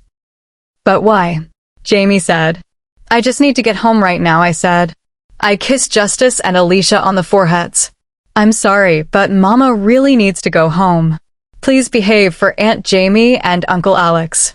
Of course, Mama, they said. Oh, my babies were so wonderful. I'll see you soon. I love you, I said. Love you too, they said, and I smiled at them all before quickly speed walking out of the mall. I ran across the parking lot and into the woods. I quickly stripped and shifted, grabbing my clothes in my mouth before taking off toward the pack house. I had to get home. I had to. Something was wrong. I could feel it. I had never run so fast. I made it home and shifted. I hurriedly slipped on my clothes before running in. People bowed as I ran past, and I slowed, waved, and smiled before running again. My gut led me to the hospital wing. Oh no. Something was wrong with Bryan. I came up to the hospital wing, and I heard yelling and a bang. What was going on? Where is she? Where is my mate? Bryan's voice. Oh my God. He was awake. I ran to the doors, but it felt like it was going in slow motion. Please, Alpha, lay back down. I will go find Evelyn. I heard my mother try to calm him. No. Tell me where she is. I ran and yanked open the door. The place was a mess, and Bryan stood shirtless in the middle. A sob broke through my throat. Bryan. Chapter 26. Evelyn POV. How could you? How could you leave me like that?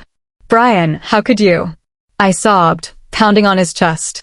Evelyn, stop, he said, trying to grab my wrists. No. You left me. All alone for over 2 weeks.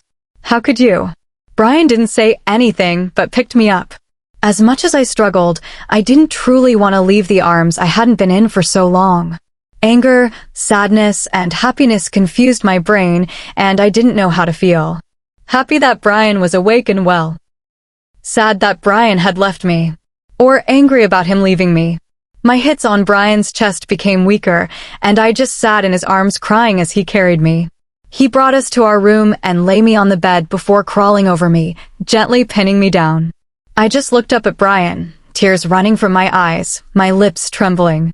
Bryan had tears in his eyes, too, and I knew he was hurting just as much as I was. I'm sorry. I'm so sorry, Evelyn. Please forgive me, he whispered, wiping my tears, but they didn't stop.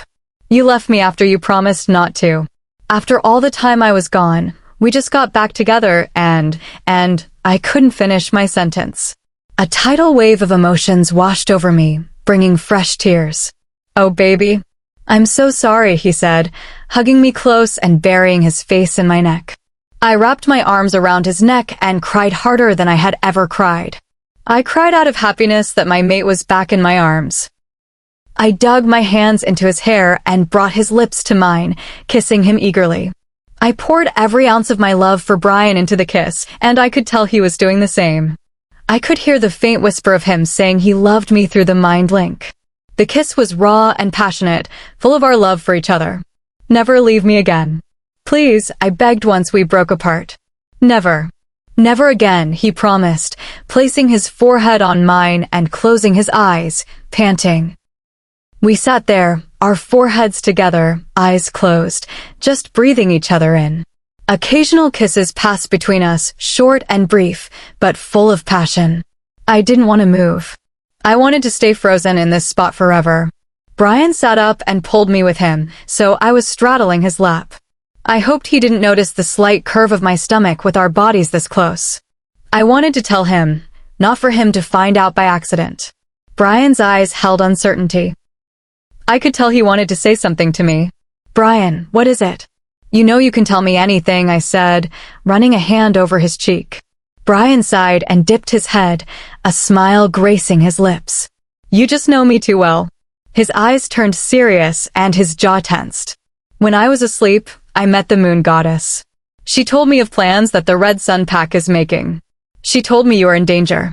That's why when I woke up and couldn't smell your scent close to me, I became scared.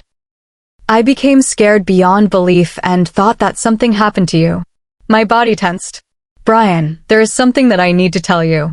I stood up and started to pace the room. My hands splayed across my stomach on instinct. I felt the need to run away and protect my baby, but I knew Bryan would protect me. I saw Bryan's eyes glance down at my stomach, flashing with realization before drifting up to my eyes. What is it, baby? You can tell me anything, he said, sitting on the edge of the bed. I walked over to him and hugged his head to my stomach. He wrapped his hands around me and closed his eyes. He didn't understand yet. He just thought I was holding him. But there was a whole other meaning to it. Don't you understand? I continued when I saw the blank stare on his face. There's another life in here. Bryan's eyes widened, and he looked at my stomach. He raised my shirt and looked at the slight bump that was my baby. He looked up at me, and I nodded. A smile broke out on his lips, and he shot up, lifting me and twirling me in the air. I'm going to be a daddy. Again, he added with a chuckle as he twirled me. He placed me down and kissed me with everything he had. He went down to his knees and pushed my shirt up again. Hi, baby, this is your daddy. Me and Mommy are so excited to see you, he said, kissing my stomach before resting his forehead against it. I giggled as his eyelashes tickled my skin. Brian, are you all right with this? I know we aren't ready, and I know that what the moon goddess told you is probably true, but... He cut me off with a kiss. You're rambling. A blush exploded on my cheeks, and I mumbled a quick sorry. I don't want to talk about what the moon goddess told me right now. I just want to be with my family. Where are Alicia and Justice? I want to see them. Well, we were shopping when I felt like something was wrong. Jamie and Alex are watching them, I said, and just then, I heard a car pull up in the driveway. I heard the front door slam and the sound of little feet running toward our room. The door opened, and Justice and Alicia ran in. They saw Brian and gasped. Daddy, Alicia whispered. Tears gathered in her eyes before spilling down her cheeks. She ran to Brian and jumped into his arms, crying. Brian ran his hand through her hair and soothed our daughter. Justice stood at the door, his fists clenched. He refused to look at us, his eyes trained on the ground. I could see tears in his eyes, but he didn't want to show them. Justice, buddy, Brian said after Alicia had calmed down. Alicia stayed close to his side, unwilling to leave her daddy. You made Mama sad. She cried a lot, and so did Alicia. But I didn't cry because I needed to be strong. How could you do that to Mommy and Alicia and me? Justice's tears finally ran down his cheeks. Justice, I didn't mean to hurt Mommy or Alicia or you like that. I'm sorry, so sorry. Justice, you don't have to be strong anymore, Brian said and hugged our son closely. Justice sobbed and hugged Brian back. I walked over with Alicia, knelt with them, and hugged them. I didn't know Justice was hurting this much. I had been so focused on my own pain that I didn't see my son's heart was breaking too. I'm sorry, Justice. I didn't see your pain and didn't try to help you. I'm a horrible mother, I said and kissed his forehead. No, Mama, you're not horrible. You're the best. You let me have ice cream in the morning and let me get books. I love you, he said and hugged me. Love you too, buddy, I said. And I love you, Alicia, I said, kissing her forehead as well. A cough sounded, and I saw Brian sitting there, tapping his lips. Yes, I teased, knowing precisely what he wanted. Where's my kiss? He pouted. I laughed and leaned over, kissing him. I heard Justice and Alicia make gagging sounds. They just laughed and covered their eyes. My children were adorable. I placed my hand on my stomach when I heard it growl with hunger. Okay, Evelyn, time to feed you and our pups, Brian said and picked me up. He was a little shaky from just waking up from a coma. Brian, you don't have to carry me, I said, trying to get out of his arms. I want to. You're my mate and you're carrying my pup, he said and kissed my nose. Alicia, Justice, why don't you go grab what you made for Daddy and meet us in the kitchen, I said to them over Brian's shoulder. They nodded eagerly before taking off toward the hospital wing. What did they make me? Brian asked when we entered the kitchen. It's a surprise, I said and sat on one of the high stools that lined the marble island. Brian said nothing and started taking ingredients out to make waffles. Everyone needed to know that their Alpha was awake and well. I was going to fill this kitchen with Happy Pack members so fast. This was going to be sweet revenge on Brian for leaving me alone for over 2 weeks. Everyone, your Alpha is awake and well. He is in the kitchen. I mind-linked everyone except Brian. Almost immediately, I heard footsteps running toward the kitchen. Lorcan was the first to come in, and when he saw Brian, he punched him in the shoulder before hugging him tightly. Alicia and Justice came in, sat on the chairs beside me, and held their cards. They giggled at me because they heard me in the mind link and knew what was about to happen. People burst into the kitchen. Brian's parents came in, and I saw that Julia was crying when she hugged him. Some of the older women took over the cooking, and I saw they were making enough food for the whole pack. Word was circulating that the Alpha was awake and that there would be a party. I just laughed at how quickly this escalated. Bryan finally broke away from the crowd and walked over. He looked overwhelmed, and I just giggled. "You did this, didn't you?" he asked. "Revenge is sweet," I replied. "Alicia, Justice, why don't you give Daddy what you made him?" Alicia and Justice handed him their cards. I saw Alicia had the one Lorcan made in her hand, too. She gave him both and sat back. I watched as he read them, his eyes filling with happiness and sadness. He stood up and hugged both of them. "I love you all so much," he said and hugged us all. I heard music start playing and knew the barbecue had begun. Chapter 27. Bryan POV. I hugged my family tightly, whispering that I loved them. They all mumbled "I love you" back to me, and I tightened my grip on them. I never wanted to let them out of my sight again. I never wanted to miss a day, an hour, or a second of any of their lives. I could hear Evelyn telling me that I was being overprotective. But what can I say? I'm an alpha, and everyone knows that alphas are extremely protective. "Mama, Papa, can we go play with the other kids?" Alicia asked, tilting her head at me. "Yes. Just be careful and don't go too far," I said hesitantly. Alicia and Justice squeezed me before running off, hand in hand. "They'll be all right," Evelyn said and placed a hand on my shoulder. She knew that right now I was more protective than usual. Evelyn understood that I needed to be near my family at the moment. And that was why I loved her so much. She understood me inside and out and didn't question my actions. Well, most of my actions. "I love you," I said, grabbing her hips and pulling her to me, mindful of her small baby bump. "I love you too," she said, wrapping her hands around my neck. She pulled me closer and snuggled into my neck, not caring that we were in the middle of a kitchen full of people. Evelyn whispered into my ear, sending shivers down my spine. No one but my mom, Dad and Lorcan, Alicia and Justice, and Jamie and Alex know about the baby. I was thinking maybe we could tell the pack during the barbecue. "Yes, that's a wonderful idea," I whispered back, kissing her neck lightly. The softest moan slipped from her mouth, and I looked to see if anyone heard. The women in the kitchen were too engrossed in their chatting and making dinner. "Okay, we will tell them after dinner." I could hear the smile and excitement in her voice. "I can't wait to see you big and round with my pup growing inside of you," I whispered passionately and licked the shell of my mate's ear.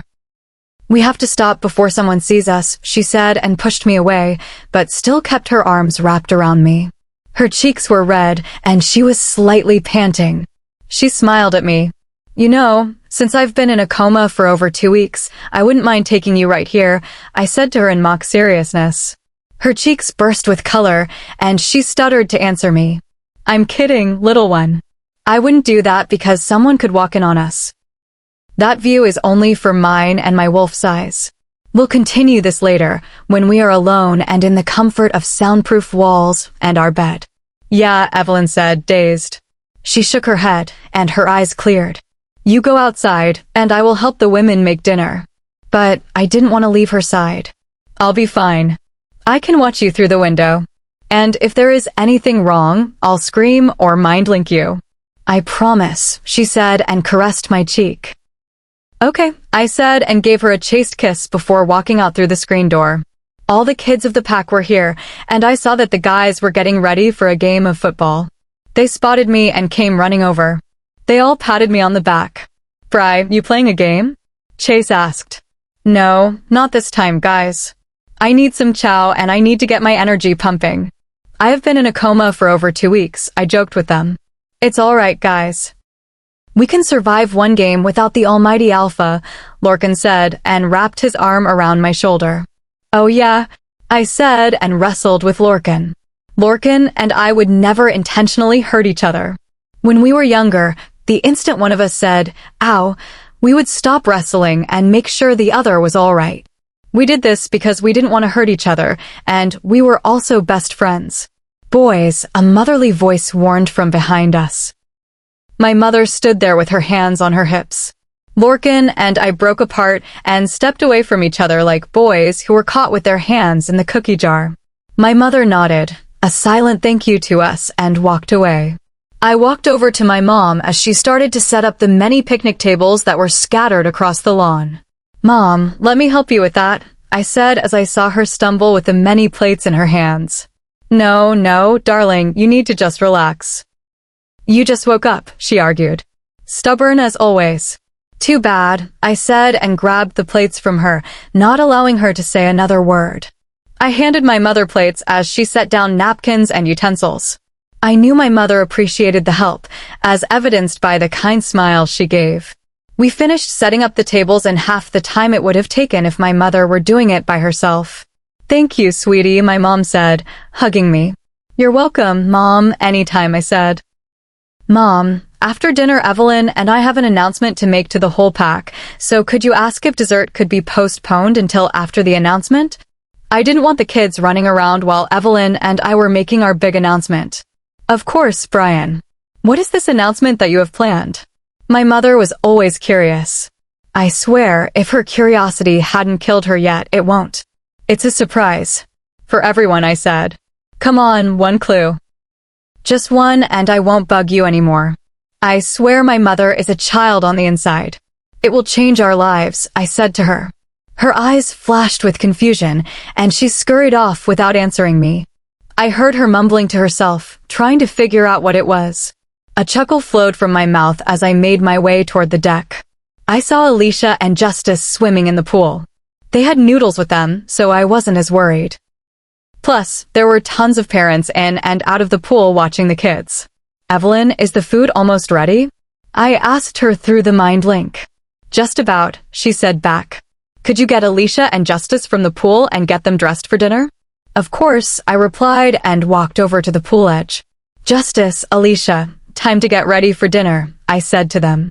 They looked up at me before running out of the pool and grabbing their towels. I wrapped them in their towels and made sure they were semi-dry before carrying them into the house over my shoulders. They went into the bathroom, one at a time, and got changed for dinner. Alicia put on her dress from before, and Justice put on his shorts and shirt. I ruffled their hair affectionately, not needing to tell them anything because they knew I loved them. We walked downstairs, and I saw the pack of women start to bring out the food. "Ladies, do you need any help carrying the food?" I asked. Being an alpha, I was responsible for caring for and helping my pack, and I did precisely that whenever I could. "Oh no, Alpha, that is all right. We almost have it all carried out," Mrs. Hall said as she carried out 2 plates full of steaks. "All right," I said and followed them outside. I saw that 2 of the picnic tables had been moved and placed side by side. Food littered the tables, from salad to steak. I saw fried chicken and fries, hot dogs and hamburgers, and so much more. Once the food was ready, everyone began grabbing their food and taking their spots. I grabbed a medium-rare steak, 2 chicken legs, and some fries. Evelyn laughed when she saw my plate. She had a salad, 2 chicken legs, 1 chicken wing, and fries. We took our seats among the tables near the deck.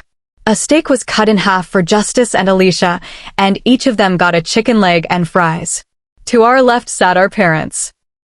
I could sense that Evelyn was growing increasingly nervous as the dinner went on. I set my hand on her thigh and squeezed it. "Evelyn, you don't have to be nervous," I whispered through our mind link. "What if someone starts something?" "Like Tiffany," she replied and took a slow bite of her chicken. "Don't worry, nothing is going to happen." "I won't allow anything to happen," I tried to reassure her. I rubbed small circles on her thigh. "Okay," she sighed, and I felt her try to relax. The dinner continued for another half hour before I saw everyone start to finish. I stood up and helped Evelyn. We walked up onto the deck. I cleared my throat, and everyone turned to look at us. I felt Evelyn shift uncomfortably, and I squeezed her hip to calm her. I would like to thank all the women who took part in making this wonderful surprise barbecue. I also want to say that I am very happy to be back on my feet after all that happened. I hope that Lorcan took good care of you when I was gone. Everybody chuckled at this. I knew that Lorcan took good care of them since my pack was still standing. "You're Luna, and I have something very exciting to tell you all," I said and paused, allowing the suspense to build. "We are going to have a baby." A pause of silence was heard before every pack member began to cheer. I saw Evelyn smile and look around at our pack. I felt pride when she placed my hand on her stomach and hers over it, finally able to show her complete affection for the child growing inside her, in front of everybody. "Let's have dessert," I said to the pack. After the barbecue, everyone headed in their own direction. It was dark out, and it was time for Justice and Alicia to go to bed. At the moment, Justice and Alicia stayed in the same room until we could move into our own home. "Did you brush your teeth?" "Yes." "Did you comb your hair?" "Yes." Evelyn was going through her checklist for Alicia and Justice to make sure they were ready for bed while I tucked them in. "Good night, Alicia," I said and kissed her on the forehead. Evelyn repeated the action. "Good night, Justice," I said and kissed him on the forehead. "Good night, Mama." "Good night, Papa," Alicia and Justice said as I shut the lights off and closed the door. I grabbed Evelyn's hand and led her to our bedroom. Once we got in there, I closed and locked the door before pushing her against it and kissing her deeply. Evelyn responded and threaded her fingers in my hair. Her lips moved in sync with mine, and she sighed contentedly. I lifted her up, my hands supporting her. "I love you," I said and brought my lips to her neck, kissing lightly at her mate mark. "Love you so much," she gasped and pulled me closer. I walked over to our bed with her and set her down. I pulled my shirt off and hers soon followed. "You look beautiful," I said. Evelyn said nothing but blushed a pale pink. She was so beautiful. I lay her down and kissed her softly. "Bryan." "I missed you," Evelyn whispered, her hands gripping my shoulders. "I missed you too, my mate," I said, trailing my hand down her side. "Please, just love me," she whispered. "Always," I said. I moved over her, and a sigh slipped past my lips as we connected. Evelyn's arms wrapped around me, pulling me close. "Please, don't leave me again. You can't do that to me again. You have to stay by my side." Evelyn was crying, overwhelmed with emotion. "I promise I won't ever leave you again. I won't leave you or our pups. Ever. Again." I punctuated my promise with a kiss. "I love you," Evelyn whispered. "I love you too," I groaned, and we fell into the rhythm of our love, finding solace in each other's arms. Afterwards, we lay side by side, catching our breath. "I promise you, my mate. I will never leave you," I said and kissed her mate mark. "Good, because if you leave me again, I will never forgive you," she said, and I knew she was earnest. "I know you won't," I chuckled and pulled her back against my chest. I never turned the lights on, so it was pitch black. "I love you, Evelyn," I said and placed my hand on her stomach. "I love you, Bryan," she said and placed her hand over mine. After Evelyn's breathing became even and slow, I allowed myself to succumb to the darkness of sleep. Chapter 28. Unknown. Third person, POV. She's pregnant. The whore is pregnant. Anger filled the female's voice. "What? Are you completely sure?" A man in his late 20s said, his fist banging on the desk in front of him. "Yes, they announced it during a pack barbecue." The bitch was all smiles, and so was Bryan. Her voice was like a banshee screeching. "Father is not going to like this," the man mumbled and rubbed his forehead. "You got that right," the girl said. Her makeup was caked on, making her look like a clown. "We're going to have to change the plan completely. But this also may give us an advantage on both Bryan and Ever." His hands began to rub together in a menacing way. His thoughts were clouded with the desirable thoughts of pain he planned to bring to the woman who ran away, Ever in a chair tied, while he burned her with silver or cut her open one cut at a time. "You should also know that the bitch goes by Evelyn now, not Ever," she said, leaning down on the desk. "She will go by the name I call her," he almost growled.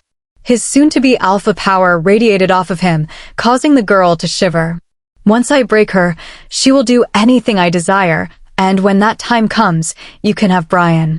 "That sounds amazing," the woman moaned as the man came around the desk and started to kiss her neck. "Good, because this will happen soon." "It has to happen before the child is born," he growled. "I would appreciate it if you two did not do that in my office," an older man said as he entered the room. The two didn't break away immediately, but stopped. "What is the news with the Midnight Packs, Luna and Alpha?" the man asked. He was a powerful man, but when it came to him facing Bryan by himself, he knew he would lose. "The bitch is pregnant," snarls broke from the Alpha's mouth. The Alpha is fairly weak at the moment, but with every passing moment, he becomes stronger. "Father, our plan needs to change. I think we should start to launch the plan in about a week or two, before Bryan becomes too strong," the son said. His eyes were frantic and glazed with the desire to break the girl. "Yes, you are right. Gregory, go assemble the pack warriors and then contact the rogues and the hunters," he ordered with a wave of the hand. "Yes, father," he bowed and walked out. "You did a very good job in delivering this information to us and in perfect timing," the girl smirked in thanks. "You are dismissed, Tiffany. Be sure to return if there is anything new." "Of course, Alpha Johann," she bowed, almost cringing at the nasty smirk on the Alpha's face, before walking out and heading back to the midnight pack. Evelyn POV. I awoke to kisses all over my stomach. Bryan was under the covers and placing soft, feather-like kisses on my stomach. His hair tickled my skin. "Hi, baby, good morning. Mommy and Daddy love you and can't wait to see you." He nuzzled my stomach with his nose and took in my scent. I wound my hand into his hair and stroked it softly, hugging him to me. I loved him so much. I loved it already that he talked to our baby. Bryan crawled up over the covers and straddled me. He smiled down at me and stroked my cheek. I tilted my head and kissed his palm. "Good morning, my little one," he whispered and kissed my lips. "Good morning, baby," I whispered and wrapped my arms around him. "How you feeling?" Bryan asked, brushing my hair to the side and out of my face. At that very moment, my stomach churned, and I felt the urge to be sick. I pushed Bryan off and bolted to the bathroom. I emptied my stomach into the toilet. My throat burned and I coughed. Bryan rubbed my back and held my hair out of my face. I set my head on my arm and breathed in deeply, my eyes closed. "You all right now?" Bryan asked, rubbing my back more. "Yes, I think so," I said and stood up weakly, walking over to the sink. I brushed my teeth and looked behind me in the mirror to see Bryan smirking. His eyes were dark. Pings of desire went through me as he hugged me from behind. "How about a bath, little one? Maybe it will help you relax," he said and kissed my mate mark. "That would be wonderful," I said and smiled at him in the mirror. Bryan filled the big tub with water and helped me in. He slid in behind me and placed his hands on my shoulders, massaging them gently. A sigh slipped through my lips and I leaned closer to him, not willing to allow him to move away from me. I closed my eyes and rested my head on his shoulder. "I love your hands," I blurted out without thinking. A blush burst on my cheeks and I refused to open my eyes. "Oh, I know you do, sweetheart," he whispered and squeezed my shoulders before releasing me. He grabbed the shampoo and squirted some into his hands. His fingers massaged the shampoo into my hair. "Dunk," he said. I did as he said and washed the shampoo out of my hair. "Good girl." He put conditioner into the ends of my hair and rubbed it in. I rinsed my hair and turned, washing Bryan's hair. Smiles were the only thing on our faces, and I couldn't be happier at that very moment than I am now. We relaxed until the water grew cold, then stood up. It was time to get ready and wake up the kids. "Evelyn, I think we should begin to start building our new home," Bryan called over to me as I stood in the walk-in closet trying to decide what I should wear. "That would be wonderful," I called back, looking over at him over my shoulder. "I was thinking we could do it at our clearing," he said, walking over to me. The hormones coursing through my body at that moment went into overdrive, and I began to cry. Tears of joy. "Wah." "Evelyn, why are you crying?" Bryan asked, wrapping his arms around me. "Because you're just so sweet, and I'm so happy that we will be able to live in our clearing forever." "Together," I said, and buried my face in my hands. "And my hormones are on overdrive because of the pup." Bryan just chuckled at my second statement and pulled my hands away from my face, kissing my nose. I pulled away and put on a plain light blue sundress. I interlocked mine and Bryan's fingers and headed toward Justice and Alicia's room. We slowly opened the door, not wanting to wake them. But the lights were on and my children were already up. Both were dressed and sitting on Justice's bed. Justice was combing Alicia's hair while Alicia read one of her fairy books. Justice was also looking over her shoulder every once in a while when she stumbled with a word and helped her out. They were so cute. "What are you guys doing up so early?" I asked, sitting beside them. "Well, Alicia had a nightmare and couldn't fall back to sleep, so we decided to get ready," Justice said, finishing combing Alicia's hair. "Okay, how long have you been up?" Bryan asked, ruffling Justice's hair and kissing Alicia on the forehead. "Only like an hour," Alicia said, and placed a handmade bookmark into her book. "All right, would you guys like to help me make breakfast?" I asked, standing up. "Yes," Justice and Alicia cheered and ran out of the room. "We are going to have our hands full," Bryan chuckled, wrapping an arm around my waist and beginning to walk down the stairs. "I don't mind. I want a family, a big one, no matter how hard it is, because I know with both of us together we can handle anything," I said, smiling up at him when we entered the kitchen. "I know we can beat anything that faces us as long as we are together," he said and kissed me.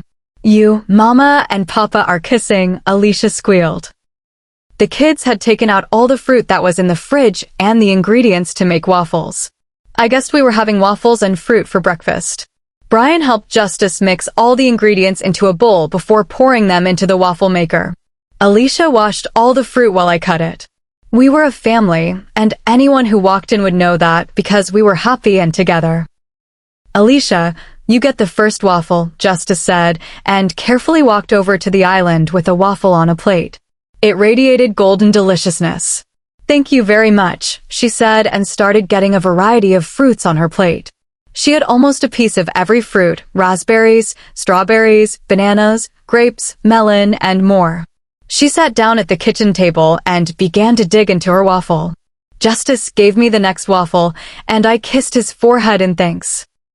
I grabbed every kind of fruit and put it into a bowl and covered my waffle with a layer of powdered sugar.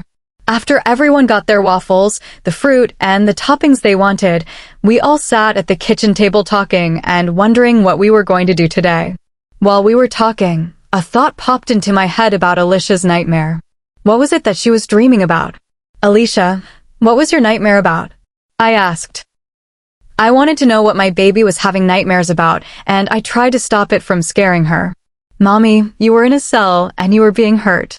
You were screaming for Daddy." It was so loud and scary. Her eyes welled up with tears, and she jumped into my arms. Chapter 29. Bryan POV. "Mommy, you were in a cell and you were being tortured. You were screaming for Daddy." It was so loud and scary. Alicia jumped into my mate's arms, crying and shaking in fear. I saw fear in Evelyn's eyes. Evelyn didn't know about the entire conversation that the moon goddess and I had, but she knew there was a connection between that conversation and Alicia's dream. And she feared it. "Alicia, don't worry. Everything is going to be all right," Evelyn soothed Alicia, rubbing her back. "But Mama, it was so scary, and it seemed so real," she cried, not soothed at all. Justice tried to comfort her, and it worked, but only a little. She still cried and whimpered, but not as hysterically.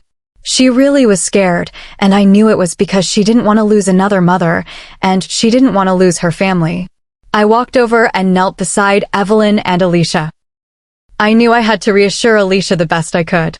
"Alicia, look at me," I said sternly. Alicia turned her head and looked at me. Tears glistened in her bright eyes and cascaded down her cheeks. It broke my heart to see my daughter like this. "I promise I will protect Mama to the best of my ability. I'll try not to allow anything to happen to Mama. I promise, Alicia, that if Mama is hurt or taken in any way, I will get her back to you. To our family." I knew I couldn't allow myself to lie and promise her that nothing would happen to Evelyn, because I knew, even though I might be trying my hardest, the Red Sun Pack might be able to take Evelyn. But I knew I could promise Alicia that I would get her Mama back if she were taken. "Do you really promise, Daddy?" Alicia wiped her eyes with her fists. Evelyn brushed her hair back and kissed her forehead. "Yes, I promise from the bottom of my heart," I said and kissed her on the forehead before kissing Justice too. I saw Alicia's eyes close and her breathing slow. She fell asleep. I knew all this had tired her out. Evelyn stood up with Alicia in her arms and headed toward the stairs. Justice followed, running to catch up. I picked up the dishes and brought them over to the sink. It seemed to be overflowing with dishes. I'd better clean this up. I began rinsing the dishes and placing them in the dishwasher. My concern for Alicia clouded my brain, and I couldn't help but think, did the moon goddess do this to warn Evelyn and me about what was about to come? Tiny hands rubbed my now tense shoulders. Tingles spread through my arms and toward my heart. Evelyn. My shoulders sagged, and my muscles relaxed. She kissed the back of my neck lovingly. "Honey, you need to relax," she said and walked around so she was in front of me. "Evelyn, what if Alicia's dream is a message and that we need to prepare? What if Evelyn interrupted me by placing her hands on my cheeks and squishing them? Bryan, listen to me. I know you are worried, but you don't need to be because I know that you will protect me no matter what. I know if something were to happen to me, you would come for me and save me. I am scared, but I am not scared enough to think that you won't protect me. I know you will protect and save me no matter what. So you have nothing to worry about because I'm not worried, so you shouldn't be worried," she said and finished her speech with a kiss to the lips. I gripped her waist and pulled her close. I buried my face into her neck and whispered the one thing that had been clawing inside my chest since I awoke from my coma. "I'm scared. I know. I am too. But there is no reason for us to be scared because I know nothing will ever break us and they will never again keep us apart," she whispered into my ear and pulled me closer. "Never again." Evelyn cried silently into my shoulder, and I felt the urge to also, but I stayed strong for her. She needed this. I knew she truly was scared because she didn't want to be alone again. She didn't want to be away from her family, and I sure as hell didn't want her to leave my side ever again. "Shoo, baby, shoo," I soothed her, kissing her mate mark. "I won't let them take you away from me." I knew I shouldn't say this, but I had to reassure her that we would be together for the rest of our lives. We just stood there in the middle of the kitchen. I rubbed a hand on her stomach and smiled down at her. She smiled back and wiped her tears away with the back of her hands. I wanted to spend some time with my mate before I met with Jacob. "Where's Justice?" I asked, noticing that he never came into the kitchen with Evelyn. "He decided to take a nap also since he was up early with Alicia," she replied, rinsing the rest of the dishes. "Evelyn, I have a meeting with Jacob in a little while, and I wanted to know if you would like to join me," I said to her and started the job that I suddenly stopped. "I would love to. Since I'm Luna, or soon-to-be Luna, I need to start getting into the motion of things," she said, and I could hear the smile in her voice. "What is this meeting about?" "Well, I'm going to ask him about what he knows about the Red Sun Pack's plan. Him being the beta, he should know some or all of their plans," I said, finished loading the dishwasher and turned to look at my mate. "All right," she said, and I saw her begin to make coffee for myself, Jacob, and Lorcan, and hot chocolate for herself. She could always drink hot chocolate any time of the year. I saw her put about 5 big scoops of hot chocolate powder in her cup and chuckled. "Why do you put so much powder into your hot chocolate?" "Because I like it really chocolatey," she giggled. She grabbed one of the trays that sat in the cupboard and set 3 cups of steaming coffee and her cup of steaming hot chocolate. She placed the small bowl of sugar that sat on the counter on the tray and grabbed the small carton of milk in the fridge, setting it on the tray as well. We headed upstairs, and I mind-linked Lorcan to bring Jacob to my office. We arrived, and I pulled Evelyn into my lap after she set the tray of drinks on the desk. "I'm going to need you close, because I'm guessing that some of the things Jacob is going to say are going to anger me and Legend," I said and watched as she sipped her hot chocolate. "Okay, and I already knew that was probably why you asked me to attend this meeting," she said smugly.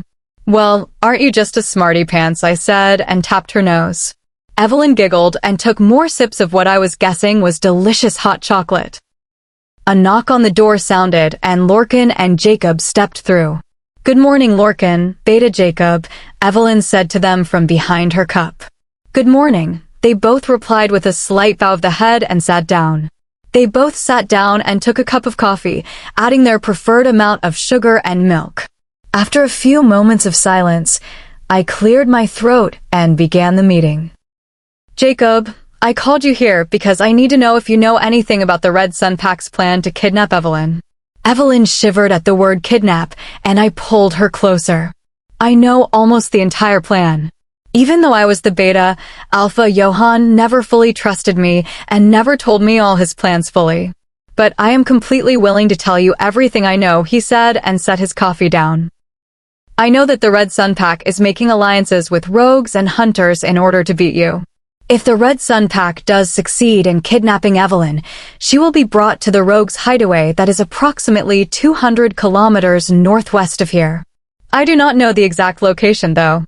They plan to hide her and torture her until she gives in to them and follows their every order. I growled at this, and I could feel Legend try to claw out and gain control. Evelyn placed a hand on my cheek and calmed me instantly, but Legend stayed close to the surface, ready to gain power and kill whoever was trying to harm our mate. I know they plan to do this around the beginning of winter so they could make it to their hideout before the first snowfall. But now I have a feeling that they will do it sooner if they find out that Evelyn is pregnant. They will try to use the baby against her and break her will faster, he said, and I saw that he was struggling to keep control. He cared for Evelyn as if she were his daughter, and he didn't want anything to happen to her. Lorcan was struggling too. He didn't want to go through what he did all those years ago. I didn't want him to, and I wasn't going to allow it. Is there anything else that you know? I asked, placing a hand over Evelyn's small baby bump. She put her hand over mine and squeezed.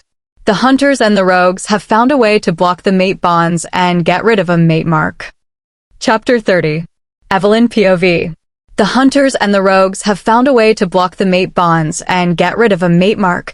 Beta Jacob's voice rang through my head as my hand clamped over my mate mark. I felt my heart pounding painfully against my ribs. How could they possibly do that? What did this mean for every pair of mates? My breath came out in pants, and I felt a light throbbing at the base of my neck. I faintly heard Bryan dismiss Lorcan and Beta Jacob. Bryan shifted me so I was straddling his lap. His hands cradled my cheeks and made me look into his piercing eyes. My little one, come on back. Don't be slipping away into your mind, Bryan said and brought my face into his neck so I could breathe in his intoxicating scent. My fingers turned white from gripping his shoulders. My body shook as I tried to contain my fear. Bryan just gripped me tightly to his chest and soothed me. The rogues and the hunters had figured out how to pull apart mates and destroy the very thing that many werewolves lived for, their mate and the bond associated with one. The thought caused me to shiver, and a sob escaped my lips. Evelyn, please calm down. I'm right here, Bryan pleaded, pulling me closer and pressing his lips against mine. He brushed my tears away as his lips moved against mine. It was sloppy due to my tears. Bryan pulled away and locked his eyes with mine. Tell me what's wrong, baby, he whispered, brushing my hair away from my face. What if they tear us apart?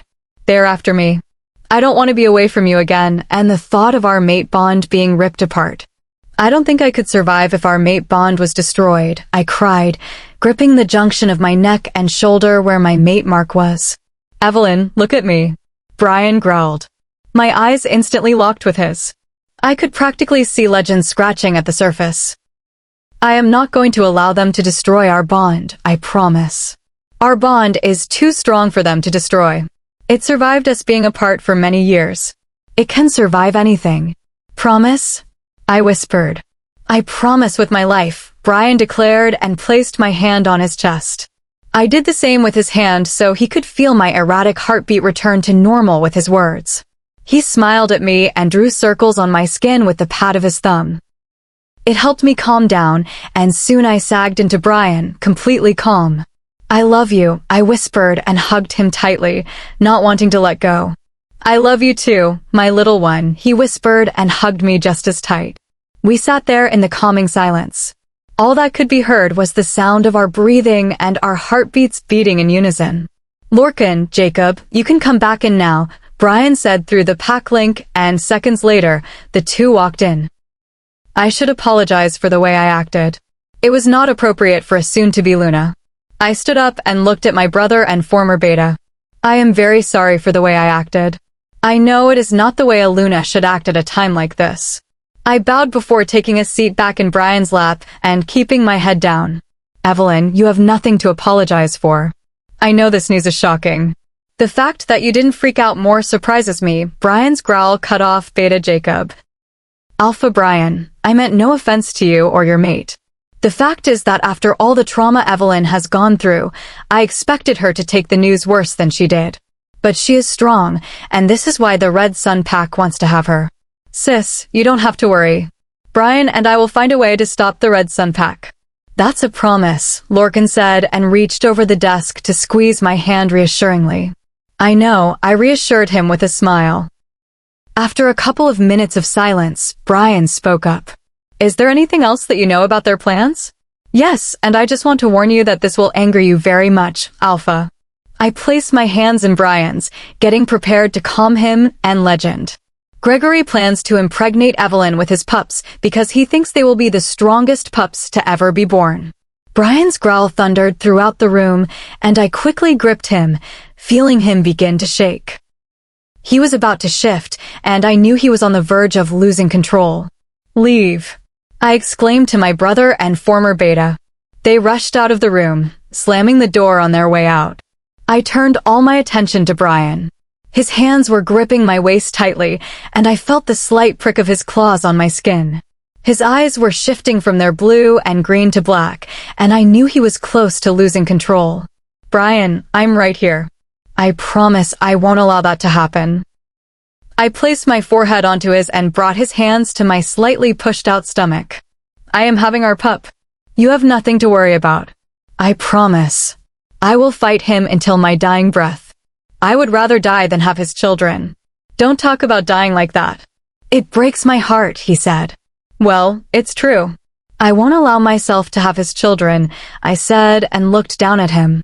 He kissed my belly over the spot where our child was growing.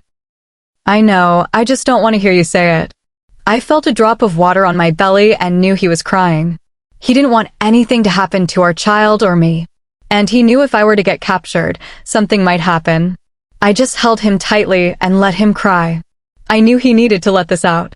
After he calmed down, he continued to kiss all over my stomach, and I giggled as his long eyelashes tickled my skin. Hi baby, it's Daddy. I love you very much. And so does your mommy, he whispered and placed one more kiss just underneath my belly button. Evelyn, what do you want? A boy or a girl?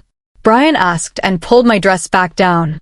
I don't really care, just as long as it is healthy and safe, I responded and pushed his hair out of his eyes. Me too. I want our baby to be healthy and safe and to be able to play with the other kids in the pack.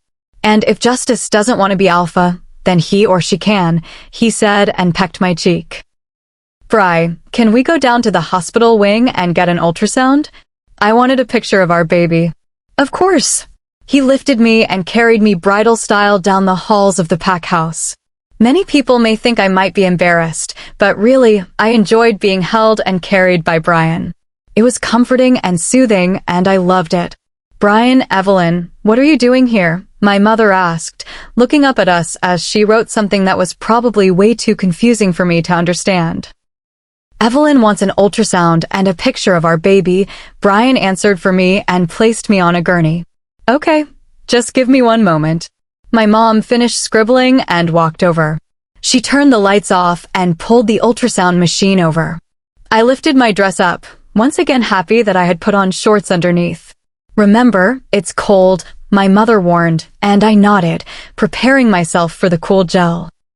My mother pressed the ultrasound wand against my stomach, and a couple of seconds later, a picture appeared on the monitor. I could see a bean-shaped thing with small arms and legs. A slight heartbeat came out of the speakers, and I looked at Brian. He looked at me and smiled. That's our baby, he whispered. Yes, it is. Can you tell if he or she is healthy? I asked my mother, anxious to know if anything was wrong. Yes, she looked momentarily at the monitor and listened to the heartbeat. Your baby is perfectly healthy. The heartbeat is strong, and they are growing at the perfect rate. She smiled and leaned over to hug me. Thanks, Mom, I whispered. I'll bring you your picture after dinner, okay? She said, and I knew she was busy and didn't have time to bring us the picture right now. All right, Mom, see you later, I said, wiping the gel off my stomach and pulling my dress down. All right, sweetie, see you later, she said and started printing the picture. I walked out with Brian, and I saw he was leading us outside. I felt he needed a run right now, but didn't want to leave me. I mind-linked Jamie and asked her to watch Justice and Alicia. She agreed, thankfully. Brian shifted and lowered himself down for me to climb on. It was dangerous for females to shift when they were pregnant, so that I wouldn't be running in my wolf form for now. We ran for a little while along the border of our territory. As we slowed, I heard a snap and looked around. I saw nothing and smelled nothing. Bri, did you hear that? I asked him through the bond. Yes.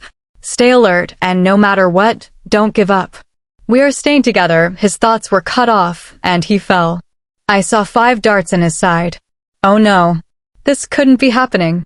I felt something hit my arm and saw a dart. Brian, please wake up, I pleaded.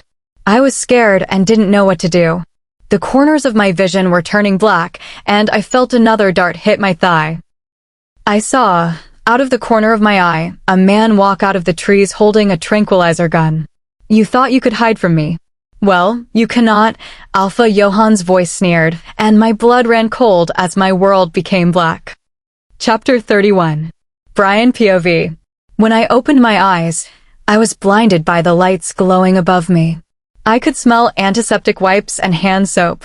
I must have been in the hospital wing. But why? Then it hit me, and I remembered what happened. I had really needed a run after everything that had happened. Finding out the Red Sun Pack's true plan had angered Legend and me, and we were close to the brink of losing control. But our little mate, our brave little one, was there to calm us down. Seeing our pup on the monitor calmed us even more. Knowing that the baby was healthy made it all the more soothing. I would do anything to protect Evelyn and our pup from harm. Brian, I really need to go for a run, Legend had said. He could barely sit still and was pacing around in my head. It was making me uneasy. I know, buddy. We'll go for a run right now. I led Evelyn outside. She knew that Legend and I needed to run off some steam from the events of the day. I heard her asking Jamie if she would watch Alicia and Justice while we were on our run. A wave of shame flooded me as I thought of how I had forgotten about them. Luckily, Jamie agreed to watch them, and I made a mental note to take them for ice cream later. I stripped off my clothes, and I saw Evelyn staring with no shame at all. I smirked and let Legend take over, shifting into our powerful wolf. I loved being in wolf form. It made me feel at my most powerful. It sent a rush down my spine and had my adrenaline pumping. Evelyn climbed onto my back when I crouched down, sending tingles throughout my body. I ran as fast as I could along the borders of the pack territory. I needed this. Legend needed this. Everything blurred. I didn't know how long I ran for, and I didn't care.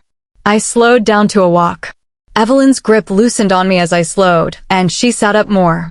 I heard the snap of a stick, and I felt Evelyn stiffen and her grip tighten. Bri, did you hear that? Evelyn asked through our bond. Yes. Stay alert, and no matter what, don't give up. We are staying together. I was cut off when I felt 5 sharp stabs to my side. My legs shook, and I fell to the floor. Brian, please wake up, I heard Evelyn plead.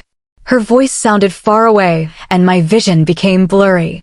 I couldn't respond to her through our bond, and I felt my energy draining. Evelyn slumped against my back, the world around me distorted and swirled, and I fell into oblivion. Back in the present, I shot up in bed, only to be accompanied by a shooting pain flaring through my head. I slapped my eyes shut and grabbed my head, groaning. I slowly tried to get out of bed, only to fall to my knees. I heard someone come in and looked up to see Amelia. Brian, you need to get back to bed. You need to let the medication run out of your system, she said and helped me up. Her eyes were red and swollen, with dark circles underneath them. Micah came in and helped me up as well. Amelia, where is Evelyn? I asked frantically. The pack's warriors and trackers must have come and found us. They knew we were on a run. Brian, you just need to lay down and relax, Micah said. His eyes were also red and puffy. No, where is she?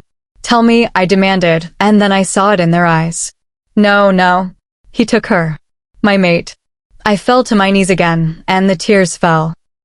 Many people think that an alpha is supposed to be strong all the time, but the one thing that makes an alpha weak is the loss of his mate. I latched my hand over my mark. I could feel the light pull of the bond between Evelyn and me, and I held on to the feeling, trying to savor it. I'm sorry, Bryan. By the time we got to you, they were long gone. The trackers tried to follow them, but soon lost the scent. We are trying everything to find her, Micah said and hugged me. I heard Amelia sobbing and pulled away from Micah so he could comfort his mate. I tried to calm myself and stood up, my legs wobbling. I know where she is, or at least the area she is in. Tell Lorcan to call a pack meeting. Have everyone meet in the Grand Hall. I have to go see Alicia and Justice. I began to walk out of the hospital wing. Yes, Alpha, Micah said, and I saw his eyes go unfocused. I knew he was mind-linking Lorcan. Bryan, Alicia, and Justice are with Jamie and Alex, Amelia said and walked over, squeezing my shoulder. I nodded to her and staggered down the halls toward Alicia and Justice's room, where I could smell their scents. I pressed my hands along the wall to support myself as I walked. I could hear Jamie and Alex talking softly when I reached the door. I opened it and looked at my son and daughter. Both Alicia and Justice sat on Justice's bed. Their eyes were rimmed red and swollen. They sat holding hands, and I saw that their clothes were rumpled, as if they had been gripping them with their fists. Daddy, they both said and ran over to me. I dropped to my knees and took them in my arms, holding them tightly. I heard them crying into my shoulders and felt my heart break. I looked up at Jamie and Alex in thanks as they walked out, shutting the door behind them. I stroked the kids' hair as they hugged me tightly, not wanting to let go. I'm sorry. I let Mommy be taken. But I promise I'll save her and bring her back to us, I whispered to them and pulled away to look at them. I wiped the tears from their faces. Daddy, it's not your fault. We know what the evil man did, and we know that you will save Mama and bring her home, Alicia said and wiped tears that I didn't realize were falling down my cheeks. Dad, can I come with you to save Mama? Justice asked and puffed out his chest to look tougher. I knew this would happen. I'm sorry, buddy, but you can't. What would Mama think if you were to get hurt? Mama and I would never forgive ourselves if anything happened to you, I said and ruffled his hair. Okay, Dad, he said, his shoulders sagging, defeated. We have to go to the Grand Hall. I am holding a meeting for the whole pack, I said and stood up, taking their tiny hands in mine. They held onto my hands tightly as we walked toward the Grand Hall. It was full of every available pack member. Even the elders were present. Lorcan stood on the stage, overlooking the crowd as I walked in and set Alicia and Justice with my mother and father. I walked onto the stage and cleared my throat. Everyone was silent, looking up at me. As all of you have already found out, your future Luna has been kidnapped. Growls broke through the crowd. They all cared about their Luna. We must bring her back to safety. The people who kidnapped her, the Red Sun Pack, planned to kill my pup and use Evelyn for the birth of stronger pups for their pack. We cannot allow this. We will not allow this, I exclaimed, and the crowd roared their agreement. I looked over at Lorcan and nodded for him to continue. Former beta of the Red Sun Pack, Jacob, has told us of their plans. He has told us approximately where they are keeping Evelyn. But the Red Sun Pack has the help of rogues and hunters, and they have come up with a way to destroy the mate bond. Gasps from the females and growls from the males rang through the room. But I promise that Alpha Bryan and I will do anything in our power not to allow any of your mates to be in harm's way. I need all the warriors and trackers to come to my office. Everyone else is dismissed, I said. Everyone bowed and left the room. The warriors and the trackers followed Lorcan and me to my office. I was going to get Evelyn back. I wasn't going to let them take her away from me again. She belonged with me and no one else. I would get my mate back, no matter what. Evelyn POV. I woke up in a dark room. There were no windows. The only light came from beneath a heavy metal door. My body was numb and I couldn't move. I was chained to a wall. Flashes of the time before I escaped to Bryan returned to me. Bryan. I tried to contact him. I could feel our mate bond thrumming against my neck and the pull that signified we were far away from each other. Tears came to my eyes as an overwhelming fear took over me. Alpha Johann had kidnapped me. Would I ever see Bryan again? I tried to move my hands down to my stomach, but I could barely reach, my fingertips just grazing the bump that was my pup. More fear coursed through my veins. I heard the sound of heavy boots slamming against the floor, and soon I saw part of the light under the door disappear. I backed against the wall, trying to get far away from whoever I already knew was going to walk through that door. Alpha Johann and Gregory walked in. They both had disgusting smirks on their faces. I couldn't stand to look at them. "Oh, Evelyn, I wish it didn't have to come to this," Alpha Johann said. The smile on his face said he was lying. I knew he was lying. He wanted it to come to this. "It's not ever," I growled, anticipating him using the old nickname. I never wanted to hear that name. My name was Evelyn. "Listen, you little wretch, you're under our control now, and you will never see your mate again," Gregory said and slapped me across the face. "I will never be under your control. Bryan will save me, and he will kill you," I snarled and spat at his feet. I expected to be slapped again, but he just smirked and placed his hand on my chin, jerking it up. "We'll see about that." But the voice didn't come from his mouth. I turned to where Gregory had pointed, and I saw her standing there. Her hip cocked to the side, and her arms crossed. Tiffany. Chapter 32. Evelyn POV. "Tiffany," I said, my voice on the borderline of shock and anguish. "How could she do this to Bryan and me? How could she do this to our pack?" "Evelyn," she chuckled and walked up to me, gripping my chin. "How could you do this? How could you do this to the pack? How could you betray us?" I began to whisper, but ended up screaming. I yanked on my chains, trying to get closer to her. But it was no use. She just laughed and shook her head before whipping my head to the side with a toss of the hand. I could feel my wolf trying to take over, but I knew that if she did so forcefully, it would put our pup in danger. I couldn't allow it. I wouldn't allow it. "Ari, you can't do this. Our pup. Think about our pup. You're putting him or her in danger," I pleaded with her. She didn't say anything, but scooted into the back of my mind, swirling around protectively. Our main priority was to protect our pup. "Evelyn, you're a stupid, naive girl," Tiffany said, smirking dangerously. I was about to interrupt her when she continued. "You should have let Bryan kick me out of the pack that day at the barbecue. You would never have been kidnapped this early if I were not in the pack." I was left speechless. I didn't know what to say to her. Was I supposed to say that I cared enough about a fellow pack member as not to allow her to be kicked out over the bringing up of past memories? No, I couldn't say that. They would use it against me. They'd use the pack against me. Poor sweet Evelyn, you still don't understand. I was the one who told the Red Sun pack about you being pregnant. A gasp escaped my lips, and I struggled against the chains. "Why? Why would you do this?" I asked, looking up at her. Gregory stood behind her, smirking. His eyes raked over her body and then over mine. I shuddered in disgust as I saw him lick his lips, his smirk growing. "Because you stole something from me. You stole Bryan from me," she replied with a humorless laugh. After all these years, all he ever talked about, was his long-lost mate. A girl named Evelyn who disappeared during a rogue attack. I comforted him.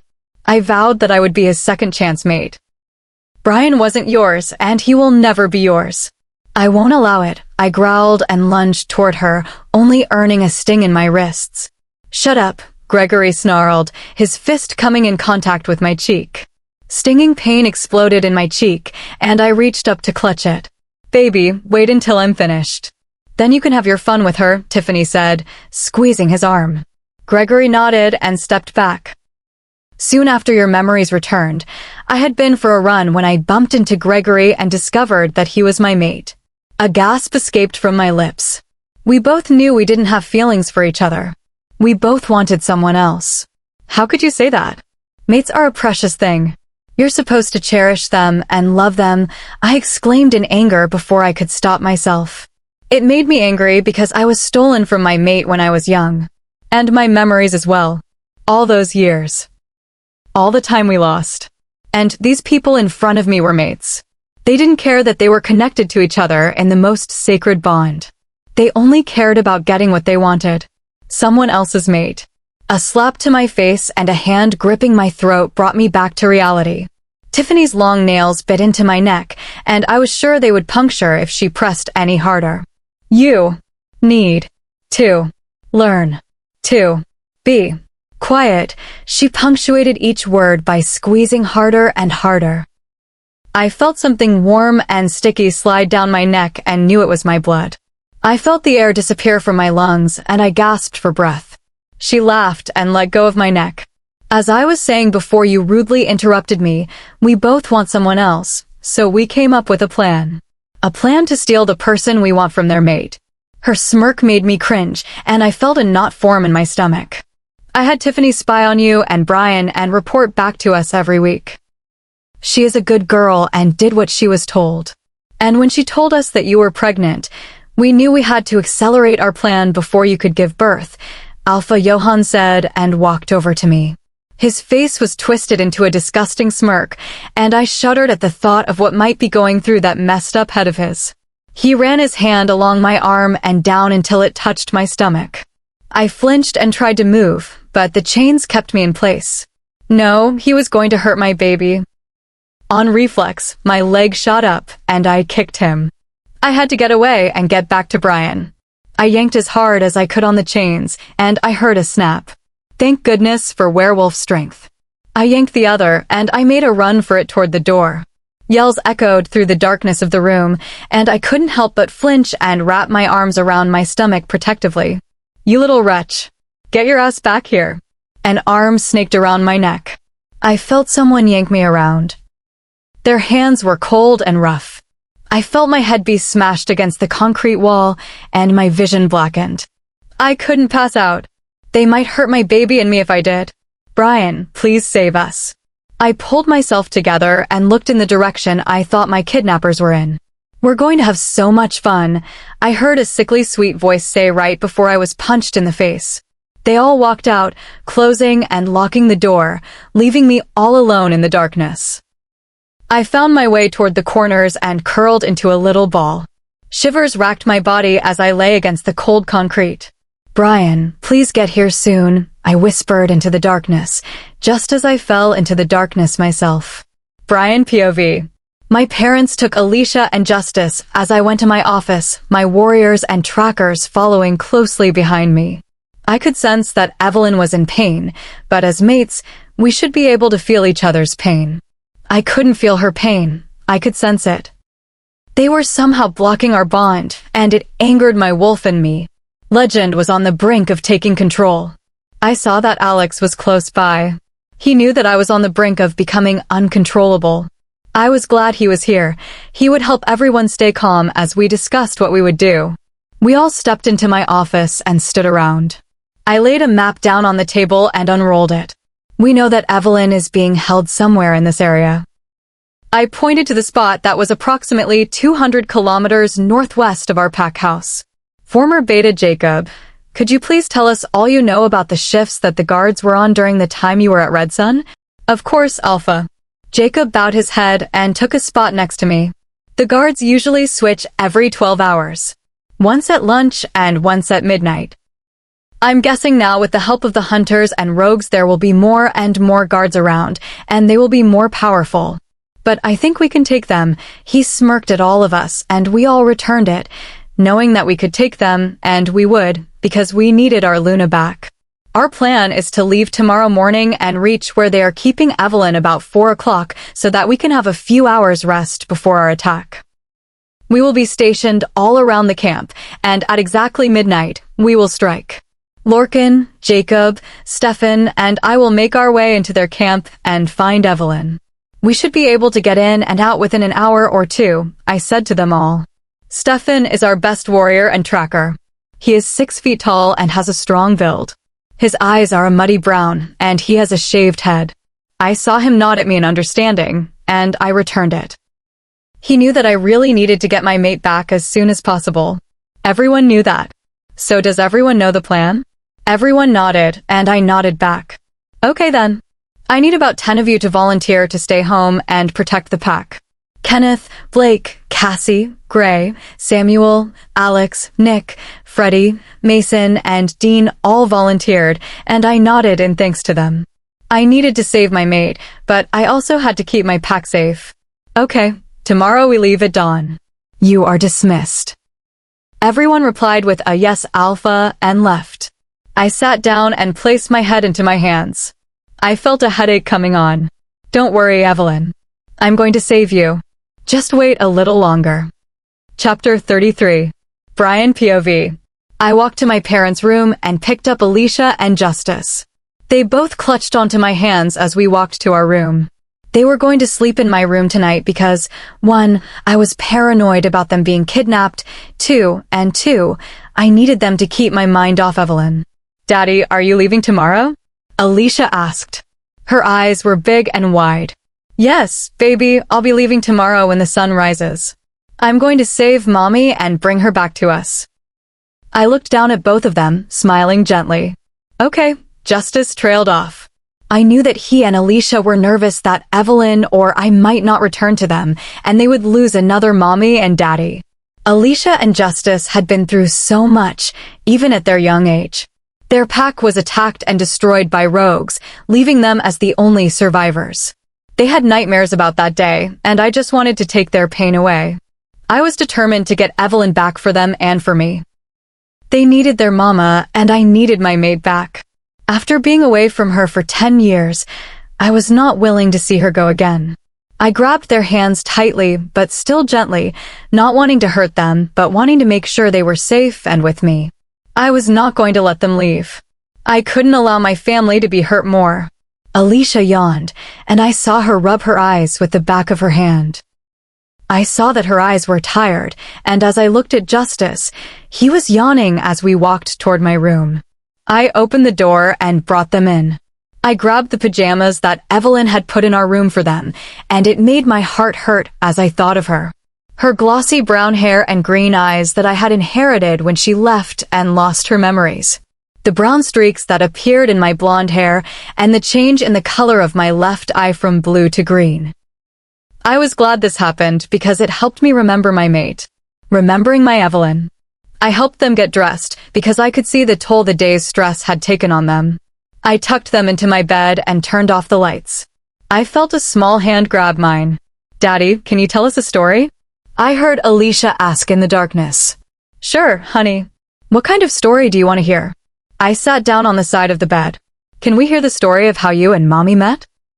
Oh, what a story that is, I thought to myself and chuckled softly. But it soon stopped when my heart twinged at the thought of it. Well, when Mommy was born, I was 3 years old. You know Grandma and Grandpa are Mommy's parents. Well, on the day Mommy and Uncle Lorcan were born, Nana, Papa, and I all went to the hospital to see them. I paused when I thought about that day, and a small smile graced my lips. We went to visit, and there she was, your mama, all wrapped up in a pink blanket, and she was sleeping. I knew the moment I saw her that she was my mate. I walked over and looked at her. And the first thing that came out of my mouth was, she's so ugly and wrinkly. My voice seemed to wake her, and as she peered at me, a smile graced her lips, and she reached up and grabbed my finger. I felt tears prick at the corners of my eyes and willed myself not to let them free. And that is how Mama and I met. Justice and Alicia were asleep, and I heard their light snoring. I stood up and made my way over to the window seat and looked at the waning moon. I felt the tears pour down my cheeks and placed my hand over my mouth to stifle my sobs. How could I let this happen again? Again. No pair of mates should have to go through what Evelyn and I have gone through. But there had to be a reason why Evelyn and I had gone through this. The moon goddess paired us together for some reason, and I knew that there was a reason. It might be so small we can't see it. But it might be so big that it was bigger than anything we had faced. But I knew that we would get through this, because we could get through anything with the love that we held for each other. And with this last fleeting thought, I allowed myself to fall asleep under the watchful eye of the waning moon and the moon goddess. I awoke to see that it was still dark out, and the bedside clock read 4:37. I had about an hour and a half until we left. Showering to wake up, I started getting ready. Picking up Alicia and Justice, I brought them to my parents' room, where they would be staying while I was gone. They both fell back asleep on my shoulder as I walked across the pack house. Brian, my father, acknowledged me as I knocked on their door.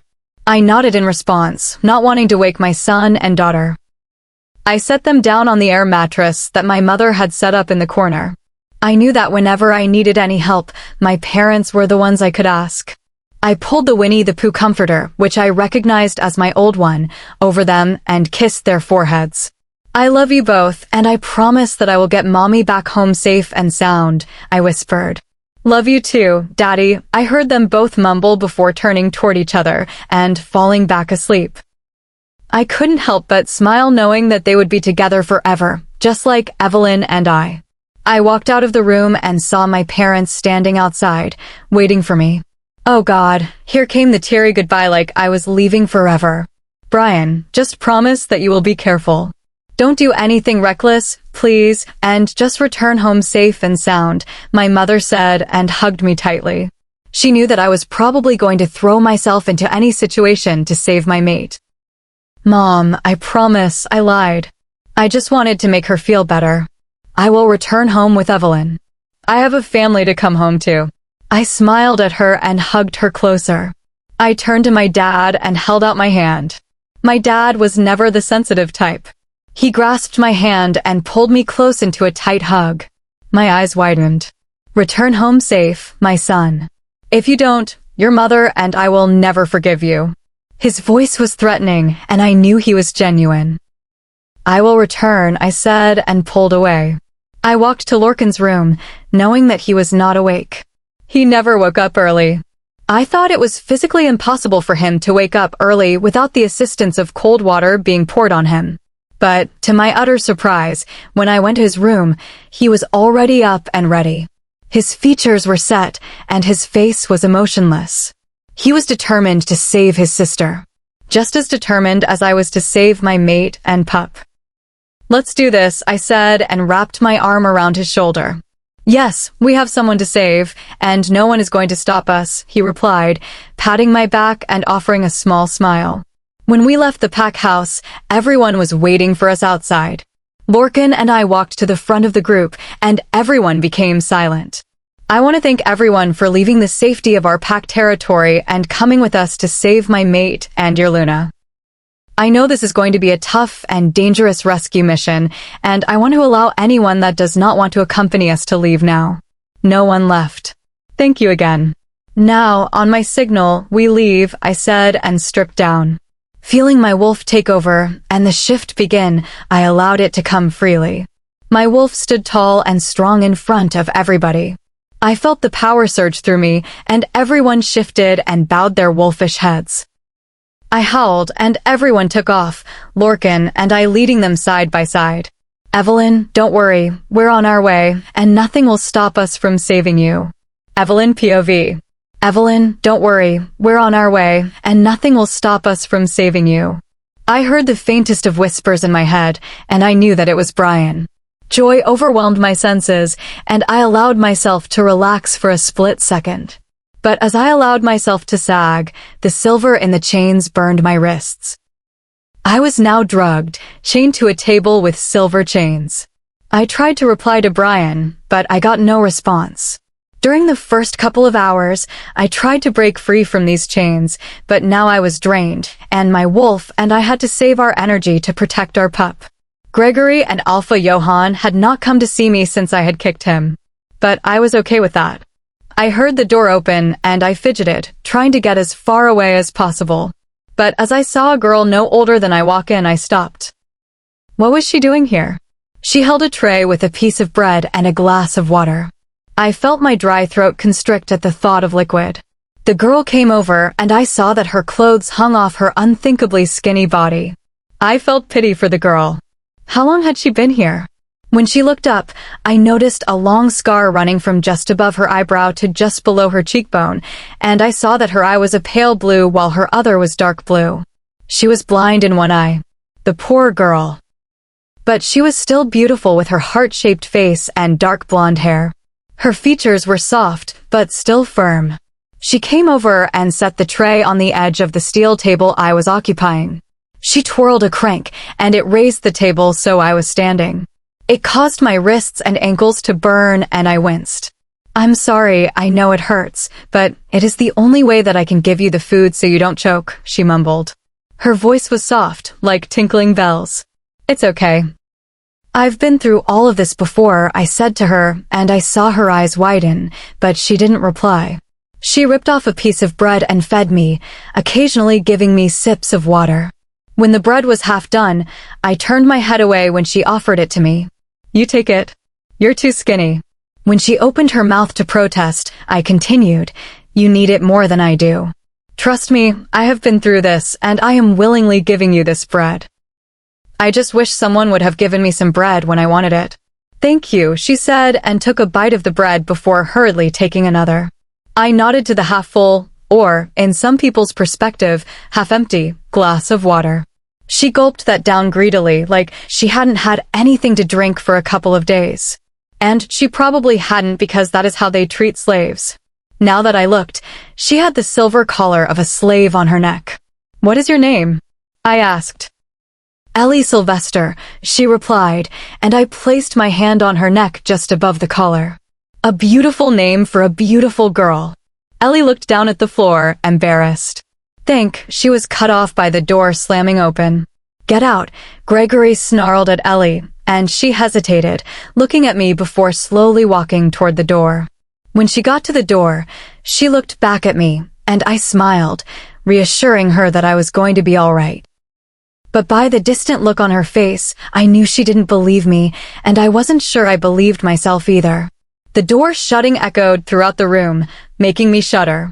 Gregory's sickening laugh erupted around me. Time to get started. Chapter 34. Evelyn POV. Gregory's sickening laugh erupted around me. Time to get started. I shuddered and tried to get away from him, but the silver chains burned my wrists and ankles. The pain became excruciating, and a small whimper escaped my lips. I felt my face contort in pain, and I felt the corners of my eyes prickle. Come on, Ever. I haven't even touched you, and you're already whimpering," he chuckled darkly, and I sneered in disgust. "You disgust me." "Stay away, and my name is not Ever," I yelled and squirmed. I felt the sting of a blade pressed against my stomach, and I froze. "You need to learn to be quiet and submit to your new alpha and mate. And if you don't, I will kill this child right now. Our plan may be to kill this child, but I may change it in order to keep you under my control," he said, pushing the blade harder into my stomach. I remained silent, knowing that if I didn't, he might kill my baby. He smiled and walked over to the wall lined with weapons.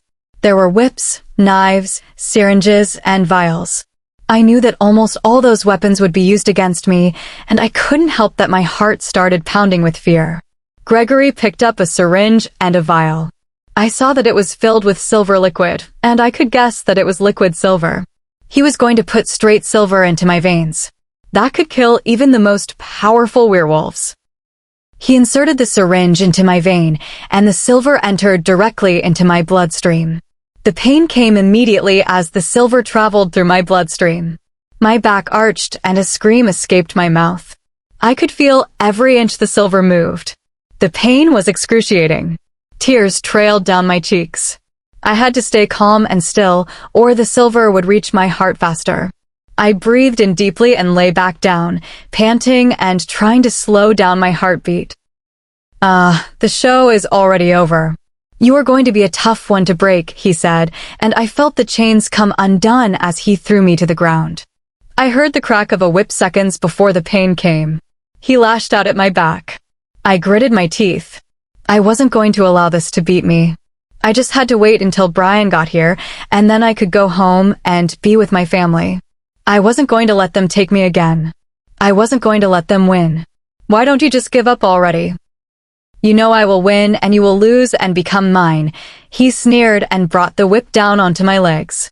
"I won't give up because you stole 10 years of my life away from my family and mate. I have something to live for. I know, disgusting vermin like you only live to hurt people, but I don't. I live for my mate and my family," I yelled and began to crawl.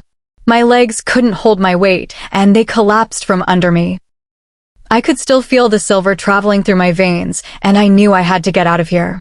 I started to drag myself, clenching my teeth as pain exploded down my spine and legs. There's no point in trying to escape. The silver has almost completely gone through your system. You're weak and useless. You know that Tiffany will serve Bryan better as a mate, he said, and I saw him grab a long, jagged knife from the wall and make his way toward me. That's not true. You're not going to get away with this, I said with a groan as I felt the silver making its way closer and closer to my heart. Stay strong. You have to stay strong to protect our pup, I said to myself. I was going to live, and nothing was going to stop me. Gregory pressed his hand directly onto my back, on the many wounds he had already caused. I couldn't help the scream that erupted from my mouth as the wounds stung. I couldn't move. The pain was too much. I felt the bite of the knife as he pushed it into the skin of my shoulder. He brought the knife across my shoulder and brought it down my arm, drawing cuts all around my upper arm and down my wrist, just like before. I screamed as I felt blood trickle and drop onto the floor. He was going to kill me if he continued. My dress, or what was left of it, was covered in blood, and a small puddle was forming around me. Bryan, please get here soon. I don't know how much more I can handle, I thought to myself, knowing that with the silver in my system, Ariel and I were too weak to mind link with him. I felt Gregory get off of me. He raised his hand and licked some of my blood off it. His eyes practically glowed red as he did. He was truly a monster. My body shuddered as I looked at him. How could someone take pleasure in breaking people? I'll be back later, ever. Be a good girl now, he said and walked out the door. As he walked out of the room, the pain overcame me, and my scream echoed through the room. I curled into a ball, wrapping my arms around my stomach and protecting my baby. Just wait a little longer, baby. Daddy is going to come and save us, I whispered, stroking my baby bump. It was noticeable, and I couldn't help but smile knowing that I was carrying Bryan's child. My skin felt like it was on fire, and I knew that the silver was almost all over my body. I heard footsteps coming, but they didn't stop at the door. They continued down the hall. The cement floor reminded me of the time I was at Red Sun, the cement floor of the basement and the beatings. Ever since my parents from Red Sun died, I felt the tears come and pour down my cheeks. I just wanted to go home. Please protect Bryan and I, Almighty Moon Goddess. We really need your help, I said, closing my eyes and allowing myself to fall into the abyss. I awoke to someone touching my shoulder and saw Ellie. I instantly relaxed and tried to sit up, and with Ellie's help, I leaned against the wall for support. Ellie smiled gently at me. Ellie, what are you doing here? I asked, my breathing heavy and coming out in pants. I snuck in. I got you some food. You need it for your pup. I'm sorry I couldn't bring you any water, she said and brought a piece of bread to my mouth. Thank you, but won't you get in trouble? I didn't want her to get in trouble. She reminded me of me only a couple of months ago. I might. I don't care. I just want you to be saved so that these assholes get what they deserve, she said, and I heard a slight growl come out of her mouth. So she was a werewolf. I almost laughed when I heard her swear. She seemed like the type of girl that didn't swear. I took another bite of bread, and the knot in my stomach loosened. Ellie, how did you get in here? I asked. Curiosity killed the cat. I told the guard that the Alpha wanted you to have some food, and the dumbass believed me, she giggled. I giggled as well. Glad to know that I could still giggle even though I had been through so much. I took the last bite of bread and chewed it slowly, wanting to savor it forever. Thank you again, Ellie, I said as she stood up to leave. I knew she had to leave before someone came and caught her. You're welcome. I'll try to come back later with some bandages. Her smile was reassuring, and I wanted to believe it, but part of me couldn't. If she got caught, she could get killed. She closed the door, and I was engulfed by darkness again. Bryan. We'd been running for hours now, and we finally reached our destination. We remained in our wolf form in case we needed to attack sooner than planned. It was around 4 o'clock, just like we planned. Everyone, please stay in your wolf form unless you are eating the food that you brought with you. We can all rest now. At midnight we attack, I said through the mind link. Yes, Alpha, rang through the mind link. I had the warriors and trackers surrounding the compound that we found. I could see about 50 wolves and humans, I was guessing hunters, guarding all sides of the building. It was an old cement building with 2 entrances, one on the north side and one on the south side. Bryan, you should get some rest. We need you at the top of your game. Lorcan walked over silently. His wolf was a shade darker than Evelyn's chocolate brown wolf. He stood taller than everyone else, but not as tall as me. No, I'm fine. I'll rest once Evelyn is back in my arms and safe, I replied, not looking over at him, keeping my eye on the building that held my mate. Bri, you know Evelyn wouldn't want that, he said and nudged my shoulder with his. I could feel what she was going through, to some extent, but now it's like she's almost gone. I'm not going to be able to rest until she is back in my arms, I replied, and I felt my ears droop. We'll save her, I know it, he reassured. I know. I won't allow it to be any other way, I said and walked away, needing to be alone. These next 8 hours were going to be long. Chapter 35. Bryan POV. I couldn't do anything but pace back and forth. If I did anything else, I might lash out at someone. I was extremely on edge, and the longer I was away from my mate, the more uneasy my wolf became. He was on the verge of taking over and attacking in a blind rage, but I couldn't allow that to happen. The moon was almost at its highest point in the sky. The same guards were still at their posts as when we arrived, but now, instead of standing tall and straight, they were all slightly slumped. Occasionally, I saw a head fall to the side before frantically shooting back up. They were beginning to tire. But we had to wait until the guards changed, and in that confusion, we would attack. Everyone was hiding among the shadows. We had the advantage. The advantage of the dark and of surprise. We would win, and we would get my mate and my Pax Luna back. I hate these long shifts. Why don't they put the nasty-ass rogues and hunters on the shifts? I heard a gruff voice say. The man was around 30. His hair was a muddy blonde color. I could see that his left arm was covered in scars. Must have been caused by a blade of silver or a blade covered in wolfsbane. I felt bad. I thought that no one should have to go through the pain that silver and wolfsbane cause, even if they are the enemy. I know, but they get the next shift, and maybe tomorrow will make them wait a little longer to be relieved of their guard duty. Both men chuckled and fell silent. The hunters and rogues will take the next shift. We have to attack right now. These wolves are all tired, and we can surely beat them. Everyone, we are going to attack soon, I mind-linked, and I saw everyone in my view shift toward me silently. The next shift of guards are all hunters and rogues. I hate to say this, but if we wait until the shift change and the hunters and rogues are ready and awake, many of us will die, and I won't risk anyone's life. Understanding flooded through the mind link, and I knew everyone agreed. We all knew how dangerous rogues and hunters could be. They have no remorse and no control. Okay, everyone, into position, I ordered, and everyone did as they were told. We all walked silently and circled the compound, hiding in the shadows. Is everyone ready? Yes, Alpha, came everyone's reply. Okay, everyone, on my signal we attack, I said. We will succeed. We will save Evelyn. I crouched low, ready to spring out of the shadows and attack. Lorcan did the same from beside me. I nodded to him. He nodded back, and I gave the signal. Attack. Lorcan POV. Attack. Bryan gave the signal, and within 2 seconds, everyone had sprung out of the shadows, racing toward the compound in a frenzy. Growls and yells rang through the clearing as everyone attacked. Many of the guards were dead before they could shift, but a couple made it. I saw Bryan racing toward one of the entrances, and I followed suit. Jacob and Stefan finished what they started and followed suit. Bryan had already barged into the compound and shifted.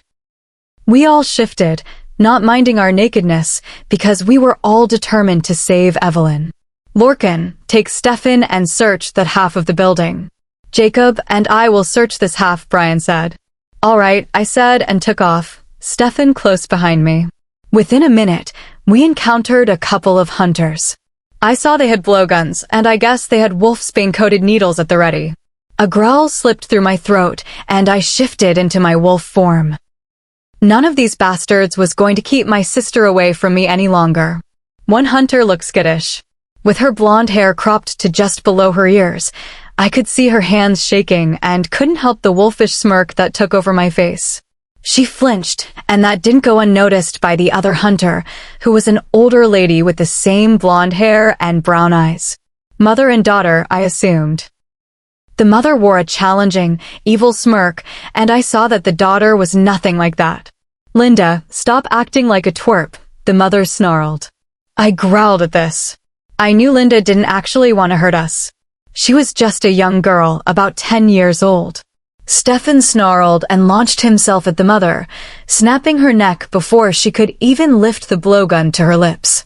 Linda fell to her knees, her hands covering her head, the blowgun deserted on the ground beside her. I shifted and knelt in front of her, covering myself up for the sake of this young girl. She was innocent, and I didn't want to change that. "I won't hurt you," I whispered reassuringly and pressed a hand to her shoulder. She flinched away, curling herself into a ball. "I know you didn't want to hurt me or my friend."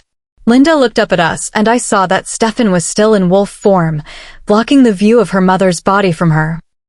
Stefan moved closer and lowered his head so avoid scaring her. Her hand reached up and rubbed his head. She smiled, a sad smile because she knew that her mother was dead.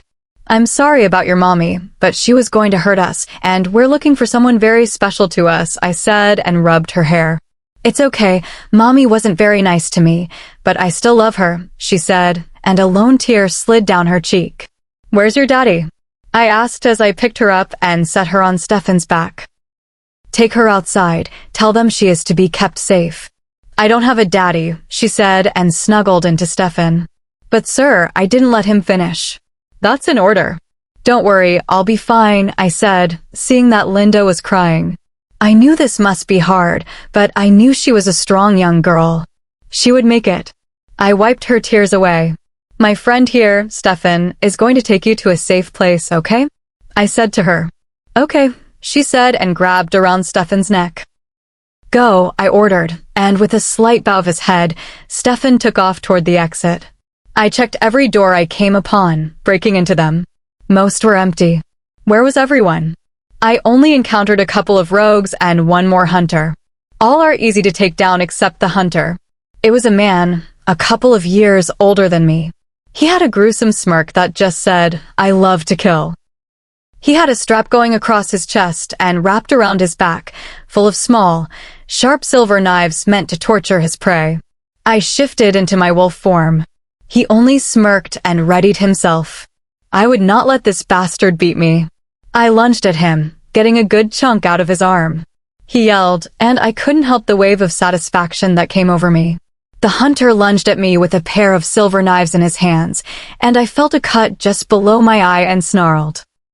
It burned, but I knew that I would survive. I bit his shoulder until I heard a satisfying crunch of his bones. He fell to the ground, clutching his bloody shoulder. I dug my claws into his chest. Deeper and deeper. His pained gasps reached my ears, and a wolfish grin reached my lips. I began to walk away, wanting to leave him there to suffer. I saw movement out of the corner of my eye and felt a burning pain in my side. I shifted and growled in pain. A silver knife stuck out of my side, blood surrounding it.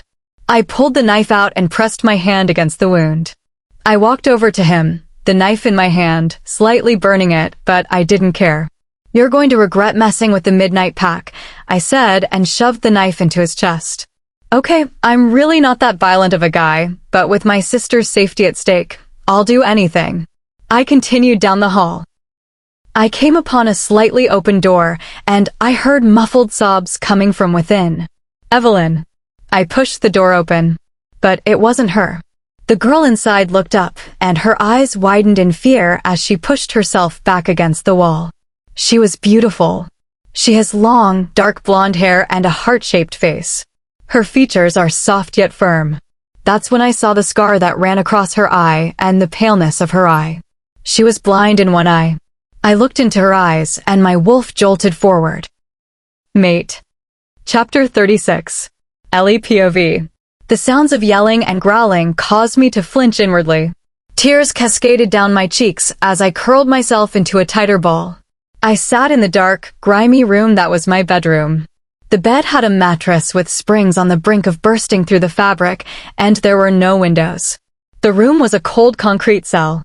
A scream echoed through the halls, and my breathing instantly stopped. As the scream faded, I took in a small breath. I heard footsteps make their way down the hall and toward my room. Oh no! Whoever had the guts to attack the monsters that once worked here must be strong and must be out to kill. A sob broke through my throat, and my hands shot up to my mouth, trying to muffle it. The sobs wouldn't stop. The sound of footsteps and panting grew closer and closer to my door, and I willed myself to stop crying. A shadow appeared in the crack under my door, and I remained completely still. The door was pushed open, and the most handsome man I had ever seen walked inside. I pushed myself against the wall and stared up at him, fear gripping me like icy claws. The man standing in front of me had shaggy, chocolate brown hair that covered his eyes ever so slightly. His eyes were a brilliant green, just like Evelyn's. His features were strong and sharp, his cheekbones high and chin squared. His body was toned, tanned, and muscular. My wolf stirred inside my head and forced herself forward, just as the handsome stranger surged forward himself. Mate. A gasp echoed through me as I looked down at the ground, but not without noticing that my mate was naked. I covered my eyes and remained in my little circle against the wall, prepared to hear the worst. Oh my gosh, I'm sorry. I heard him shuffle, and he pulled the blanket from my bed and tied it around himself, successfully covering himself. I uncovered my left eye and saw him kneeling in front of me. I flinched away, against my will. After years of being a rogue, I had become skittish. Hurt flashed through his eyes, and he stepped back a little. My hand instantly reached out for him, and I quickly snatched it back and hugged it tightly to my chest. If you're going to reject me, why don't you already? I said and looked away. Why would I reject you? You're beautiful and my mate. I have been waiting for you for years, he said, and slowly reached for my hand, but winced and pulled back, placing his hand on his side. A smear of blood was on his waist. My wolf growled, and it slipped through my mouth. You're hurt. It's nothing, he said. I walked over to the small dresser that sat in the corner and took out some bandages. Sit on the bed, I'll patch you up. The bed creaked embarrassingly as he sat down, and I knelt beside him. He winced as I wrapped the bandage around his waist tightly, and I muttered a quiet apology. What's your name? He asked as I finished. Ellie. Ellie Sylvester. Yours? I asked and couldn't help but think of Evelyn as I looked into his brilliant green eyes. Lorcan Grace, he said, and I couldn't help but notice how sexy his voice was. All thick and soft like chocolate. Ellie, my pack is here looking for my sister. Her name is Evelyn. Do you have any idea where she is?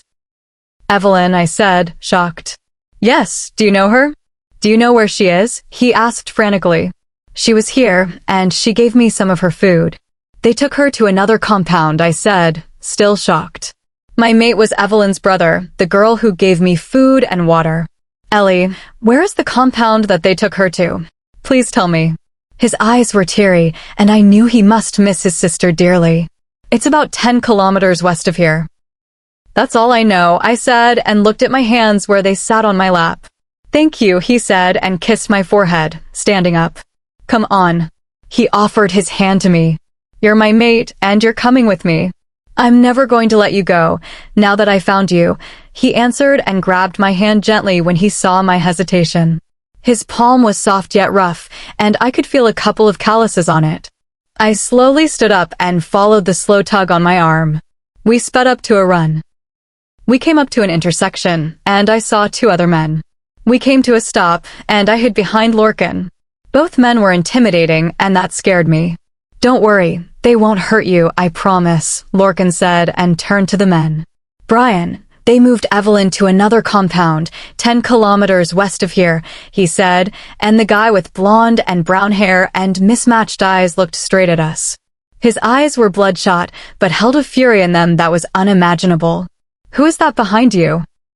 He asked, trying to look behind Lorcan at me. This is my mate, Ellie Sylvester. He looked at me and nudged me gently in front of him. Ellie, this is my Alpha and best friend Bryan. He is also Evelyn's mate. Nice to meet you, Alpha. Your mate is the kindest woman I have ever met. She gave me half the bread and water I gave her. Even in the situation she was in, she gave me food, I said, and bowed to him. Yes, she is a very selfless person.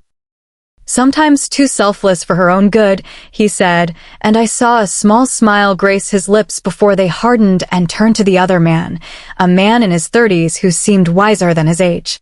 Jacob, go gather all the wolves that are not wounded and have them start traveling west. Have the wounded start traveling home. You and Stefan go with them too. Lorcan, Ellie, and I are going to start heading west.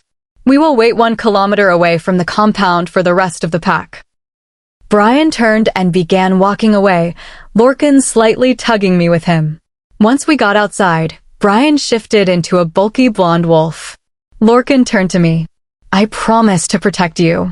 I know. And I truly did. I knew Lorcan wanted to keep everyone he cared about safe. Lorcan shifted and nudged my hand with his snout, and I rubbed it, enjoying the vibration of his purr. He licked my palm before turning around, allowing me to discard my clothes and shift. My dull blondish-white wolf was dwarfed by Lorcan's beautiful chocolate-brown wolf with white spots. Lorcan turned toward me and offered a lick over the long scar running down my wolf's face. I gave him a small lick on the cheek before bending my head down. Lorcan's head pushed mine up, and I stared into his eyes, the eyes of his wolf. Alpha Bryan huffed a woof and took off toward the compound, his beloved mate's home.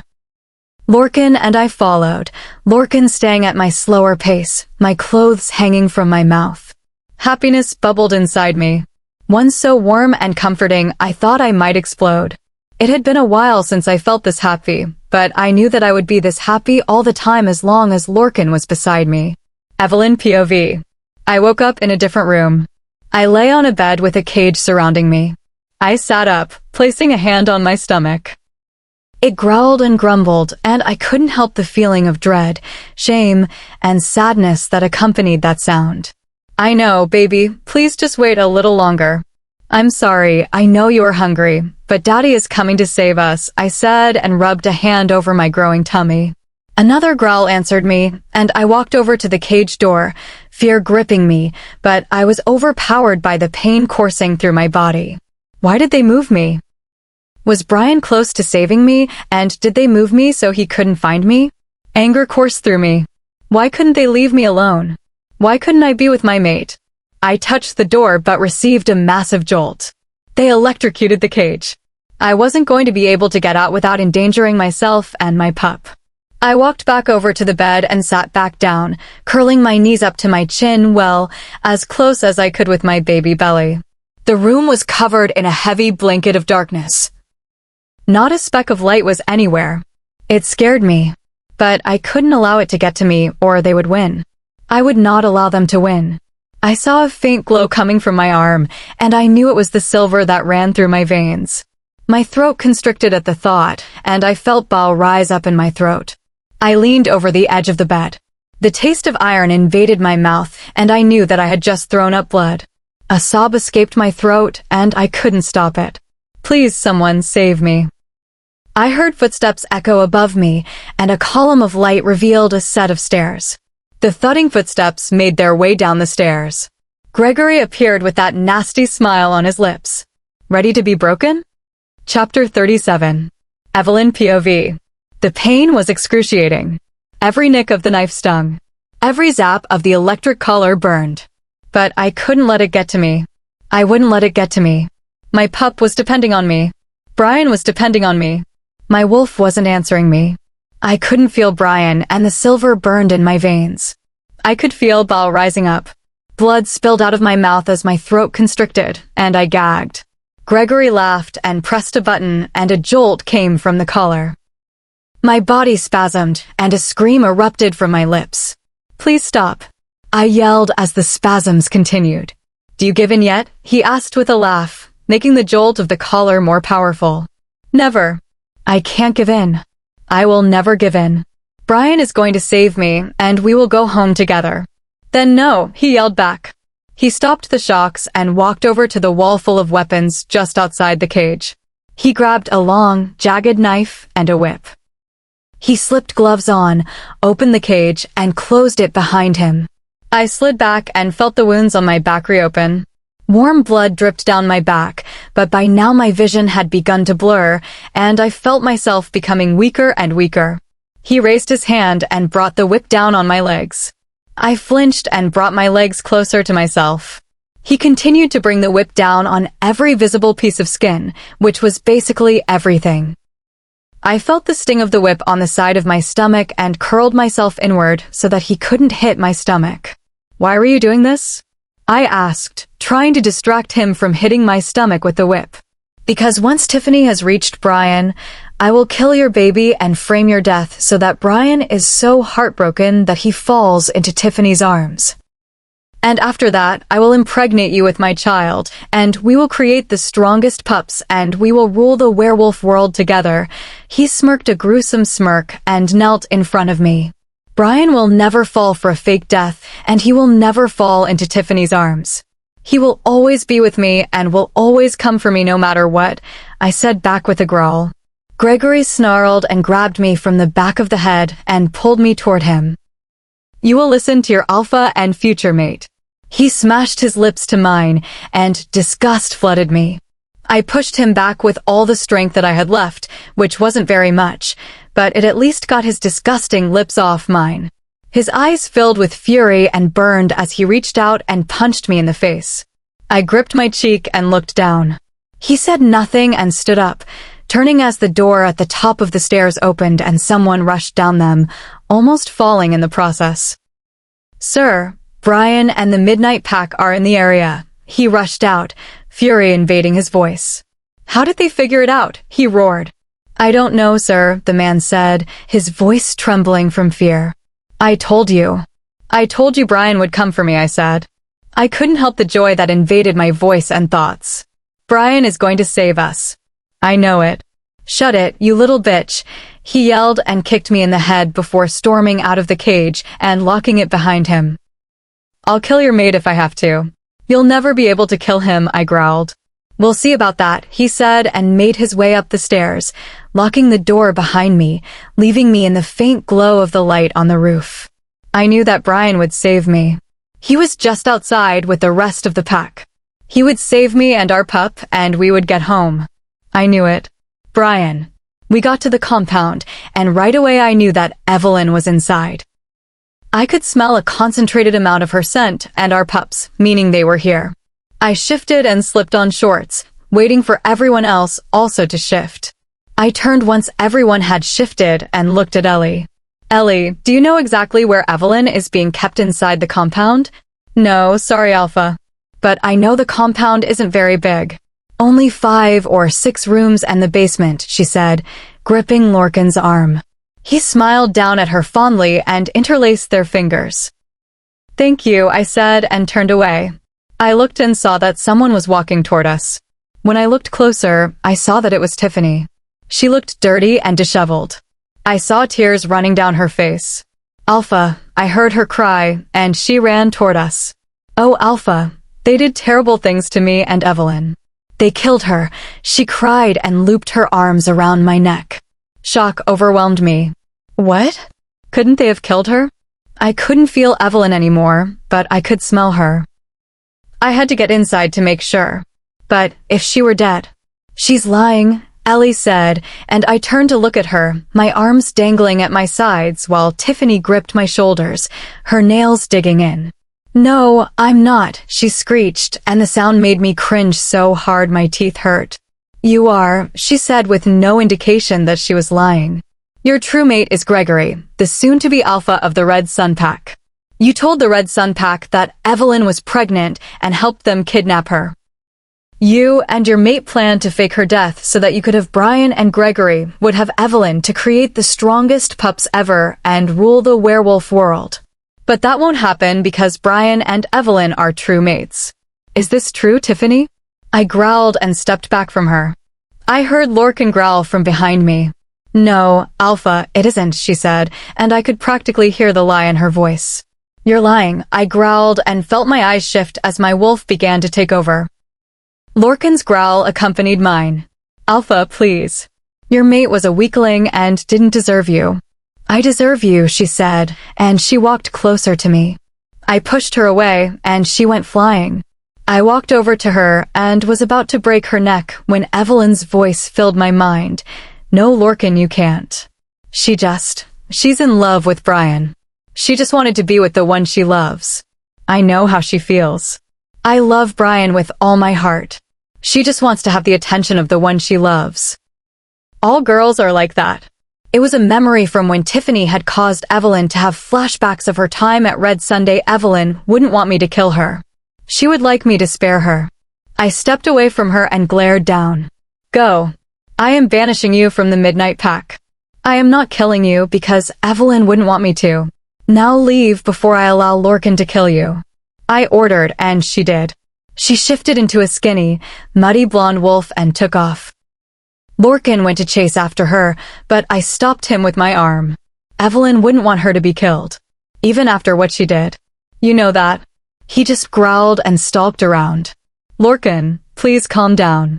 We're going to save Evelyn, Ellie said and wrapped her arms around his waist, burying her head in his chest. Lorcan wrapped his arm around her and hugged her closely, burying his face in her neck. I turned away and saw that the rest of the pack that were able to fight had arrived. They all stayed in wolf form and bowed. Your Luna is inside this building. I know that they have their strongest fighters, hunters, and rogues in there. It will be harder than before. I know some of you may be injured or even killed. But I, as your friend, not your alpha, am begging you to help me rescue my mate and pup, I said, and didn't feel a sliver of shame. I would do anything for my mate and pup. Of course, Alpha, I heard some of the pack say through the mind link, and others said. We just got our Luna back. We are not letting her go again without a fight. Then let's do this, I yelled and shifted into my wolf form, taking off toward the compound. I ran and smashed the door open. I needed my mate. I could smell her delicious scent and our pups. But right when the door was broken in, a horde of hunters, rogues, and Red Sun fighters stood. Some looked scared, and others looked like they were going to enjoy this. But rest assured, they were not going to enjoy this. I was. Bryan, let me take over until all these bastards are dead, Legends said in my mind. All right, but make it quick. I want my mate and pup, I said, and allowed him to take control. Me too, he said, and took complete control. I felt myself pushed to the back of my mind, and Legend took control. I felt stronger. Legend gave a wolf-like grin before taking off into the building, attacking and killing as he went. I felt slight pain on my sides from nicks of a silver knife, but nothing more. Adrenaline pumped through my veins, and Legend kept going and attacking and killing and making it quick so that we could get to our mate. Once a path was clear, I looked over my shoulder and saw that my pack was doing well. I'm going up ahead. I ran, smashing every door I saw with my shoulder. She was in none of them, but Evelyn's scent was getting closer and closer, and when I reached the last door, I shifted into my human form and twisted the knob. It was unlocked. I pushed the door open and raced down the stairs, and there was my mate inside a cage with a knife pressed against her neck and stomach. Chapter 38. Evelyn POV. Gregory came back, almost running into the basement, and opened the cell, with his gloves on, sadly, and locked it. I smirked, knowing my mate was here. I backed away when I saw 2 knives in his hands, but with my wounds and the way my body ached, I was too slow, and Gregory grabbed me. He swung me around, putting one knife to my neck and the other to my stomach right where my pup was. Your mate is going to be here any moment, and when he gets here, I will kill your pup, he smirked in my ear. Bryan won't let you, I tried to sound confident, but I couldn't. I was surrounded by an electrified cage with a maniac inside with me, and Bryan would be on the other side. We'll see about that, he said and turned his attention to the stairs. Minutes passed, and I heard the sound of the creaky door handle turning. Footsteps rushed down the stairs, and there stood my mate. My Bryan. He rushed forward, trying to reach me. No. "Don't touch the cage," I yelled, and he stopped, his hand inches away from the metal. "Shut up," Gregory growled. He pressed the knife harder against my stomach. I stiffened and looked at Bryan. My eyes blurred with tears. He came for me. Bryan looked into my eyes, and I saw tears blur his vision, but he didn't let them fall. I knew he needed to remain strong until I was in his arms again. I couldn't help the tears that flowed down my cheeks at the sight of my mate. A sob escaped my mouth before I could stop it. "I thought I told you to shut up," Gregory growled again and pressed the knife at my throat tighter until I felt the sting of my skin being cut ever so slightly. Bryan growled, and I looked up into his eyes. I saw love and sadness. I smiled and reached out to him with my mind, and I finally felt our connection. I let all my love flow through it. "My mate, oh my mate, I love you so much," I heard Bryan say. "I know. I love you too," I whispered and muffled my sob. "I'll save you, I promise." "Nothing else is going to happen to you or our pup," he said, and I saw him press his hand against his chest in promise. I nodded and told him once more how much I loved him. Gregory tensed up and pushed me to the ground, stepping in between my shoulder blades, preventing me from moving. I looked over at Bryan and saw him on the verge of shifting. He couldn't shift. If he touched the metal of the cage, he'd be electrocuted. "Please don't shift, Bryan. The cage is electrified, and I don't want you or Legend getting hurt," I said out loud and received a kick from Gregory. "Ever the saint, aren't you, Evelyn?" he sneered and pressed his foot harder between my shoulder blades. I whimpered and tried to move away. "Leave her alone. This is between me and you, Gregory," Bryan said and stepped back from the cage a little. "Come out of the cage and we'll fight. That's what you want, isn't it? To fight me and win and have Evelyn. You can't do that unless you get out of that cage and fight me. Or are you too much of a coward?" He was taunting him. Bryan would win, I knew it.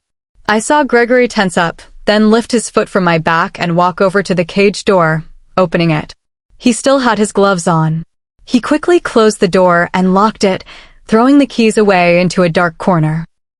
I scooted closer to the bed, and I felt my legs go numb. I knew that if I didn't get home soon and get the silver and wolfsbane out of my system, I'd lose my ability to walk. The room was big enough. Bryan and Gregory just shifted and growled at each other. Bryan's blonde wolf stood taller than Gregory's dull gray wolf. Bryan's wolf made his wolf look like a puppy. Gregory launched himself at Bryan, bringing his claws across his shoulder. Bryan growled and bit at his neck and threw him against the wall. Bryan ran up, pushed his paw against his stomach to keep him on the ground, and bit his neck. I looked away as I heard the crack of Gregory's neck. I heard running, and I saw Bryan run over to the cage and bang into the door. I listened to no sizzle or whimper of pain as he touched it. Then I realized I had been listening to the hum of the electric cage. Someone must have turned off the power. He turned into his human form and pushed the door open, running over to me. "Darling," I said and wrapped my arms around him. I cried into his shoulder, and I felt him hold me tightly and cry into my shoulder. "I'm sorry, little one. I should have got here sooner," he said and pulled away from me, wiping my eyes. "It's okay, you're here now, that's all that matters," I said and pressed my lips against his. He responded and pulled me closer. I whimpered slightly in pain but kissed him harder. Bryan picked me up and carried me out of the cage and up the stairs. I wrapped my arms around him and buried my face in his chest. "I'll never let you go again," Bryan said and kissed my forehead. We got outside, and I saw the pack all waiting. When they saw us, they cheered and ran up. Lorcan ran up and looked at me. "Hi," I whispered. "Hey," Lorcan chuckled, but it turned watery as he fought tears. "I'm okay, don't worry," I said and pressed my hand to his cheek. I saw someone run up to him and wrap their arms around him. I looked to see Ellie. "Ellie," I said and touched her arm. "Evelyn, I'm so glad you're okay," she said and gripped my hand. I was about to reply, but felt bile in my throat, and the taste of iron erupted as I puked on the ground. I coughed, and tears fell from my eyes. "Evelyn, we have to get you home," Bryan said, handed me to Lorcan, then shifted and told Lorcan through the mind link to put me on his back. Bryan began to take off, and I felt myself become numb, and everything went black. Bryan. I felt Evelyn go limp on my back, and her breathing became heavy and uneven. I pushed Legend to go faster, making sure that Evelyn didn't fall off. Evelyn, please just stay strong a little longer. We'll be home soon, and with Alicia and Justice and our pack, I said to her, even though I knew she couldn't hear me. I'll try and keep her as stable as possible, Bryan, but you have to hurry, I heard Ariel say. This was the first time I'd heard her speak. I will, I promised, and pushed Legend and myself harder. We had to get our mate back to the pack house and to her parents so they could help her. We made it back to the pack house in record time, but for me, the seconds felt like hours. Lorcan stayed close by, and when we arrived, he shifted and handed Evelyn to me after I turned.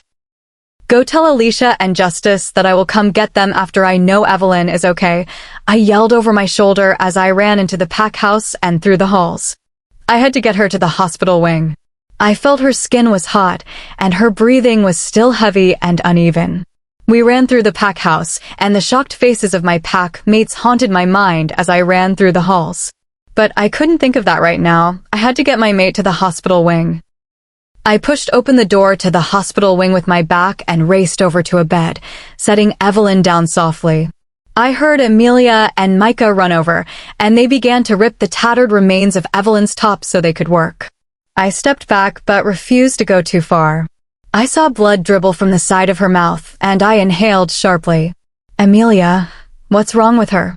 I asked desperately as I gripped the side handles of the bed, standing on the opposite side of them. She has wolfsbane and silver in her system, and this is causing internal bleeding and her fever. We have to bring her fever down and get the wolfsbane and silver out of her system, or she and the pup will die, she said, and she inserted in 4 into her arm. Please save them, I begged and felt the tears blur my vision. I saw Micah burning some plant and then putting that into the 4 that was attached to her arm. What is that? Wolfsbane, he said and continued to insert it into the 4. What are you doing? That will kill her, I yelled and charged toward him. Bryan, wolfsbane when burned turns to a remedy and destroys wolfsbane in its natural form and silver. It also helps with repairing internal damage, he said right before I reached him. I didn't say a word but returned to Evelyn's side. They wiped her forehead with a cloth and told me that the liquid in the 4 bag was to help with her fever, and the burned wolfsbane was to stop the internal bleeding. Bryan, we'll do everything we can do to save her and our grandchild. You know that, so you should go see Justice and Alicia. They have missed you, Micah said and wiped Evelyn's mouth. All right, but if anything happens, I don't care if it's that she twitched her fingers. Mind link me and I'll be here, I said and kissed Evelyn's heated forehead before walking out. It hurt me to leave her, but I did need to see my children, and then I would be back to stay by her side until I knew she and our pup were safe. Chapter 39. Bryan POV. I opened the door to have 2 children jump on me. I knelt and hugged my children close to my chest. I rubbed their heads and pulled them close. Lorcan walked over, scratched their heads, and patted me on the shoulder before walking out, probably to see his parents and Evelyn. Dad, where's Mama? Justice asked as he took a step back ever so slightly. Mama was hurt badly, and she's in the hospital wing. Grandma and Grandpa are trying to help her and the baby. But Mama and the baby might not make it, I said and felt a tear run down my cheek. Alicia and Justice had tears running down their cheeks, and I heard their sobs. I hugged them and cried myself. My wolf whimpered in my mind. Daddy, is Mommy going to be all right? Alicia whimpered in my neck. I don't know, sweetie, I don't know, I said to her and kissed her forehead. But I think that she will be. How could she leave 2 cuties like you? I tapped them both on the nose. Yeah, Mommy wouldn't leave us, Justice said and walked over to his bed, grabbing a handful of books. She has to read Alicia and I books at night, and we all have to go on picnics, so there is no way that Mommy will leave us. And our new brother or sister will never leave us either, because they have to play with us too, Alicia said and smiled ever so slightly. Yes, of course, I smiled at them and hugged them. How about we make Mama and the baby get well cards? I think Mama will like that. Yeah, they both said and grabbed their pencil crayons and paper. I sat on the ground and pulled a piece of paper toward me. along with a green crayon. But as I made my get well card, I couldn't help but feel like Evelyn might not have the strength to make it back to us. Evelyn.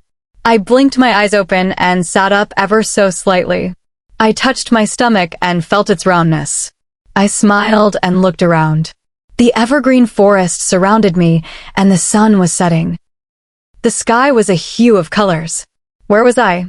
Panic raced through my senses, and I felt tears prick my eyes. I stood up. Where was Bryan? And my family? The pack? I didn't want to be all alone again. I wanted my family. I wanted my mate with me. I was scared. A twig snapped behind me, and I whirled around expecting to feel pain, but I didn't. I looked down at my body and saw no cuts or bruises. My skin was pale and milky. I was wearing a white nightgown that reached my knees. Another twig snapped to my left, and I turned to see two people walk out of the shadow of the trees. The girl had bleached blonde hair and was wearing a flowing dress. She was beautiful, with dark gray eyes. Not the most appropriate attire for the woods, but who was I to judge? I was wearing a flipping nightgown, for crying out loud. The man had a black button-up shirt with shining silver buttons. He also wore black dress pants. He had a pistol at his side and a sword on the other. He was handsome with dark blonde, almost brown hair and dove-feathered gray eyes. Evelyn, my dear, the girl smiled and stepped closer. She seemed to be about my age, but wiser than her years. I stepped back, not trusting this person. Who are you? My name is Lunette. This is Anil. He is my best friend and head guard. I am the moon goddess. She smiled and took another step closer, grabbing my hand. I flinched but didn't step back. I can prove to you that I am telling you the truth. How? I asked curiously. I visited Bryan when he went into a coma. He was attacked by rogues, I believe. I told him about the Red Sun Pack and their plans that involved you, she said, and I gasped in shock and looked down at the ground. Evelyn, this is true. I was there, Anil said, and he placed his hand on Lunette's shoulder. She reached up and put her hand over his. I averted my eyes again. Why are you here? I asked and looked up. Both were smiling, and I knew that they were somehow going to help me. When Bryan fell into a coma, I helped him return to you, as it is my job as the moon goddess to look over the welfare of every werewolf. And now I am going to do the same for you. She smiled and squeezed my hand. Why though? There must be so many other werewolves that are in trouble now, and you are focused on me. Why would she help me? You have a family that just got you back, and Justice and Alicia I know cannot handle losing another mother. Your mate just got you back, and you have a pup on the way. That is why I am helping you. She placed her hand on my stomach and smiled. A sad smile, if that. Thank you, I whispered and felt my throat close up with the overwhelming feeling of gratitude. Tears stung my eyes, and I whispered my thanks again. You're very welcome. It's the least I can do. You're a strong girl, and I have been watching over you since you were a child. You could say I grew up watching over you because we were born on the same day, she said and gave me a wink. I smiled and noticed the ever-darkening circles under the moon goddess's eyes. It did not take away from her beauty, but caused a sting of worry to go through me. But before I could say anything, Anil spoke up. Lunette, time to go. You're tired and need rest. Are you all right? I asked. Yes, just tired, she said, turning her head to Anil and offering a small smile. All right, time to go. Anil shifted, and Lunette picked up his gun and sword and climbed on his back. If you ever need me, just ask and I'll do my best to help. All right, thank you so much. I stepped back and watched as Lunette grabbed around Anil's neck, and they took off. I waved even though they didn't look, and I felt the world around me begin to blur and go black. Bryan POV. It had been 3 weeks since we rescued Evelyn, and the school year had started up, so Alicia and Justice were away at school. Even though at first I protested because I knew they wanted to stay by Evelyn's side, and with their presence, I felt that Evelyn would wake sooner. But my mother convinced me otherwise, and they now went to the local public school. They were starting grade 1. Shortly after making our get well cards for Evelyn, Emilia had mind-linked me and told me that Evelyn had slipped into a coma. They said it was because her wolf was trying to heal her. But luckily, they were able to save our pup. I'd been holding a meeting once a week to update the pack on the condition of their Luna. The first meeting was full of emotions, and many of the pack members cried for their Luna. Today I was holding our third meeting and was hoping it would be our last of this type. I was waiting at the bus stop for Alicia and Justice, and then the meeting would be held afterwards. Alicia and Justice didn't want to go to school at first, but after the first day, they were excited to go back because they were having so much fun. But I knew they still felt guilty about not being next to their mama 24/7. The school bus rolled up and broke me from my thoughts. Alicia and Justice stepped down the steps and walked over to me. I nodded to the bus driver, a middle-aged woman with graying hair. Justice and Alicia grabbed my hands, and we walked down our driveway and into the house. The meeting was being held in the backyard, and everyone was waiting. I set Alicia and Justice's backpacks on the kitchen table and walked into the backyard. Alicia and Justice joined the rest of the kids at the play area. I stood on the deck and looked down at my pack. They all cared about Evelyn and just wanted her to get well again. Welcome, everyone. This is the third week since your Luna, Evelyn, has fallen into a coma. But I do have good news. Evelyn has had an increase in brain activity, which means her wolf is becoming more active and she is becoming more aware, I told the pack, and cheers erupted. What does that mean, Alpha? One of the children asked. This means that your Luna is going to be waking up soon, I said and smiled in the general direction of the child, since I couldn't see him due to all the pack members standing up as they cheered. Also, Evelyn's wounds have finally healed, and all the silver and wolfsbane is out of her system. Our pup is also safe and sound, and this could only be because the moon goddess has been watching over us. Praise to the moon goddess, a pack member said, and everyone agreed. Yes, the moon goddess has been watching over us, a soft voice shocked me to the core, and I turned to see my mate standing and awake, her hand on her rounded tummy, smiling. Luna, the pack gasped, and I heard running feet as Alicia and Justice ran up and hugged her, crying. Mommy, you're awake, Alicia gasped as she hugged her tightly. Yes, I am. I'm here now, she said and rubbed her hand on both their heads before kissing them and looking at me. Bryan. I didn't say a word because I couldn't describe how I felt. I walked over and pulled her close and pressed my forehead against hers, staring deep into her eyes. Evelyn, don't you ever leave us again. I won't. Not ever, she said and pressed her lips to mine, and I returned it with everything I had. I intertwined my fingers in her hair and looked into her eyes. She smiled, and I knew that this wasn't like the dreams I had had because I could see the love and feel her warmth as she smiled and caressed my cheek. I turned to my pack and smiled. Your Luna has awakened, and the deafening cheers of my pack echoed through the world. Epilogue. Evelyn POV. Alicia, darling, can you bring me the comb? I called over my shoulder at her as she sat on my bed, combing her hair. Yes, Mommy, she said, hopping off the bed and handing me the comb. She wore a bright yellow sundress with pink flowers scattered all along it. My sundress was a pale blue color with white flowers. My 7-month-old baby's belly popped out, and I rested my hand on it as I used my other hand to brush through my hair. We were going out for dinner tonight, and Justice and Bryan were getting ready in the kids' room. So, baby girl, where do you want to eat tonight? I asked as I lifted her to sit on the very edge of my lap, since she couldn't really sit fully on me due to my belly. Pizza Hut or Kelsey's, she said, and I smiled, knowing she was going to say that. Once every 2 weeks, if Alicia and Justice behaved, we brought them out to dinner.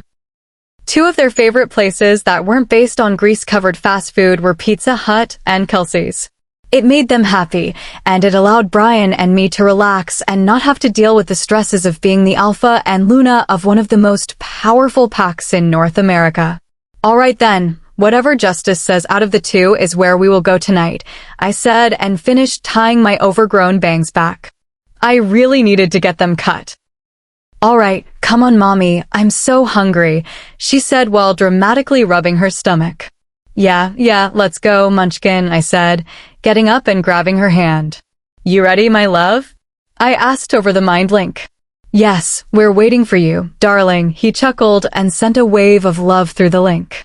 I sent my own wave to him and grabbed my purse, slinging it across my chest and opening the door. As I walked past Jamie's door, it opened, and she smiled at me, a hand on her 3-month baby bump. She found out about a month ago, and she had been the happiest I had ever seen her. Alex stood behind her, his arm wrapped protectively around her waist and his hand on her stomach. They had been inseparable, well, even more inseparable than they were, ever since they found out about their pup. Going out for dinner? Jamie guessed. Yes, Alicia and Justice have been so helpful lately, so they deserve it, I said and smiled. I just hope my little one will be as well behaved as them, Jamie said and laughed as she saw Justice and Alicia chatting down the hall, smiling and giggling. Bryan walked over, kissed my cheek, and rubbed my stomach. Well, I'm sorry, but I'm going to have to steal Evelyn from you. We have a dinner to get to, he said and dragged me away gently. See you later, I called over my shoulder as they waved and went back into their room. Justice wants to go to Kelsey's. Bryan smiled and squeezed my hand. I could have guessed. I giggled and breathed in deeply as the warm spring air washed over me. Alicia and Justice were already in their seats and buckled in. They were practically jumping in their seats. They loved going out for supper. I felt as though they deserved everything we gave them because they had been through so much, and I just wanted them to be happy. If going out for dinner made them happy, then we were going to do that over and over. I felt Bryan's hand envelope mine over the center console, and I squeezed it, using the other to roll down my window. I smiled and looked up at the sky, feeling complete peace knowing that we would be happy and together forever. We arrived at Kelsey's, and I held Justice's hand while Bryan held on to Alicia. We got seated at our usual spot, a booth inside the bar area. A waitress, an older woman, much to my pleasure, came over and introduced herself as Gladys. We all ordered our drinks and allowed Alicia and Justice to get soda since they were so well behaved. If they behaved for the rest of dinner, we promised to get them dessert. Okay, dears, if you are ready, what would you like for an appetizer? She asked, getting her notepad ready. We would like the pitas baked with the spinach dip. And I think we're ready to order our meals. Right, guys? I looked at them and they nodded. Justice and Alicia would each like chicken fingers with fries, and Bryan and I are going to share the nachos with no green peppers and tomatoes, and meat on one side. Alrighty then, your appetizer should be out soon, Gladys said and walked away. Minutes later, our appetizer came out and we dug in. On our first visit to Kelsey's, Justice and Alicia didn't want to try the spinach dip because it had spinach, but after some convincing that led to dessert, they tried it and loved it. Now, every time we came, they wanted it. So Justice, Alicia, how is school? I asked before taking a bite of a yummy pita. It's great, Mama. We're writing stories in class and we get to draw the pictures, Alicia said as she scooped some spinach dip onto her pita and popped it into her mouth. And we play lots of games in gym class, and yesterday we watched a movie, Justice concluded, popping a pita into his mouth. What movie was it? Bryan asked, squeezing my hand as he ate. Finding Nemo, Alicia giggled. I should have guessed, I said. We continued to eat and talk. Bryan and I shared our nachos, barely finishing them so we had enough room for dessert. Alicia and Justice finished their meals and were begging for dessert, so we got it anyway. It was the dessert trio. Funnel cake fries, brownie pops, and little Nutella-filled donuts, with a little dish of caramel and a little dish of peanut butter for dunking. I love these funnel cake fries, I moaned, dunking them in caramel and slowly chewing. They were still warm. Me too, Bryan said, and I saw him doing the same thing. I smiled and grabbed a brownie pop. We sadly finished our dessert, and it was time to go. We paid the bill and headed home. By the time we got home, the sun was setting and the first glimpses of stars could be seen. Alicia and Justice fell asleep in the car. I picked up Alicia, carrying her into the house, while Bryan grabbed Justice. We made our way into the bedroom and tucked them in, giving each a kiss on the forehead. Evelyn, let's go on a walk, Bryan said, wrapping his arm around my waist, his warm hand resting on the side of my belly. I felt the baby kick, and I knew Bryan did too. Okay, I said, and we walked. Bryan led me down the path to our clearing, and I couldn't help but smile at the happy memories of the first time we completed our bond here. The last glimpse of the sun disappeared, and the moon's brightness guided our path. We got to the clearing, and a large stream of moonlight glowed over the pond, shimmering beautifully. Bryan walked us over and turned me to face him. He looked nervous for some reason as he gripped my hand. Bryan, whatever it is you need to tell me, just tell me, I said, and kissed him shortly. I love you, Evelyn, with all my heart, and I can't imagine you not being in my life again. I love our family and our unborn pup. You are the moon to my night sky and the apple of my eye. I want us to be together forever. I know that we are already mated, but he paused, pulling something out of his pocket and getting down on one knee. I gasped, my hands coming to my mouth. Will you marry me? I was speechless. Tears flowed from my eyes, and all I could manage was a faint yes and a nod. Bryan smiled and put the most beautiful ring on my finger. It wasn't a diamond, but an emerald. I had always wanted to have an emerald ring instead of a diamond. Bryan pulled me into a kiss. My mind became foggy, and all I could feel was Bryan and our love. I couldn't be happier. I love you, my Evelyn, Bryan whispered. I love you, my Alpha Bryan, I whispered and caressed his cheek before pressing my lips back against his, not wanting to move and not wanting ever to leave my mate. I knew we would be together forever and that we would never have to worry about anything again.